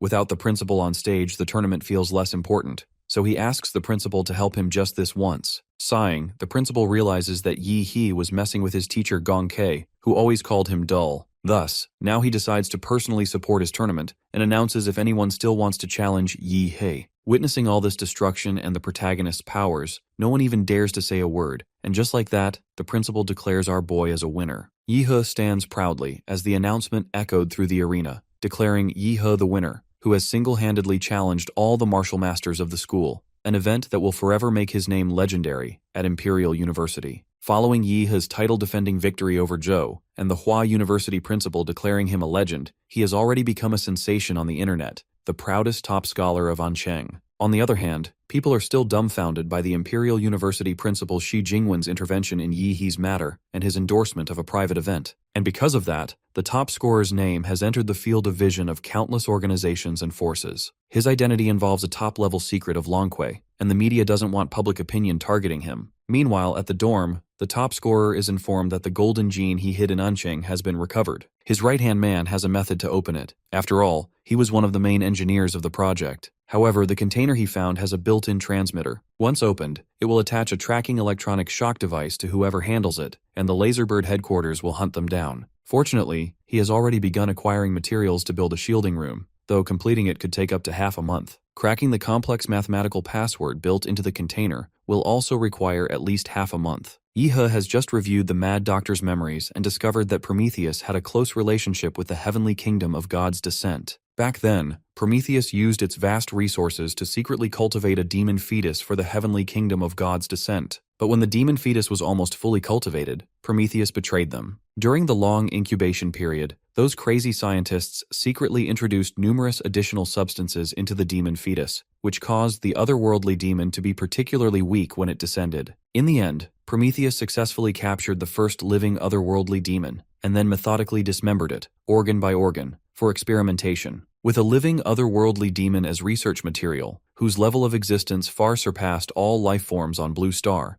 Prometheus advanced in the field of biological science. This eventually led to several breakthroughs derived from the otherworldly demon's body. One great example is Project Eden. In this project, the madmen of Prometheus planned to create a god on Earth with their own hands. This man-made god was not only meant to protect Blue Star from the invasion of the secret realm and the descent of otherworldly demon gods, but was also meant to abolish the existing national and ethnic systems on Blue Star, integrate all human beings, and use his brain, which is above any organization or collective, to allocate all the resources on Blue Star, to achieve absolute fairness and turn Blue Star into the Garden of Eden in mythology. There was also Project Fireseed, which aimed to change the genes of all human beings and achieve a leap in the life of the race. This was the predecessor of the Laserbird Golden Gene Project. Since Yi-He accidentally mentioned the term gene lock, he was even mistaken for having a relationship with Prometheus. He had a gut feeling that sooner or later he would be drawn into the vortex related to Prometheus. He then suddenly remembered that he had been so busy helping Ouyang-Zhe that he hadn't had enough time to study the badge Qinglong gave him. But now that he finally has enough time, he prepares to practice the sleep cultivation method. Moments later, he opens his eyes to what seems to be a battleground where a war had happened not too long ago. He finds countless burning scorch marks on the ground, which surprisingly even the cold rain can't extinguish. The top scorer also sees some non-human claw marks. Soon after, the rain stops, and he contemplates whether he should take off the armor of the Westerners. He also can't freely use his strength in this martial rhythm space for now, and has to rely on the weapons of the soldiers for the time being. It is about time for the master of this martial rhythm, who is like a quest NPC, to arrive. Funny enough, the NPC he seems to be waiting quietly for attempts to evade him the moment its eyes land on him. The NPC, an old man, turns his face and tells him that he doesn't want to have any business with a robber like him, deep down shocked by his strength to hold back a carriage. When Yi-He reacts as if he's clueless, the old man calls him out and reminds him that the martial artist with the azure hair who broke in back then also came for his family's inheritance. He deems his sons and grandsons useless, and he can only guard the family's honor in this martial rhythm space. He never thought for once that a martial artist with azure hair would forcibly break into the martial rhythm space after breaking through his realm, and in the end, learn the inheritance through the most direct violence. Because of that, he calls both Yi and the martial artist robbers. Seemingly annoyed, the top scorer says that he's not interested in the old man's grievances. But as a quest-giving NPC, he can't just ditch his job. With that, he cuts the carriage into multiple pieces with his blade, just so that the NPC gives him the quest that he wants. Since the old man is the master of this martial arts space, the top scorer has him lead the way. The NPC admits that he has a bit more manners than the blue-haired martial artist, and further believes that if they continue to follow the spray marks, they will find the location of the trial. But to their surprise, the spray marks disappear at a certain point. Deep down, the NPC plans to trap the top scorer in this martial arts world forever. Since there are no footprints on the ground and the birds are hovering over them, he wonders if it went to space. Yihe's keen perception in noticing the key details that the old man thought were concealed well enough makes the old man acknowledge his talent. Without exception, flying creatures never build their nests in low-lying areas. They are currently on a vast plain, and they have to keep looking in the direction they are headed until they reach the highest point, which is their target. Wearing a smug expression on his face, the top scorer turns to the old man and asks if he can borrow his horse. Later, when he's mounted on the NPC's horse and seems to be headed toward the destination, the horse suddenly throws him off, indicating that they have arrived at the destination. However, to his surprise, when he glances at the sky, he finds a giant dragon, deducing that it could be the legendary nemesis of Demora, the star-destroying calamity. Before he even knows it, the enemy lunges at him. Coming out of the fire is the old man, who reminds the top scorer that he thinks of him as nothing more than a speck of dust, to be devoured by the wrath of the star-destroying calamity. Furthermore, he's sure he won't die. After all, he's the master of this space. This trial isn't about killing the multi-headed white dragon, but about finding a spiritual object guarded by various strange beasts in the snowy mountains, and then gaining the recognition of the multi-headed white dragon by offering sacrifices to it to obtain the inheritance. The old man witnessed the guy with the blue hair use his brutish strength to violently kill several dragons and seize the inheritance, and he believed that he might not be at the same level as that person, only to find him alive and standing on his feet. Looking at the old man, the top scorer explains that the reason he didn't get any power from the template after entering the martial arts space for the first time was due to the low compatibility. But now that the template's compatibility is gradually improving, its power is merging into his soul. This finally allows him to showcase the template's power in the martial arts space. Once the template is activated and he blends perfectly with the nemesis of Demora, the star-destroying calamity, the old man straight up lumps him into the same group as other monsters. Meanwhile, the 71% compatibility of Demora's circular power completely absorbs the power of the Colossus humanoid, achieving Demora's complete transformation. However, this terrifying power is limited. When the anthropomorphic power and nuclear energy are exhausted, it will exit the godlike form. But the good thing is, it can last for 2.5 minutes. Once he's done explaining, he takes a giant leap into the sky, only to fall back down and crush the Calamity Dragons. He decides to relive this battle in the 5-element space, and appears to have a clear advantage in the fight, despite the enemy's ability to fly. His main arsenal seems to be the ability to shoot long-distance attacks, which he throws at the Calamity Dragons, hoping to end them once and for all. Using an attack spell called Meteor Emperor Demora, Yi manages to crush through nearly all the Calamity Dragons, leaving only 3 alive. This reminds him of a certain 3-headed dragon. Though these 3 heads won't be saved either, he rips the dragon's heart out. Meanwhile, the old man finds the sight of dragons fighting unbelievable, especially the top scorer's ability to slaughter the multi-headed white dragon with such overwhelming power,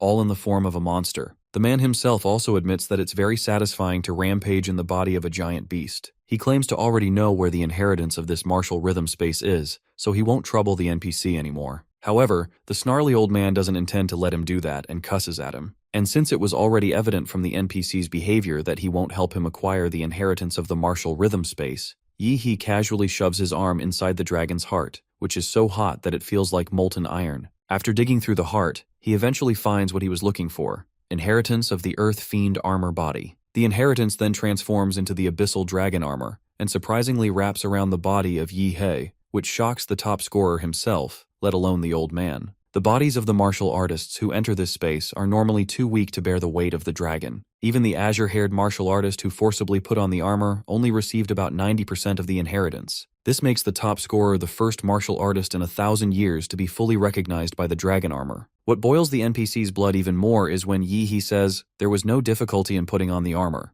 However, he manages to suppress his negative emotions and acknowledges him because the ancestor has also done so. Since the old man has no heirs, he thinks that passing the inheritance to someone suitable like Yi is fortunate. At the very least, the inheritance isn't disgraced. The top scorer feels that something is still missing. which prompts the old man to shout at him for being too greedy and targeting their family's other treasures. The abyssal dragon armor is too extreme and domineering, focusing only on external cultivation. It must be paired with an internal cultivation method of the same level to achieve a balance between internal and external cultivation for the martial artist. Otherwise, any ordinary martial artist's internal organs simply can't withstand the pressure of the armor. Therefore, the complete forging technique is the combination of these internal and external body forging methods. The level is a Heavenly Gang martial skill. It is a rare opportunity, and he can't let it go. Fast forward 7 days, and he wakes up from the martial space when he receives a call from Chuzhou. He informs his friend that he spent 80% of his time sleeping and practicing in his dreams for a few days.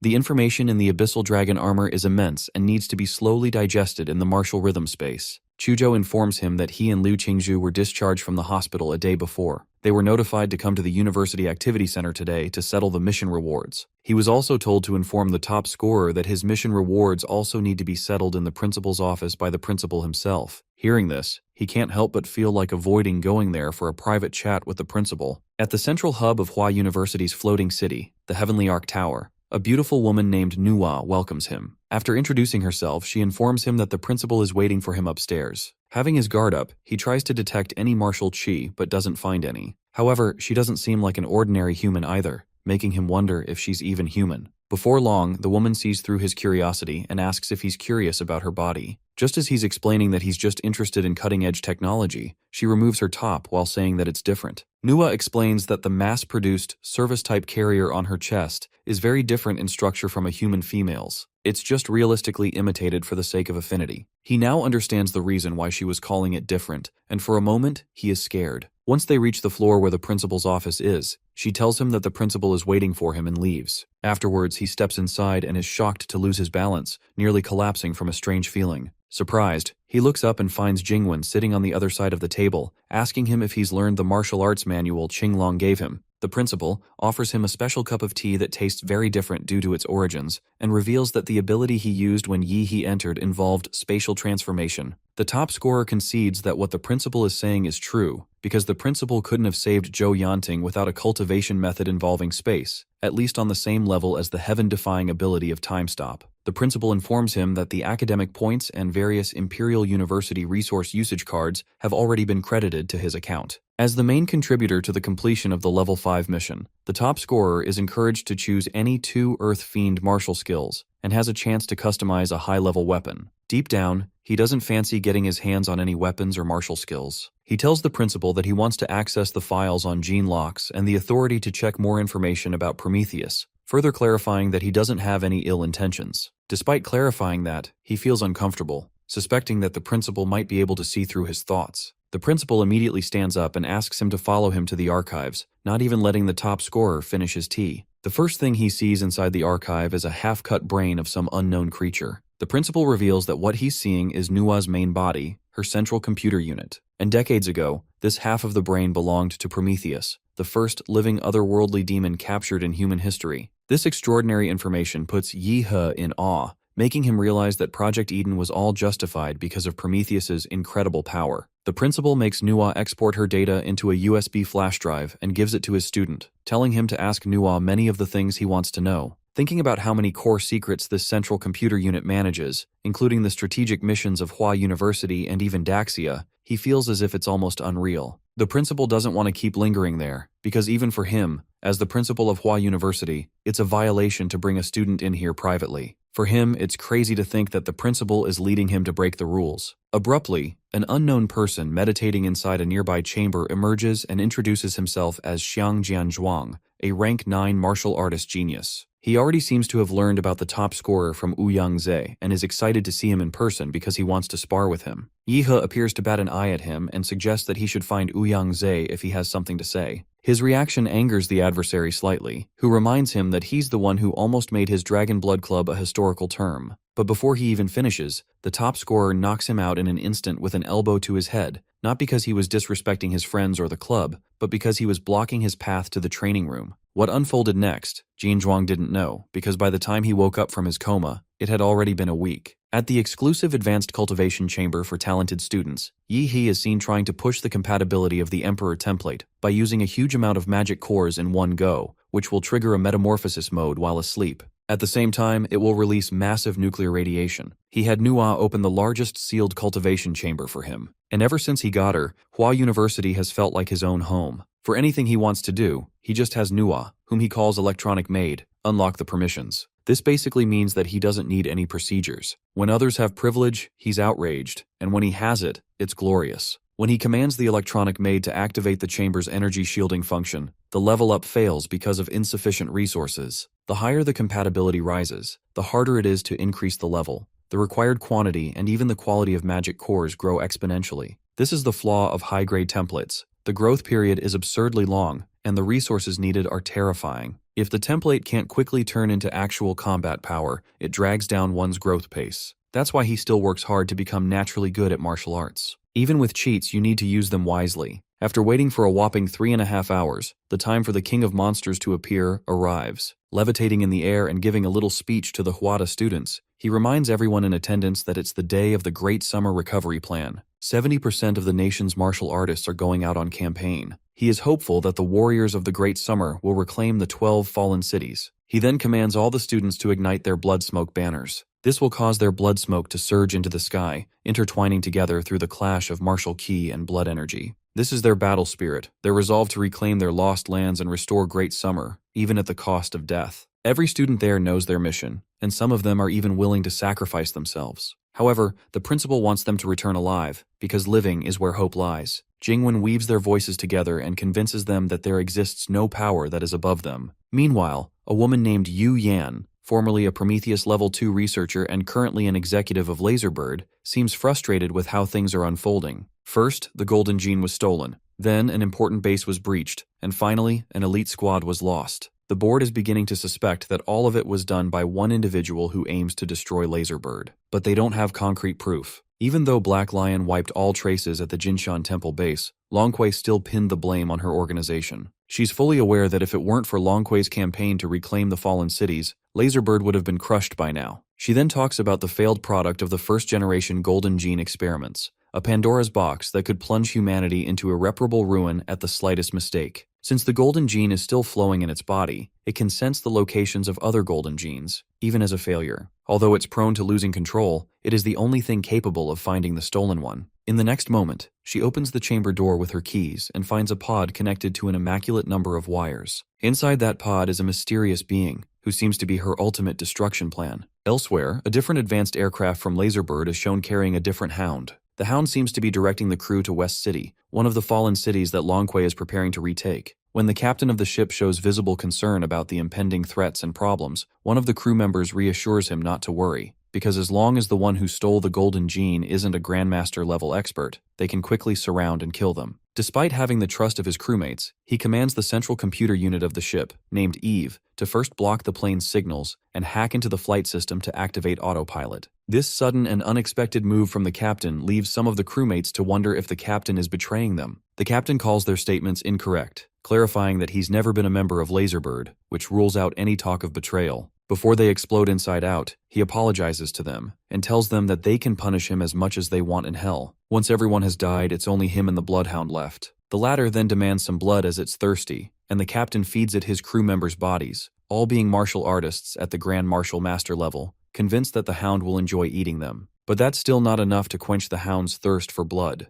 The captain reveals himself as a North Baton secret agent, but here he's been lowered to the role of feeding dogs. Since the Hound is now free, it asks the captain what he wants it to do. The captain says that it doesn't need anything specific to do, and that the Hound should just vent its emotions freely in this country of Sia. Daxia is beginning to reclaim the cities it has lost, and its resurgence is something that the people of North Baton do not want to see. The captain also decides to leave, because if the Hound gets out, he will also be torn into pieces. The Hound says that before, it was a hunting dog searching for food, but now it's a mad dog that's been let off its leash and is biting people indiscriminately. He's really been underestimated and is so enraged that he wants to tear everyone into pieces and then swallow them. With that, he smashes the pod open and obtains his freedom. Moreover, he has a clear goal in mind, to complete his Golden Gene to achieve his true form and become a god. And he's not going to hesitate in the slightest if anything or anyone were to confront him. Later, in West City, some airships appear to be bombarding the city to eradicate beast tides. They are planning to penetrate the enemy's core and decapitate the Overlord. However, when one beast is about to attack the hound, he kills it in one shot, and, using its ability to absorb any creature's genetic ecosystem,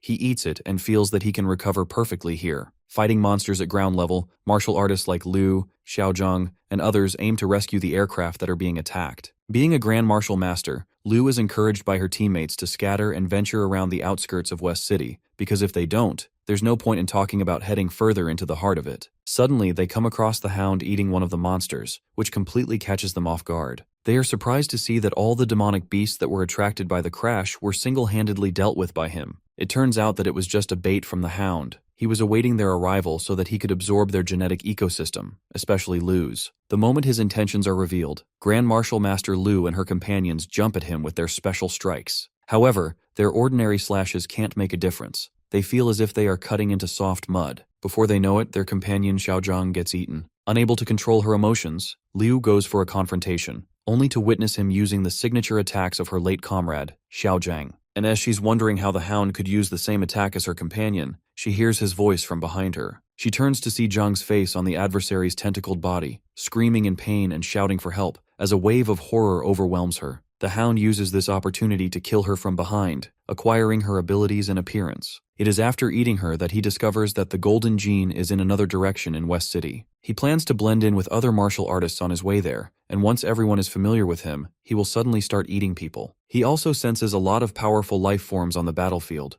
presuming those must be Grandmaster-level martial artists. If he were to devour genes of that level, no one would ever dare to command him like a dog. Elsewhere, a group of martial artists led by Chen Tianyu, Dean of Hua University's Grandmaster Academy and captain of the West City Recapture Plan's elite team, is fighting a Lord-level demonic beast that has broken through to the rear. Only by relying on individual, agile, and powerful warriors to kill the high-level demonic beasts in the Beast Tide can the Beast Tide be dispersed, thereby drawing out the Overlord. Their 5-person team from Hua University's Dagger Team was tasked with this arduous mission. The president of the Hua University Student Union, Dai Qiming, is also there to carry out the mission with Tianyu. When the latter notices the environment around them getting a little quieter, the former confirms that there's no problem with the route they took. It was the best route to the Overlord's nest, scouted by Longqui's Vanguard Scout team. The Dean enlightens him that the higher a martial artist cultivation level, the stronger their spiritual vision becomes, even to the point where they can see their own death in their dreams. Therefore, the student must trust a martial artist's intuition. After this, he commands everyone following him to stop and be on their guard.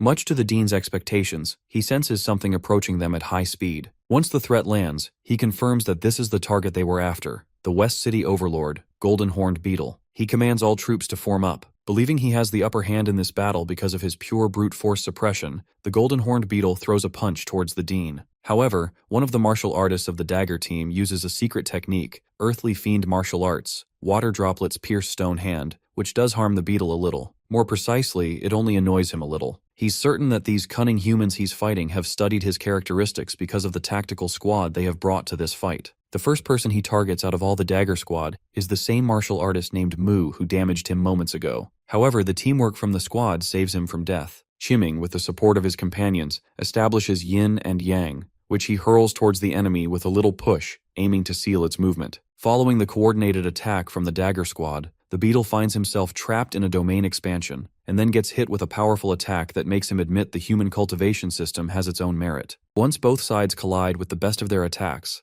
putting up a visually soothing show for spectators, the Dagger Squad members wonder if they managed to defeat the Overlord. However, they are aware that injuring him would be more than enough to achieve their goal. Expectedly, the beetle emerges from within the smoke, looking all worn, admitting that an ordinary Overlord would have perished right there, but he withstood that immense shot. Once he's finished speaking, he transforms into a rare metamorphic form, Golden Horned Insect, second molting stage. The old man Mu is still the first person he targets because of his troublesome ability. With just a touch of his finger, he sends about 3 martial artists flying, including the old man Mu. Not even a second later, martial artist Wu Hong and the Dean ambush him from behind, but he sees right through them, making Hong the next to fall. The beetle then proceeds to also shoot down the Dean and mocks him for not even having the strength to handle an Overlord like him, despite all his scheming. And he wonders how they could have possibly dealt with other Overlords. However, this statement from the adversary turns out to be a bit of a twist, as Tianyu and his men didn't know there were other Overlords in West City. In the East War Zone, a Dagger Squad unit is fighting to retake West City from the monsters. Inside the command ship, the commander and his crew detect a massive bioenergy signature. It's 1,000 meters underground and rapidly rising. According to their computer calculations, this creature has reached the Overlord level, and there are currently no Grandmasters guarding the ground forces. The captain is baffled by the information, thinking it's not possible, because the only Overlord in West City has already clashed with the Dean's squad. However, he's not planning to take any chances, and tells his crew to notify the ground troops to retreat, ascend the entire battleship, and prepare to drop the bunker buster nukes. Abruptly, they find a tentacle coming right at them, but their quick reactions allow them to intercept it with railguns. But to their surprise, the tentacle grows back, forcing them to drop the bunker buster nukes immediately. The release of 3 nuclear warheads creates a large-scale explosion and destruction in the city, forcing the captain to lower his cap. He just hopes that the warriors fighting down there manage to survive. But then he's informed that the Overlord's signature hasn't disappeared. It survived 3 nukes. When he sees his doubts and fears shaping up into reality, he wonders if the West City recovery plan is going to fail. Suddenly, a report comes in that the Central System Authority has been taken over, and the voice making this announcement is Manhwa. Thanking all the warriors of the West City war zone, she wants them to retreat and hand over the battlefield to him. Confused, the captain wonders who this person that Manhwa is talking about is, but before he finds out, the crew informs him about an intercontinental ballistic missile coming in their direction. To his astonishment, the captain also detects a life signature on that missile. He discovers Yahello standing on it. A few minutes ago, the top scorer was able to break through his level and received a special nanosuit Longquay designed especially for him. After putting on the nanosuit, he turned to Manhwa and asked her how long Hua University's West City unit had been gone, and she informed him that they had departed 5 hours ago. Taken aback by how long it had been, he immediately told her to arrange an ICBM for him, since it's much faster than a supersonic jet. He has 2 goals in West City this time. One is to meet the maid doctor and retrieve the golden gene, and the second is to kill the Overlord, obtain an Overlord rank demon core, and take the final step of his evolution. The Emperor General template synchronization has reached over 90%. And aside from low-rank demon cores, other cores are pretty much useless to him now. But even the low-rank demon cores only provide a fraction of a percent. He's brute-forced it to 99% using massive resources, consuming so many Lord-rank cores he even emptied the Hua University market. But that final 1% won't budge, no matter how much he consumes. Only a higher-tier gene can complete the final synchronization. Now that he's seconds away from crashing the ICBM into the tentacles, he assumes that the last 1% depends on the demon. According to the database, the creature he's fighting is called the Earth Demon, which to him is not a very imposing name. His comments anger the demon, making it attack him viciously. However, the top scorer has quite a temper too, and the enemy's actions make him throw some punches as well. The captain and the crew on board the command ship are excited, thinking they can finally breathe easy now with a Grandmaster from Hua University arriving to reinforce them. Meanwhile, right beneath the ship, on the ground, the top scorer appears to be thrashing the demon with his special techniques. He unleashes Emperor Mora's secret art, Nuclear Sky Kick, which creates a very blinding and highly vertical beam. Elsewhere, Tianyu and his men are not in a good position in their fight against the golden horned beetle. His side is low on numbers, and even the Dean's trusted friend Wu Hong has fallen. And if that's not enough, the adversary brags about how easy it was to kill Hong. On the other hand, he praises the Dean for having pushed him into activating his 3rd form. The Dean's trump card, the blood-burning secret art, won't last long enough, and even if they were to triumph in the battle, he won't have many years left to live. But to him that doesn't matter. What actually matters is that he must slay this monster right here. Having absorbed attacks like martial intent locking and forced attacks, the golden horned beetle admits that these idealistic moves the martial artists use are quite mysterious. But in the end, they cannot make up for the absolute gap in power. While casting the technique Earth Fiend Martial Art, 1000 Fathom Thunder Stake, the adversary of Daxia says that after the Dean dies, the beetle will reincarnate his corpse, so he may be reborn in a more powerful form. However, despite the weak condition Tianyu is in, he shouts that he will keep inflicting such heavy injuries on him that he won't be able to interfere with the West City recovery battlefield. The beetle is annoyed by the human spirit to live. They are using the blood-burning secret art to forcibly extend their lifespans. His attack from earlier would have been enough to kill them. He adds that it doesn't matter, because he held back just to preserve the integrity of Wu Hong. Abruptly, what happens next shocks everyone. Wu Hong, who was supposed to be dead, stands tall behind the alien. However, from Wu Hong's speech manner, his genes seem to have been eaten by the Hound, and no one is aware of it yet. When Elder Mu points out that Hong died in the battle, the latter himself says that he's not sure before beginning the metamorphosis. The Hound can't help but let out his true feelings of enjoying eating a Grandmaster expert's corpse, imagining how much better it would be if he were to eat the Grandmaster himself. He also wants a taste of other humans. Meanwhile, the beetle isn't completely sure what this thing before him even is, but he senses that it actually contains traces of the dark way star aberrant's aura. He suspects that it must be a crazy creation of humans, and he didn't expect them to lay their hands on those aberrants. If that's the case, he believes it's for the better, as they can rule this planet more efficiently. The Hound then introduces himself as -1 and says that he's here to eat him. In response, the alien just calls him arrogant. Before landing a punch on -1, the golden horned beetle calls it an easy dub. However, when his punch lands, he finds the Hound's flesh and blood eating into his body, which prompts him to say that his opponent is not even showing his true form. However, this confidence from the alien works against him. Turning into an anglerfish, the Hound swallows him whole. But since the Overlord isn't just any regular Overlord, the Gene Devourer is unable to digest and absorb him immediately. The alien is still struggling inside his body. Elder Mu thinks they should take advantage of this moment, and asks Chiming to take the Dean and escape. However, -1 turns to them and says that he hasn't forgotten them, and goes on to call them his perfect dessert. Suddenly, he senses something powerful flying towards him, and before he knows it, he crashes down onto the ground like a shooting star. He thought that the Hound had taken down the Overlord and was on their side, but now that he's planning to eat the Dean and others, he won't let him get away. The top scorer cooks up an attack strike and unleashes it towards -1, tearing it into pieces. However, he doesn't intend to let the adversary die so soon. He grabs its barely alive body, takes it to a height, and then yeets it back onto the ground, making a mess out of its body. This splendid display of attacks levels up He's infinite monster template, increasing the compatibility to 100% and unlocking Flame Lord form. While regenerating, the formless Hound admits that it was a really strong attack from He, to the point that it hasn't been crushed to this level since it was born. But thanks to the top scorer, it has successfully digested and mastered the genes of that Overlord-level magical beast, and now it will devour him bit by bit. Annoyed with its chatter, He kicks it onto the wall with a curved shot, but just like any of his attacks so far, this one also doesn't do a sustainable amount of damage to the adversary. The adversary says that he can't be killed by him, and that he will become his nightmare, which prompts the top scorer to comment that this is the first time he's seen someone more arrogant than him. And since the enemy is growing bigger, the top scorer thinks it's easier now to blast him into pieces. He then strikes the enemy with the Godzilla secret technique, Imperial Ki Blast. Meanwhile, the survivors from the Dean's squad, such as Elder Mu and Chiming, are amazed by He's amazing display of his powers. The speed and power he's demonstrating are something that even a Grandmaster in the butterfly transformation stage can't do. Elder Mu also hasn't seen or heard about that blue energy fluctuation, but at the end of the day, this person is on their side, and with him in the West City war zone, they should be safe.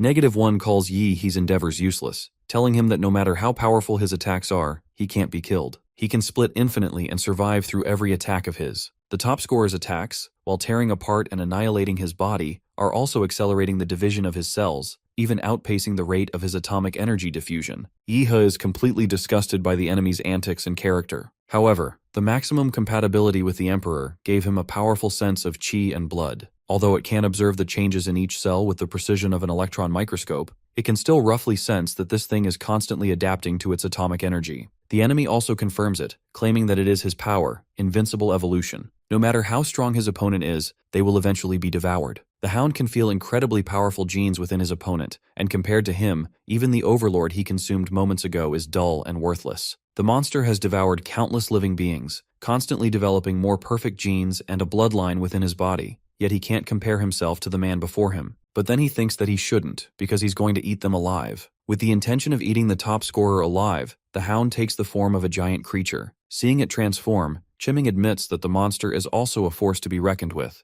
and this makes him question whether that powerful mysterious figure will be able to handle it. The top scorer unleashes genuine dragon armor, one-arm liberation, a technique so powerful that it could split the sea. And this spell does justice to its description, nearly splitting the enemy's body into two big halves and forcing it to transform back into the beetle's form. Yeho tells him to accept that his strength will always be greater, but the monster counters by proceeding to use genetic ability, air explosion. When the smoke clears, the top scorer is still standing there completely unharmed. Casually dusting off his shoulder, he egotistically says that what the enemy is seeing isn't his prime. Even while putting genetic capabilities like Deadly Acid Elbow Strike, Molten Lava Iron Mountain, and Thunderous 5-Strike Lightning Whip to use, -1 isn't able to deal any damage to the enemy. He isn't ready to believe that the top scorer is more invincible than him, because he believes he's the perfect being. Yeho isn't pleased with the enemy's series of nonsensical attacks, and then he throws that statement back at the monster, telling it that he can't be killed. After Zawarudo's physical strength was elevated to a new dimension, he, as a combination of spirit and body, was also elevated to a level far exceeding his original one. His stats in all aspects are several times higher than the top scorer's normal level, so whether the hound can break through his skin in He's normal state is still unknown, let alone Zawarudo. To put it bluntly, even if the monster stood still and fought for a whole day, he probably still wouldn't be able to break through his defense. These revelations and the unwavering confidence from the pinnacle of human fighters make the monster doubt his strength and capabilities. Even though the monster is getting stronger every moment and is constantly developing more perfect genes, the gap in strength between them is too great. Describing the strength gap in a real-world example, if the gap between them is like a kilometer, then even if he shortens the distance by a centimeter or two, on that kind of scale, it's basically like nothing changed at all. Frustrated, he falsely convinces himself that as long as he has more time to develop, devour more powerful beings, and deduce more perfect genes, he will eventually surpass the man in front of him. However, it's too late for him now. He blames the golden gene aura for suddenly breaking down. Otherwise, after he successfully replenished his genes and reached a more perfect state to fight this monster, even if he couldn't beat him, he wouldn't be in such a sorry state. After chewing over it for a brief period, the monster admits that his opponent is also a perfect being like him, and that he hasn't found a way to defeat him so far. Believing that his opponent also doesn't have a way to kill him, the hound then calls for a truce, which he thinks will benefit both of them. He explains his plan of traveling to other countries, such as the Northern Baton Federation, which aligns with his policy of counterbalancing the power of other nations. In the end, they can divide the Blue Star into two.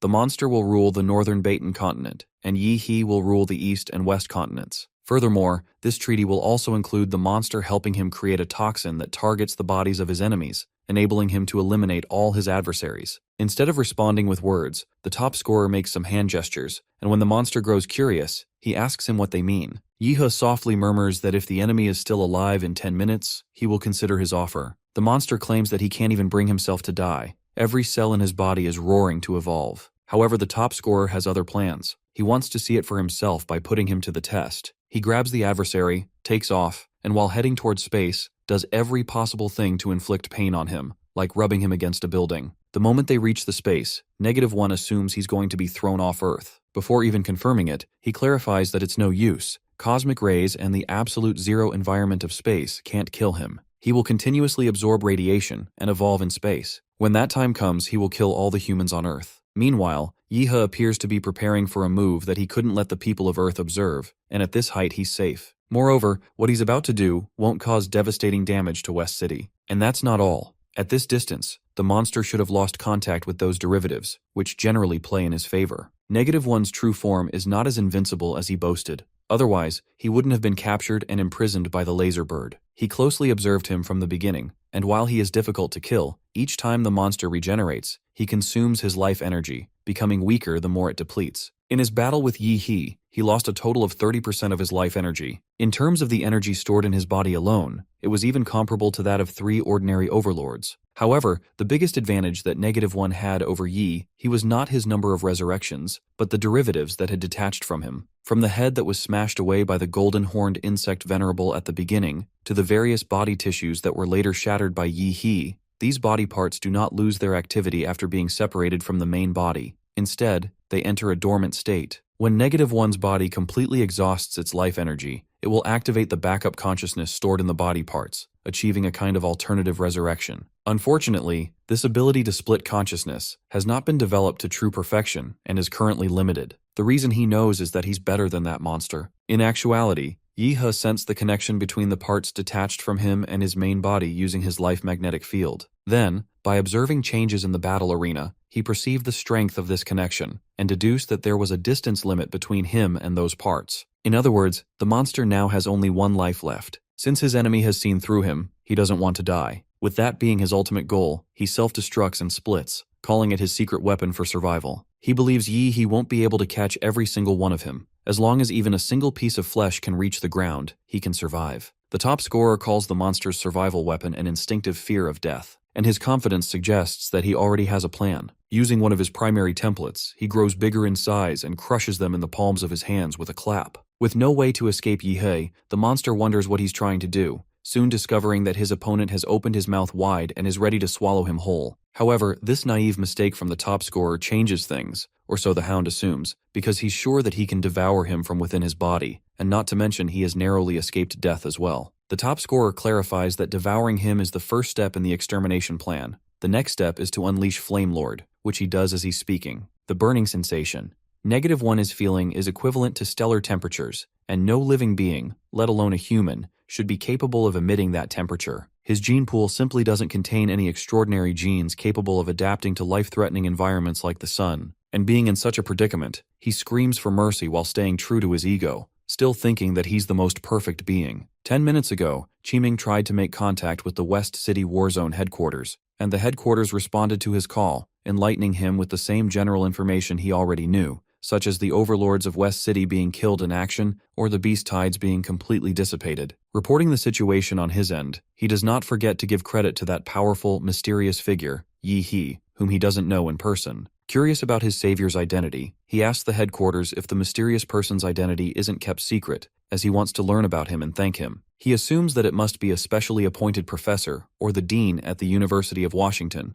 and as the president of the Huaqiao University Student Union, he has met all the teachers and professors, but none of their battles have displayed that dazzling yet extremely destructive blue radiance. And the moment he discovers that it's a junior student, 3 years younger than him, he completely freezes in shock. Meanwhile, Yihe isn't delighted after eating his enemy, because not only does it look bad, but it doesn't taste very good either. To make matters worse, the stellar temperatures have already burned away the nanosuit, but now's the time to assess -1's true potential. The advanced vampire bloodline, combined with the evolutionary ability of the god template, allows one to absorb the genetic abilities of -1 while refining them. It seems that the hound has inherited black and red biomass from one of the beings that it consumed earlier, and since he has it equipped, he discovers that not only does the monster simulate clothing, it also repairs his body, which was damaged while he was in Flamelord form. Though he has a feeling that it's more of an optimization than a repair. He has a wonderful feeling that simply can't be described in words. This ability is no less than a high-level template. Meanwhile, at the Federal Military Command Base, Northern Baton Commonwealth, General Duller of the Union Army of North Baton and his crew detect a high-energy reaction at the boundary between the stratosphere and the thermosphere, right above western city of the Sia Kingdom, affecting a range of 600 kilometers and estimated to be equivalent to a nuclear explosion with a yield of tens of millions of kilotons. He wasn't expecting this from the Jia Kingdom, as they were supposed to be carrying out a reconquest plan. The general is further informed that the federal supercomputer named Eve has detected life activity at the epicenter of the explosion, but the general doubts it, because an explosion of this scale will turn even a Grandmaster-level expert to ashes. Once his crew zooms in on a satellite image, Yi glares back at the satellite and asks if they are spying on him, which then Eve translates for them. General Duller is baffled after being detected because their satellites are in outer orbit. He immediately commands his staff officers to identify the man's face, suspecting that the Great Xia dynasty has a fourth Grandmaster. Flipping them off, Yi targets their satellites and shoots them down with a burst of energy. On the other side of the globe, he's not very happy with North Baton spying on his country. Fortunately for him, the Emperor's template has been fully utilized, and the scope of his life magnetic field has expanded to a super large area, sufficient to cover the entire globe. Moreover, it can sense the aura of carbon-based organisms, as well as the signals emitted by machines and various special frequencies. Now that the western part of the city has been recaptured, he suddenly has an idea. He wonders whether, with his current level of life, he is capable of setting foot in those 11 S-level forbidden zones. And trying that out by unfolding his magnetic field will answer his question. The -1 black and red biomass combines with the life magnetic field to construct a complete regional distribution map. The urban distribution of Daxia can be accurately and clearly described. Looking at Guanshan City, which has fallen due to the S-level secret realm, he had anticipated it and isn't surprised. After all, even the most powerful humans at the pinnacle are helpless when faced with an S-class secret realm. Nevertheless, he's curious about how it is going in other cities. The sensed magnetic field spread throughout Great Xia, even across the eastern continent of Blue Star, the Great Eastern Ocean, the northern Baton continent, the northern Cold Ocean, and Yongfeng continent located at the south pole of the Blue Star. He wants the magnetic field to explore and map everything at once. At Xiaodong Island, Rijing Imperial Palace, the ill ruler of the palace finds out about the perception ability of Yi which has even reached Dongri. They further believe that someone has noticed something from their nearly century-long absence and is trying to test them. The ruler wants to refine the god object as soon as possible so that they can reach the legendary realm and conquer Blue Star. On the western continent, at the pilgrimage center of the god's descent to heaven, the god capital, the giant statue of an idol has come alive, and the believers are worshipping it. The reason it started moving was because of that arrogant gaze from Yi that startled it. But its servant assumes her duty and asks it to continue and rest. Yiho's perception ability is even detected at the AO offshore, and by now it has become evident that several people are targeting him. The life magnetic field forms across the entire blue planet, and there are several other places like Guanshan City that, like black holes, devour his senses. He also knows that there are some entities out there that, after detecting his sensory network, tried to reverse track him. He suddenly hears Principal Shi Jingwen's voice, warning him to be careful of Fu Hongsheng, and he figures that the source of this signal is the Kunlun Mountains of Daxia. This warning from the principal leaves him confused, because from what he knows, Fu Hongsheng was in seclusion due to serious injuries. Wondering what happened on Kunlun Peak, he asks Nua to detect the principal's location, but unfortunately the central computer unit finds nothing. Worried, he then commands her to find the signal of the Azure Dragon, the great Xia Dragon Sparrow. Once again, he's left disappointed with Nua's response. However, she notifies him that she checked the last trip that Section Chief Qinglong took, which was to Kunlun Peak Death Valley, and the specific reason behind this trip was not disclosed by him. This clue suggests that they really are together, but unfortunately, this happened at a crucial juncture in their plan to reclaim Great Xia. At the end of the day, all these hints and clues point directly towards Fu Hongsheng's betrayal. Principal Shi Jingwen and Qinglong have gone missing, and if Fu Hongsheng is also an enemy, the top combat power of the Great Xia dynasty is gone.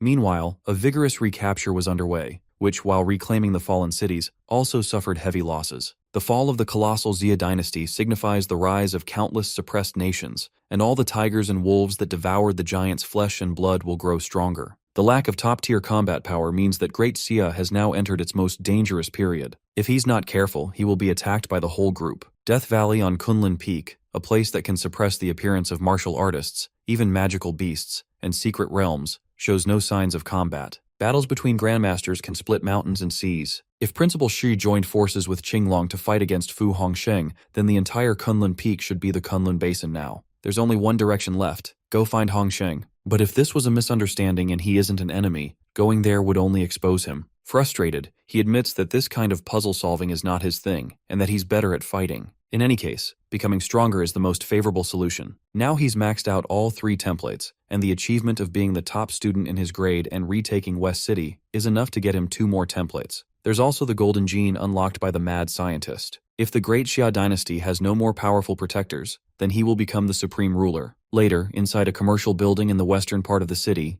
Yi He appears to be searching for that blood person. Not seeing that person anywhere, he wonders if they are hiding something. After moving around for a moment, he bumps into a giant larva-like monster, which he cuts down in an instant. Surprisingly, when the monster is slashed and its insides are exposed, Mad Doctor emerges from its stomach. When Yi He tries to approach him, he gets called disgusting, but he manages to get him to explain why he was hiding. He reveals the reason he hid inside the worm was to conceal the golden gene and his own aura. Laserbird sent a real monster to steal the golden gene, and that monster is the ultimate creature that could devour every being in West City. Casually showing him the hound, he asks the Mad Doctor if this is the creature he's talking about. Before he even asks the question, the top scorer says that he's redefined the beast instead of labeling it as eating, just because he doesn't want to cause any misunderstandings. In honor of his master and to congratulate him on his ascent to a new stage, the Mad Doctor falls to his feet. Yi He tells him to stop and demands that he give him the golden gene, something he wasn't particularly interested in. Since it is all sticky liquid, he uses Zawarudo's ability to remove it without damaging it. Looking at the golden gene illuminating inside a tiny container, his mouth waters and his body craves it uncontrollably. But instead of taking it right away, he reserves it for the future. He explains to the Mad Doctor that consuming a large amount of energy often puts him into a deep sleep, and the West City war zone is definitely not a place where he can peacefully cultivate. Commending Mad Doctor's efforts, Yi He impales his hand into his heart and passes on -1's black and red biomass to enhance his brain, because he's too weak, both mentally and physically. However, that's not the only favor the Mad Doctor receives from his master. The top scorer grows his spinal crystal and hands it to him. Drawing power from the crystal depends on his skill level. Moved by his master's kindness, the servant, who's generally mature, lets out his emotions, thanking him and promising to repay him 1,000-fold. With his work finished here, Yi He shifts his target to start a citywide purge. On the east side of the West City battlefield, the Overlord and the Beast Tide have completely dissipated due to the brave martial artists. But when they receive orders from Nua to leave the city to him, they follow the orders and evacuate immediately. Meanwhile, on his mission to purge every monster in West City, Yi He unleashes his new template, which allows him to summon arms and shoot down monsters. Elsewhere, the commander from earlier who tried to kill an overlord with 3 warheads is quietly spectating the top scorer's brilliance. He alone is equivalent to an entire heavy firepower unit, and every bullet coming out of those guns is precisely guided. The commander wonders where Shi Jingwen found someone like Yi He.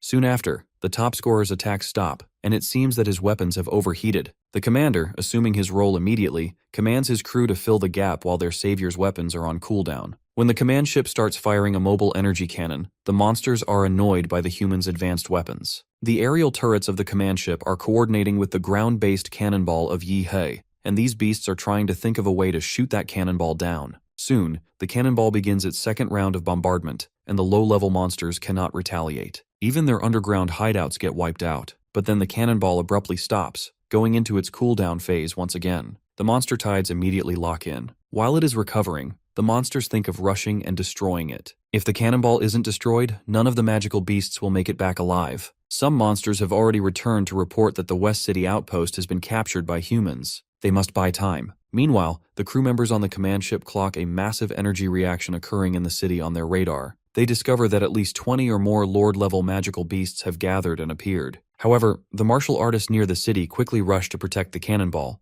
They don't plan to let those lords succeed. Even if it means death, they must hold out until the next round of concentrated fire from the turrets. Motivated, the martial artists rush to fight the Lord-level magical beasts, only to witness these monsters getting wiped out in an instant by Yahello, who, after eradicating the unit of magical beasts, states that after tonight, there will be no more monsters in West City. Upon completing the achievement of becoming the savior of West City, Yahello receives one template draw as a reward. The system, which resembles the same gacha system as a certain Chinese game he played in his past life, is ideal for template extraction. Monster templates below rank B are no longer valuable, so it's best to save them and use them to draw a major one after completing all the capture achievements. It is at least an A rank monster template, one on par with an emperor. He is genuinely looking forward to it. The first battle in the campaign to recapture Great Xia was a resounding success. 3 cities were reclaimed in a single day. The first was Liancheng, retaken under the leadership of the 1st Division of the Dragon Sparrow. The second was Land City, reclaimed under the leadership of the Evil Warriors. The third was Xicheng, recaptured by the team led by Dean Chen Tianyu. The warriors of Great Xia will continue reclaiming the cities invaded by monsters. At the general headquarters for the recapture of Great Xia, Yahello's identity was classified as top secret, as its revelation would be too shocking and would attract the attention of many parties. The subject of the conversation arrives right on time and asks for help. Yahello gets straight to the point and asks when he will receive official recognition as the top student in his graduating class at Huazhong University of Science and Technology. The minister tells him that he is already better than the dean of the college and sees no reason for the top scorer to concern himself with the student leader position. Furthermore, certification as a student leader for the year requires confirmation from the University of Washington Student Union, and this typically takes about a month to process. However, Yahello's situation is very special. No student from the previous year would object to his status as the top student. In addition, the president of the University of Washington Student Union happens to be present and can certify him on the spot. Curious about the student council president's identity, Yahello raises a question, only to find the man approaching from behind. The president brings his face uncomfortably close to the top scorer and expresses his gratitude for being saved in a rather unconventional way, screaming and becoming extremely touchy. Yahello says that what he did was simply what he was supposed to do. He reminds his senior that he is several years younger and should be addressed as such, implying that he does not wish to be called senior. Despite this, the president insists on calling someone younger than himself senior because they stand on the martial arts path. Later, the system congratulated him for achieving the title of top student in his grade at Huada University, confirming that everything earlier had gone smoothly. Moreover, he gains the opportunity to draw one additional reward template. When he accepts the tempting offer by simply touching the floating screen, he receives a B-rank template called Hellstar. Fortunately, his luck seems boundless. This template turns out to be a reward-type template, allowing him to unlock Bloodpig's abilities. These include Sun-Obscuring Madstar, the ability to sense cosmic radiation and light energy, the power to freely alter particle density, Light Energy Guidance, which manipulates energy flow and changes its trajectory and effectiveness, and Great Dark Sky, which allows him to devour all things. However, the compatibility of these abilities is only 1%. It's unknown whether the Hellstar's ability to control light and energy can overlap with the Emperor's nuclear energy. If a perfect match is achieved, the potential for development is enormous. He is ready to fully utilize this template and start in-depth development. Elsewhere, at the fallen city of Qincheng, a squad consisting of 4 strong martial artists seems frustrated that they managed to recapture 2 counties surrounding Qincheng in an entire day. Their Overlord Decapitation Squad, composed of many guild leaders, couldn't even pinpoint the Overlord's location. The beast tide in Qincheng is mainly composed of rat-like magical beasts, with no particularly large beasts dwelling there. However, these weak magical beasts are difficult to deal with on the battlefield. They established a complex underground transformation network in the fallen city to wage tunnel warfare against the Martial Arts Alliance. They had originally planned to use the same strategy as the Western City Alliance, lure the beast tied in by bombarding the city's outskirts, then send out a special squad to carry out a decapitation strike. But the rats were highly organized. Almost no monsters were attracted by the human bombardment, and the entire fallen city remained deathly silent, with no defenses on any of the streets leading to the city. They were forced into urban warfare, their least favorite terrain. Otherwise, they wouldn't have managed to recapture only 2 county towns while suffering heavy losses. News reports indicate that the cities of Lian, Lan, and Shi have been captured, which isn't satisfactory for them, as the Overlord never appeared and is hiding deep underground in Qin City. This means that to find the Overlord, one would need to navigate narrow, complex tunnels swarming with hundreds of millions of rats, nearly impossible for anyone.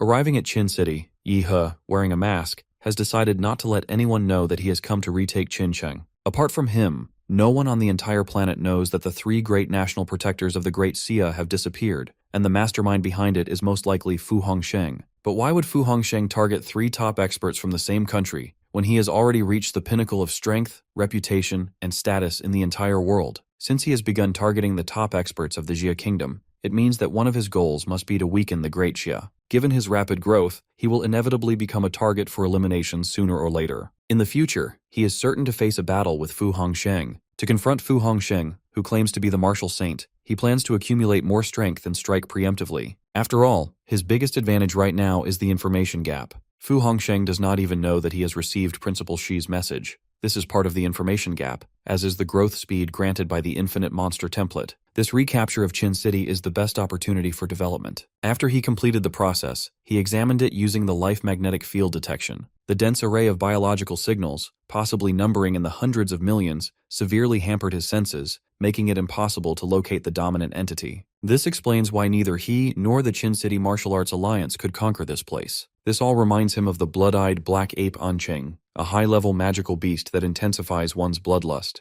Since he has way too many abilities, he is sure there must be one that will eat up the hundreds of millions of rats. Just as he had expected, most of the rats in the sewers and narrow tunnels were eaten up with the help of -1's ability. Sometime later, while he is expecting the dark red substance that has extended hundreds of meters underground to surface, a giant rat with multiple faces and spider-like legs comes out roaring. When he is noticed, the magical beast tells him that while his black and red ghostly thing is powerful, it is completely countered by his sonic roar. Yi He tells the beast that the move he unleashed moments ago is not his only move. He then proceeds to cast a raging storm of stars that emits energy so enormous that it is several times the size of the Earth. After experiencing Yi He's raging storm of stars ability firsthand, the annoyed magical beast seems to be done fighting him and starts to run for his life. However, the top scorer does not plan to let the enemy escape. He shoots small beams at the enemy, which blast its physical body into a pulp, leaving only its demon core intact. After this, he extends his arm to accept its demon core, but similar to the hound's ability, the magical beast splits into countless tiny rats. Even though the magical beast's pride perfectly portrays it as a hegemon,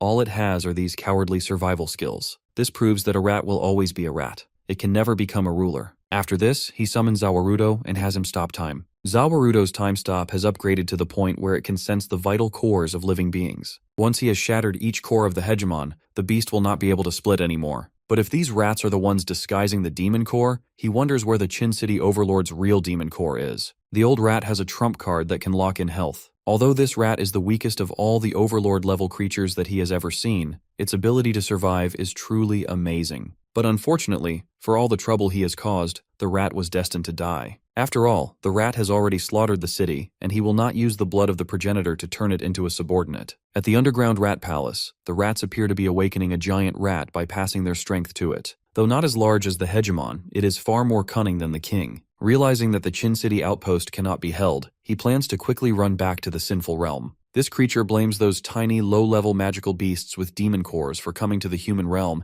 and fighting to the death. Furthermore, this creature believed that it could hold out for at least a month, but the human grandmasters ruined it. Not to mention, he never expected a masked freak to appear. That masked human can not only release a mysterious substance that devours all demon beasts, but also wield the power of stars. This creature seems confident, believing that he's a cut above the rest. Earlier, Yi-he killed a clone, and this creature believes that the top scorer must not have even realized it. But as he approaches the sinful realm to escape, the worst possible guest comes knocking on his door. Outside of the underground palace, some martial artists are stunned upon noticing bright purple beams of light. They wonder if it is a space-based energy weapon, and if it is, why no one notified the Qin City Allied forces. The martial artist group moves closer to attack whatever enemy there might be, and when they approach, they notice that the rats from earlier are no longer detectable, implying that the low-level beasts have completely disappeared. The beast's mysterious disappearance leaves many questions unanswered, the biggest question being who could mobilize such powerful weapons. Meanwhile, the senior executives of the Great Xia Allied forces are watching broadcasts of civilians celebrating the recapture of Qincheng. Within a week, the Great Xia dynasty had recaptured 4 fallen cities, but what concerns the Allied forces is who recaptured those cities. They encountered all sorts of problems in achieving that,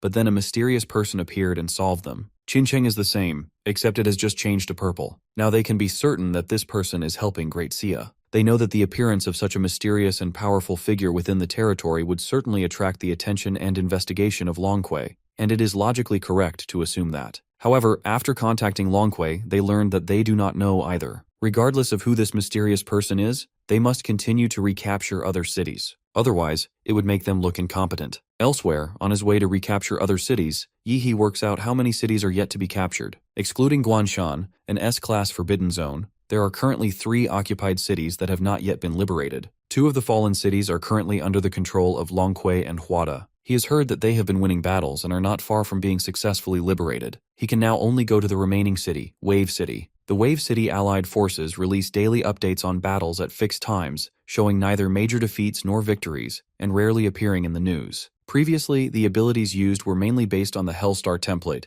and that standard purple light was too conspicuous. He thinks of changing his identity before reaching Wave City, and transforms into a Tengu face resembling character. Since it has been a long time since he last used Starfall Blade, he thinks of disguising it as well. After his whole outer appearance has changed, he decides to focus his identity on killing techniques and martial arts. Only a few people know his secret, so this should be very secure. Elsewhere in Wave City, disguising himself among martial artists, he watches as these weak-willed martial artists prepare for the battle against the Beast Tides. These martial artists are not weak, they just do not have the courage to fight on the front lines. However, Yi-he sees something he did not expect. The overlord of Wave City is doing big things quietly. All these seemingly non-serious martial artists are actually under an illusion, or something even more terrifying. Approaching a woman behaving oddly, he makes a small cut on her neck and discovers that her body is rotten, which indicates that everyone must be in the same condition. The entire Wave City coalition has been wiped out for who knows how long, and probably everyone is dead. But the most terrifying thing is that they have died, but are not aware of it. The flesh inside the body rots, but on the surface it still maintains the appearance it had before death. In terms of life, it is very likely that it continues to repeat the last day before death. In this way, the Wave City Allied forces have deceived themselves and the Xia Kingdom. He aims to eradicate this mysterious plague. The top scorer casts blood magic, spiritual hypnosis, which allows him to help the girl break the hypnosis she has been under. Before the hypnosis is broken and the life out of her is completely drained,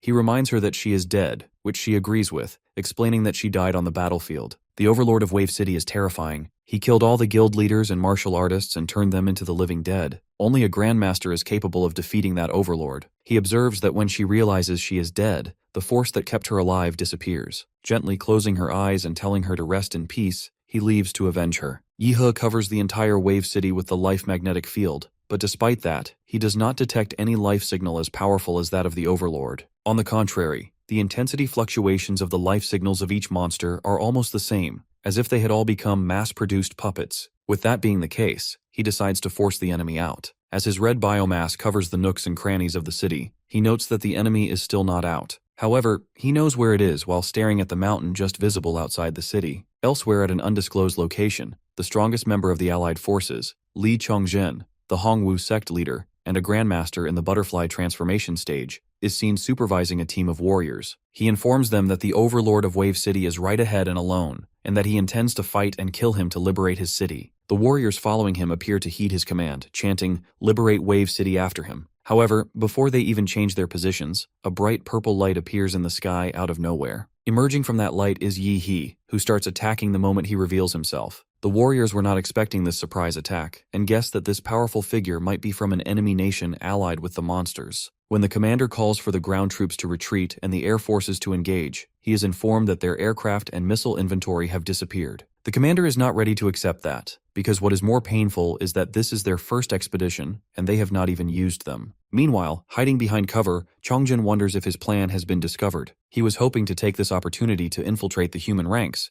but now calls it a pity. With a smile on his face, he unleashes the Hongwu sect's secret techniques, earthly fiend martial arts. Soon, the fight evolves from hiding behind cover to taking the battle head-on. Chongjin, seemingly in control of an overlord, displays immense game-changing strength. He admits that the bodies of human powerhouses are truly massive, and their extraordinary techniques make them mysterious. This overlord says that his opponent's attacks cannot cause him any damage, not even in the slightest. And with that confidence, he decides to find out whether the top scorer can withstand the punch that is about to come. Unlike any opponent Yi He has fought so far, this matchup seems like a fair one. For the first time in a long time, he is punched directly in the face, which even leads him to admit that his enemy is strong. Chongjin's direct punch on Yi's face cracks his mask and reveals his identity. Since the latter was able to see through the overlord's scheme, the former is sure that he must be among the best of humans. Planning to make the top scorer his puppet next, the enemy continues to throw punches in succession. Soon enough, the top scorer starts withering away. Fragment by fragment, he begins disappearing.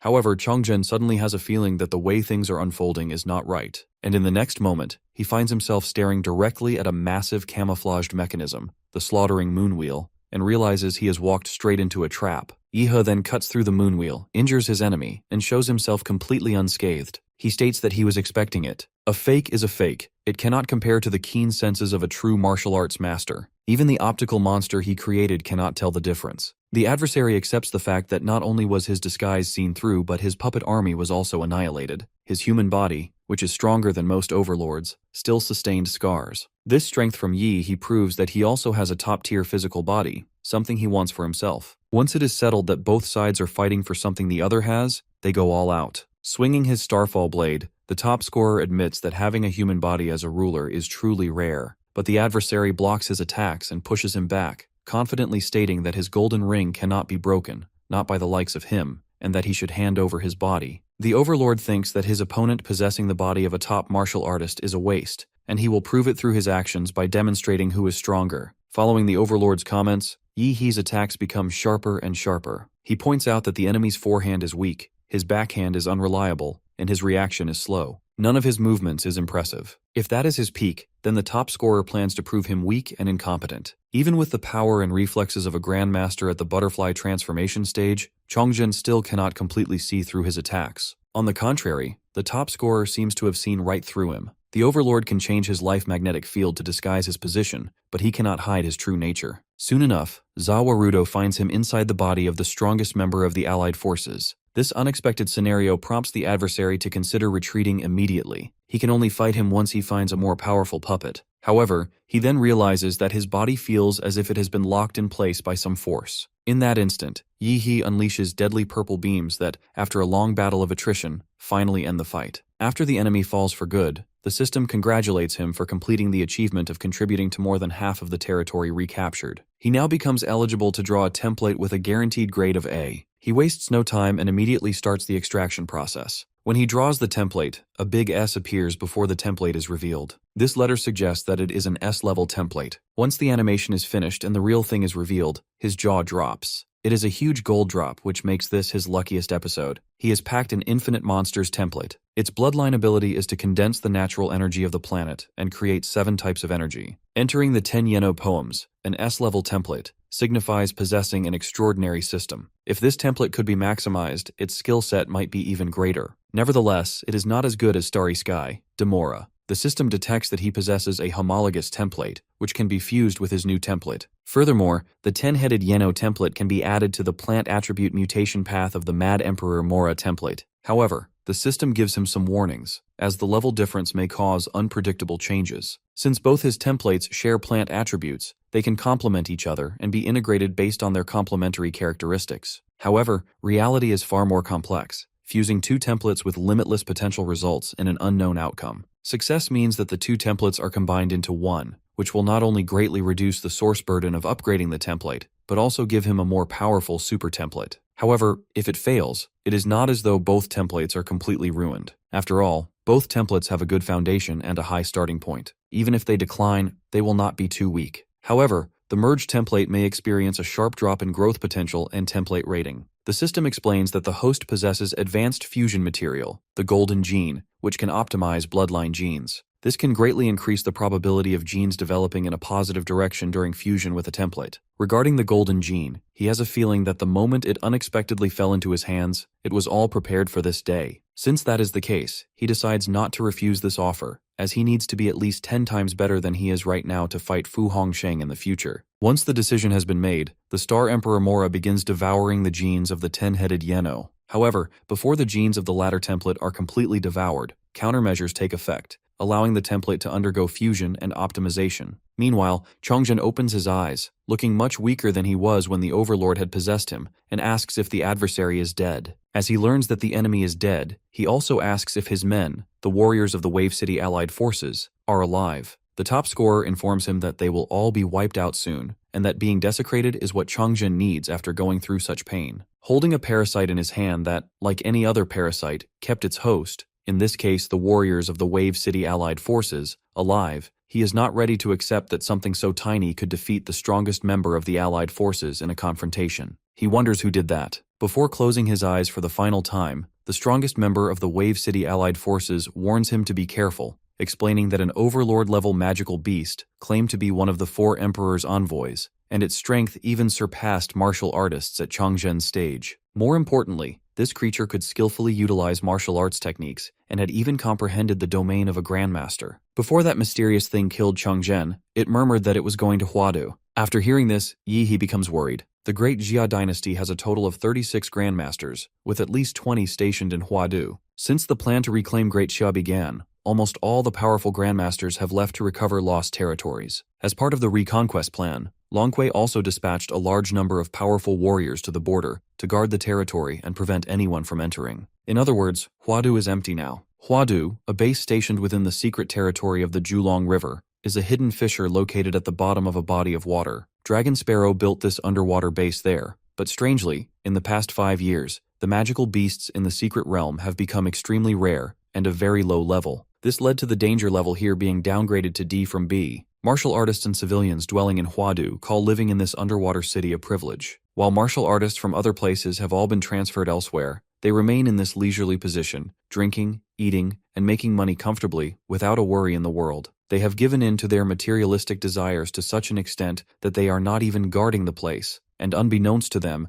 the enemy has already sneaked inside. The adversary is one of the 4 envoys of the Emperor of the Sinful Realm, a supreme-level magical beast named Asura. He has 3 heads, one facing forward and the other 2 attached to the tops of his arms, each having control over the arms. The Emperor of the Sinful Realm has sent him here to slaughter humanity's strong forces as soon as possible. Fu Hongsheng, the strongest human being, gave them a list containing the locations of other powerful humans. The envoy's main head commands the other 2 heads to focus on efficiency and not waste too much time killing inferior humans. He aims to bring the planet under the Emperor's command. Even without the envoy going through the trouble of killing them, these inferior humans cannot even withstand the wind created as he passes by. When he attempts to set foot inside the spatial rift, he discovers that he is subjected to immense repulsion. If it were not for this, the Emperor would have already conquered the other side of this world. The envoy still has to rely on the objects that the otherworldly demons left behind, which he finds disgusting. After utilizing the power of the alien object, the envoy manages to enter the spatial rift. Elsewhere at the Huadu 9 councils, the council members are engaged in a very serious conversation because Dragon Sparrow headquarters have received a warning message from Nua and have issued an encrypted emergency alert. A grandmaster or an expert of the same level is required to return to Huadu immediately. If it were not for this emergency, all these council members might never have been able to gather together like this. They cannot afford to let Fu Hongsheng remain in seclusion any longer, and Jingwen and Qinglong are also missing. They cannot be contacted. Some people were sent to look for Fu Hongsheng, but the strongest of humanity has not responded yet. This suggests only 2 possibilities. Either Hongsheng has reached a crucial moment in his cultivation and cannot afford to be distracted, or he did it on purpose. These council members are certain that the strongest martial artist of humanity intends to seize central power in the Great Xia dynasty and destroy the 9 families of Huadu. They want to suppress martial artists in terms of treatment and reputation. Otherwise, they will attempt to do more. The 9 families are supposed to defend against the great enemy that Nua spoke of, but that would mean falling right into Hongsheng's trap. The powerful individuals cultivated by the 9 families at great expense are meant to suppress domestic martial artists. They represent the very foundation of these families. If they were to lose those martial artists now, even if the war were won, the 9 families would collapse. They plan to make a strategic retreat first, and then make a decision after the nation's strongest warriors return to the capital. Meanwhile, at the Julong River, a passing couple suddenly sees an explosion in the water, with dead fish being ejected. Startled, they look around and notice that the river has turned black, and all the fish in it are dead and floating on the surface. They deduce that this kind of explosion must be caused by a rift in the secret realm. Just as they are thinking about it, the envoy descends to the surface, making his existence known to the humans. Meanwhile, the people at the Dragon Sparrow Command Center feel overwhelmed at seeing a supreme-level magical beast in the human realm. The director of Long K, Wang Jiting, is exasperated with the situation. The top specialists of the 1st Division are still guarding the frontier, and Section Chief Qinglong and Principal Shu are not currently in Huadu. It is his duty to buy some time, at least until the National Guardian Warrior emerges from seclusion. He wants all Dragon Sparrow agents in the capital to depart. Sometime later, 4 martial artists from the 4 major martial arts schools line up to fight the 3-headed envoy, just to buy time for the experts of Dragon Sparrow to arrive. The supreme-level magical beast asks all of them to leave, as he is hunting the strong beings, and these agents do not match the description. Their potential has been exhausted, and they have no room for growth. In other words, even if they survive the impending slaughter, they will not affect the Emperor's plan. In response, the martial artists tell the adversary that the experts from Long K will arrive in 3 minutes. Until then, they will try to restrain him from running rampant and harming the people of the capital. Despite the envoy's warnings, the masters are the first to strike. This decision of theirs brings a smile to the envoy's face, who ultimately kills all 3 of them in an instant. After the fall of the masters of the 4 major martial arts schools, the Dragon Sparrow experts and low-altitude bomber aircraft arrive as reinforcements, launching interceptor missiles. These missiles lock onto the target but are unable to penetrate the adversary's defensive field. Only martial artists can harm him. Dragon Sparrow's 2nd and 3rd units specialize in head-on confrontation, while its 4th and 5th units focus on restraint and support. The envoy was waiting for this. Now there is at least 1 or 2 strong human beings worth hunting down. On the other hand, the martial artists plan to stall him for as long as possible. Meanwhile, the director of Long K receives reports on the situations of different divisions. The section chief and the 3rd section chief have heroically sacrificed their lives in the line of duty. The 2 Dragon Sparrow divisions have suffered 50 casualties, and the 4th and 5th divisions have chosen a strategic retreat. The heads of the 4th and 5th sections died heroic deaths in battle. The presidents of the Lanfeng, Yunhai, and Laishan martial arts associations have come to support them, but the battle is still at a standstill, and Asura continues advancing toward the city center. So far, 4 grandmasters at the transcendent stage have already perished. The director desperately wants Hongsheng, Jingwen, or Qinglong to help them. They are the only ones who can save them right now. However, he is informed that they cannot get in touch with any of them, not even the 9 families of Huadu, despite having dispatched the Grand Martial Masters and a handful of Xuanwu martial artists to participate in the Asura interception operation. If this continues, not only Huadu but the entire Great Xia dynasty will come to an end. This situation forces the director to make a decision he never even considered to make. He asks his men to release the Special Combat Forces. It turns out that the reason he was so hesitant to authorize its release was that the Special Combat Forces could not seem to control it. This is a matter of life and death for the Great Xia. He wants it released and is willing to take full responsibility if anything goes wrong. Meanwhile, the envoy walks freely through the city, destroying any martial artist standing in his way. He is quite disappointed with the Special Combat Forces,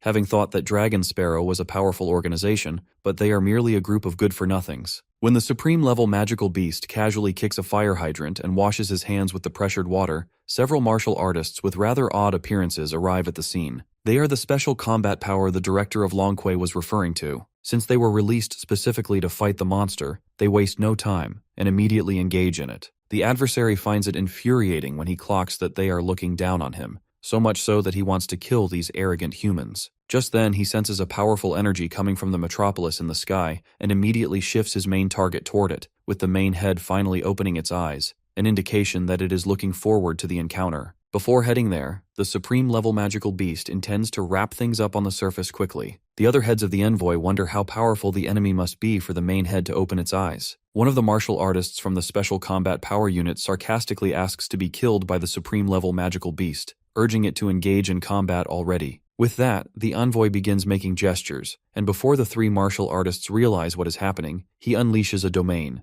something not inherent to magical beasts, and normally found only in martial artists. In the next moment, the supreme-level magical beast crushes all 3 martial artists who had arrived as the final line of defense. The envoy cannot believe that the top-tier combat forces were so easily defeated. This proves that humans are fragile. However, he hopes that the powerful being in the sky will provide some stimulation. With that, he begins his flight toward the city in the sky. As he closes in, the energy magnetic field protection shield activates at maximum power, but that is not enough to stop him from infiltrating. Several anti-aircraft missiles launch as countermeasures to prevent the adversary from invading, but those missiles do not even scratch the envoy. Abruptly, he notices that the aura of the powerful human from earlier has vanished, which means that they must have escaped. Just as he's thinking about it, Gong K leaps at it, proclaiming that he will be the one to run. She leaves a massive cut on his neck, so deep that his head is nearly severed. Despite the damage he sustained, the envoy quickly heals using a technique called the Wind of Death and Corrosion. One of the side heads copes with the fact that if the main head is completely beheaded, then regardless of whether the core remains intact or is destroyed, he will die.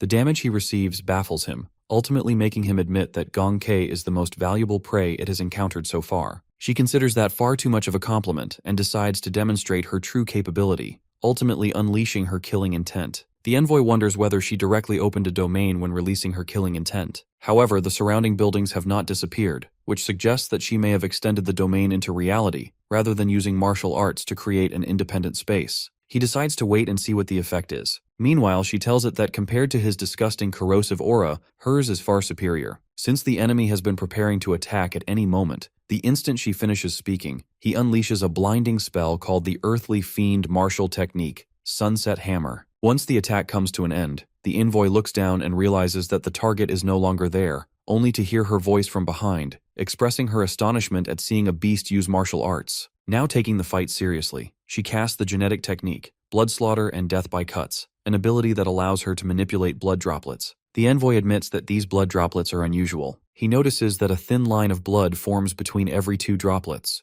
Among thousands of them, the connecting lines create a dense blood network so tight that not even a mosquito could pass through. This means that the supreme-level magical beast has no way to escape. With the threat trapped within the blood droplet network and no way to escape, she forms peace signs with both hands and begins driving the droplets down upon it. And while protecting his body, he admits that it is incredible to see so many droplets unleashed simultaneously. Even his ironclad body, which can ignore the attacks of a grandmaster and easily withstand 1,000 upon 1,000 strikes, can't contain a single strike. Although those black particles can restore a deep wound, they cannot stop the next slash. Despite being in an unfavorable position in this fight, the supreme-level magical beast cannot help but smile, thinking the battle was worth it. However, that is not enough. His legs suddenly feel heavy. Confused, he glances down and sees strange creatures dragging him down, and before he realizes it, the atmosphere around him turns sinister. As he heals their body, he admits that the opponent's ability to kill is truly astounding, but she covers her ears, saying she's not listening. Having wasted too much time fighting her, the envoy decides to finish this quickly and leave to hunt other strong humans. He activates domain expansion,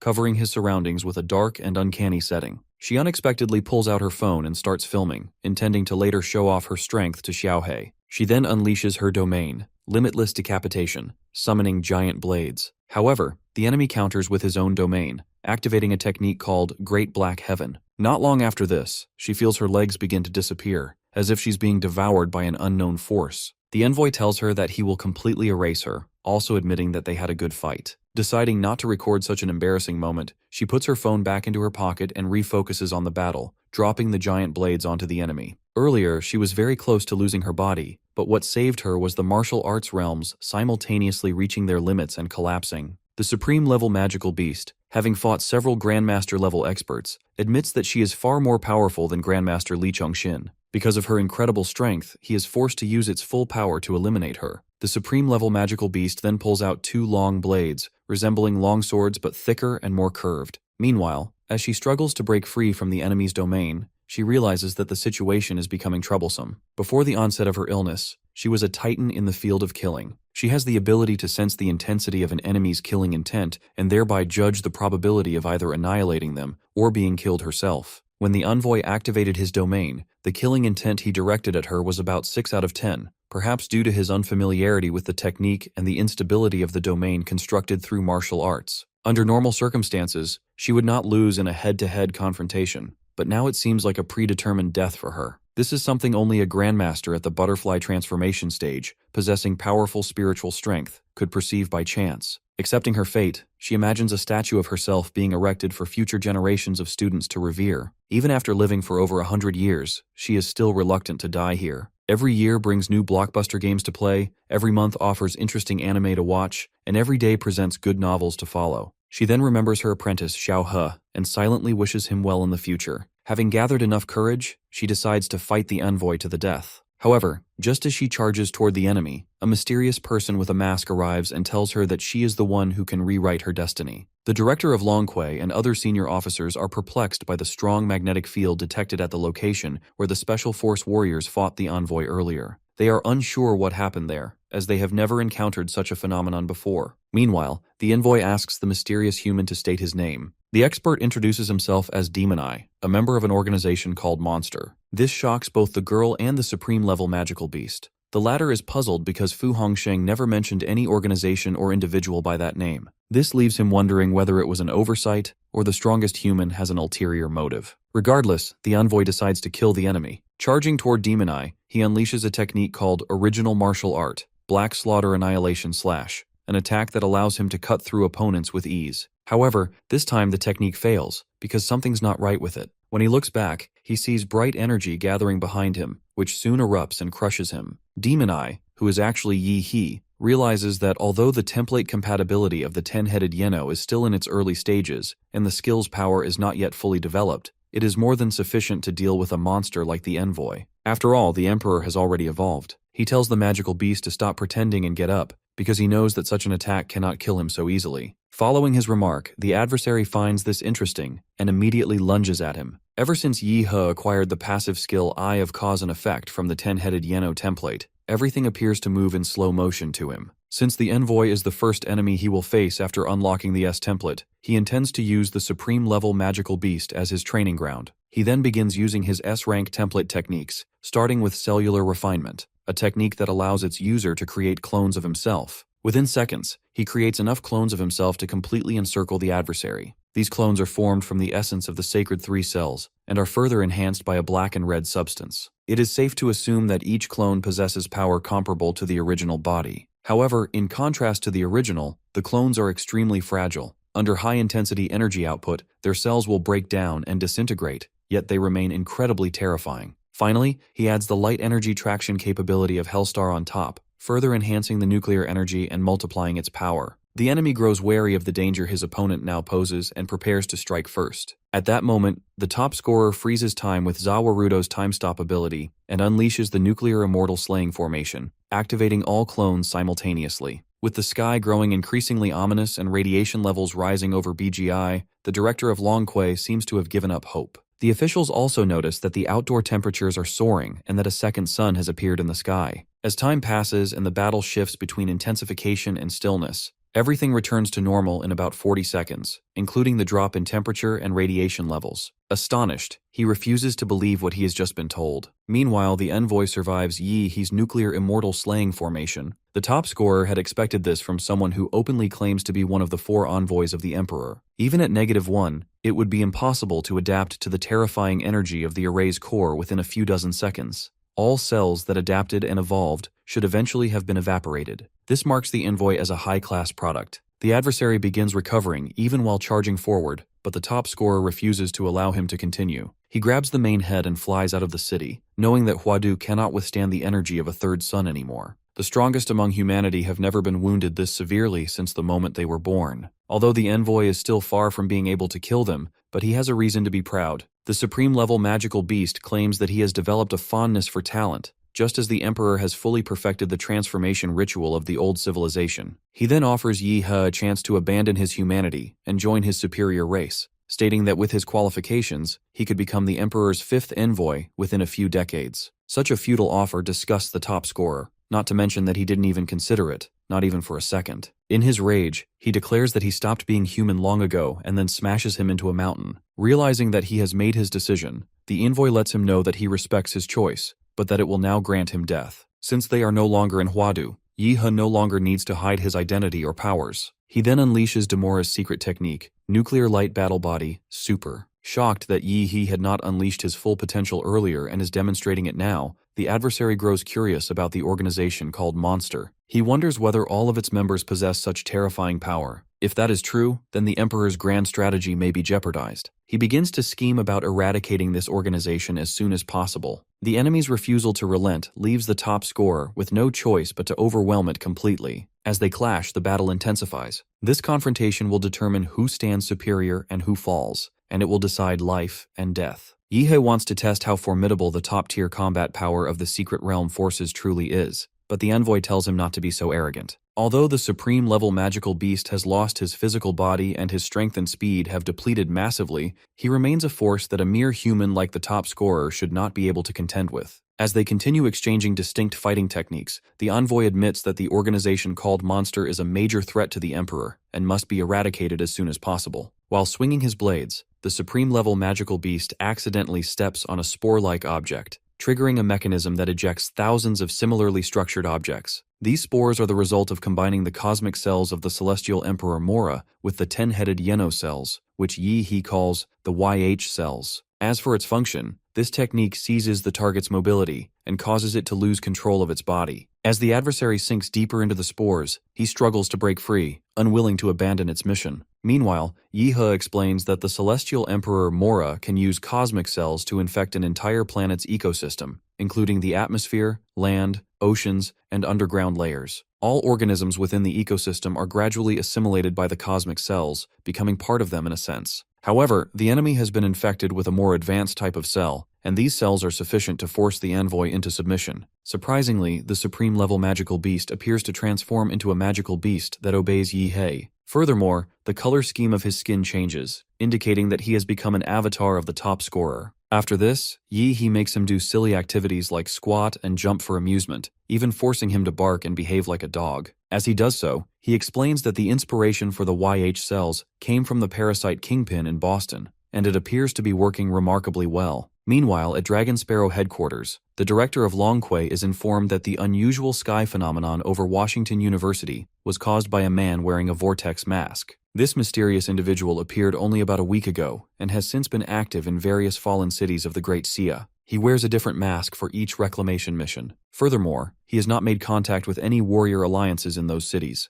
Instead, he focuses solely on tracking down overlords and annihilating monsters. Each time the unusual sky phenomenon occurs, the clouds turn purple. Satellites capture this violet glow, identified as cosmic light from the atmosphere, suggesting that the individual can manipulate cosmic energy. The director thinks that this man seems straight out of an anime, returning the light of the universe, perhaps to help the Great Shia reclaim its fallen cities. However, his assistant informs him that this assumption is incorrect. According to Nua's insight, his goal is not to reclaim those cities, but simply to hunt down the overlords of the fallen territories. Just as the director is lost in thought, director Gong K, the woman who fought the envoy earlier, contacts him. Visibly shaken, she hurriedly reveals that the mysterious man claims to belong to an organization called Monster, with the codename Demon Eye. This leaves both the director and his assistant in confusion. Not only the director and his assistant, but everyone working under him is shocked by the masked man's identity. The director wonders why he has no recollection of such an organization and whether all members of Monster are as powerful as Demon Eye. What unsettles him most is that they are revealing their strength at such a critical moment in the Great Xia reclamation plan. Suddenly, everyone notices the envoy, now Yi He's pet, appearing above the Sky City. When the director looks closely at his shoulder, he sees his master standing there.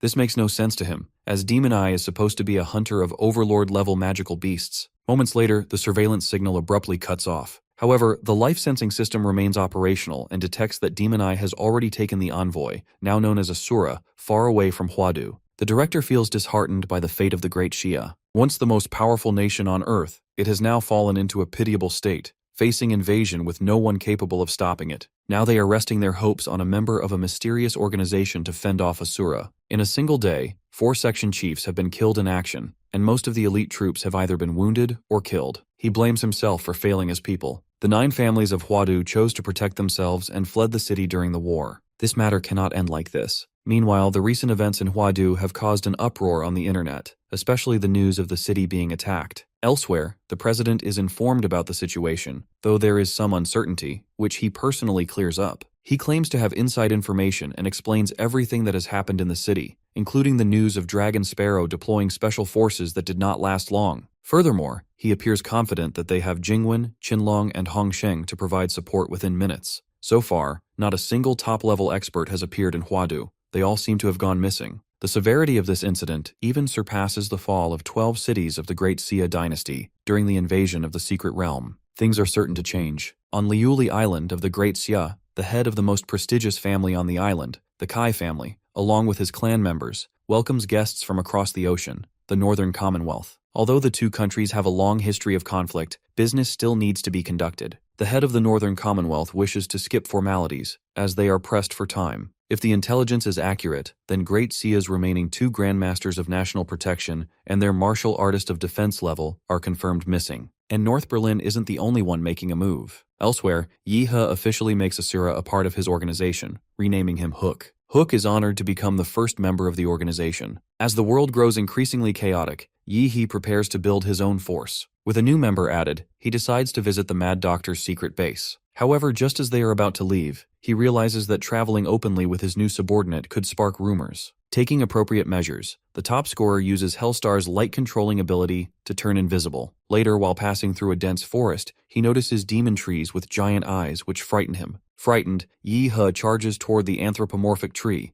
but just as his punch is about to connect, he hears the tree telling him to stop in the Mad Doctor's voice. Asking his master to calm down, Mad Doctor reveals that the entire forest consists of biological monitors he synthesized using biotechnology. This means he has engineered the forest to speak human language. After everything is clarified, the servant invites his master to the base he created a few weeks earlier. The master is baffled by how quickly the Mad Doctor established it. Now communicating through a drone, the latter explains that issues regarding facilities and research funding can be easily resolved. There are always people in the world who are seriously ill or die young. What he did was extract a self-healing factor from his own blood, which he intends to sell to wealthy individuals. Furthermore, he is searching for suitable candidates for his lord to undergo a vampire transformation. Their social influence would greatly benefit the development of the Lord's organization. He will begin the conversion process only with Yi He's approval. The master permits him to proceed as he wishes, provided he does not force anyone to buy or sell. If the Mad Doctor follows the same reckless methods as the laser bird, the master is certain he will eventually understand his preferences. After this, the servant explains the matter of scientific research results to his master. He begins by stating that,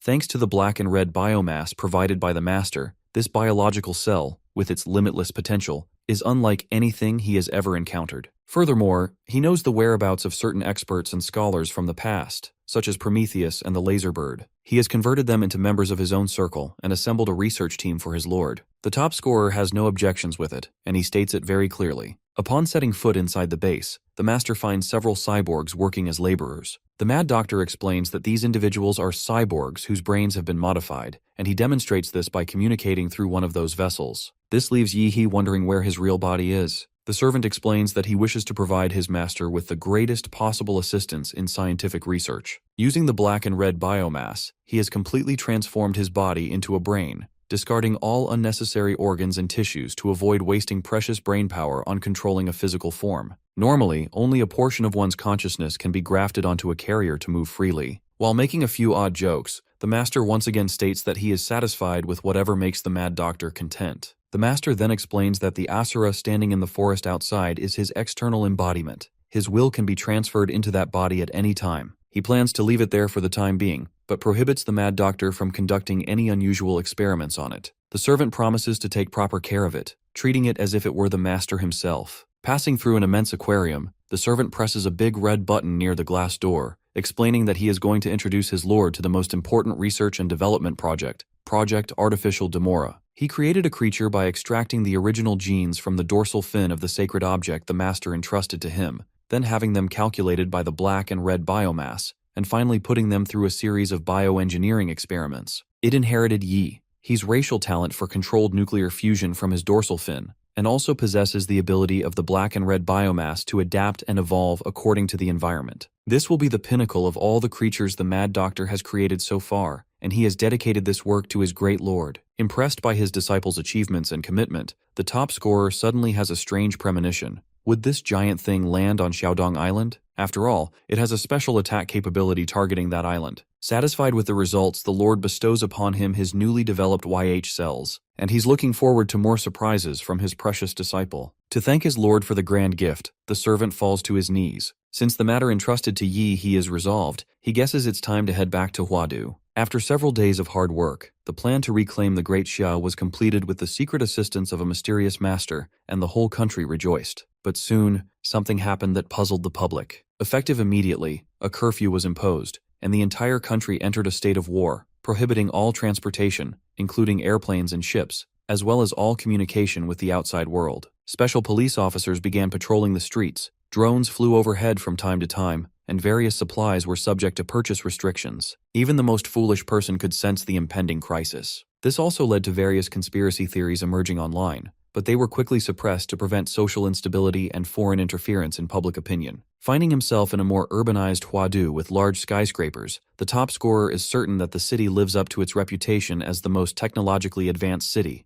The countless streets and districts destroyed in the battle have already been restored. It is as if no battle had ever taken place. Today is Yi He's first day of internship at the Longquay skyscraper. When he sets foot inside the building, he encounters a woman named Lin Zhu, a staff member of Longquay. She seems to be aware that he is the specially admitted student recommended by Section Chief Qinglong. When he formally introduces himself and calls her senior, she also introduces herself and reveals her identity, explaining that she is just a staff member and does not dare presume to call herself a senior special admission student of Huazhong University of Science and Technology. She points to his desk and says that all his documents are over there. She lets him know that she's busy and doesn't want to be bothered. Despite that, he questions whether she was the only one there from the First Division. She says that perhaps it is fortunate, or perhaps unfortunate, but when the Dragon Sparrow First Division was attacked in Huadu, they were mostly focused on guarding the frontier. Ultimately, they didn't lose any ace agents, preserving their full strength. Now, due to the sacrifice and deaths of a large number of elite specialists from the 2nd to the 5th divisions, as well as the various covetousness of foreign countries,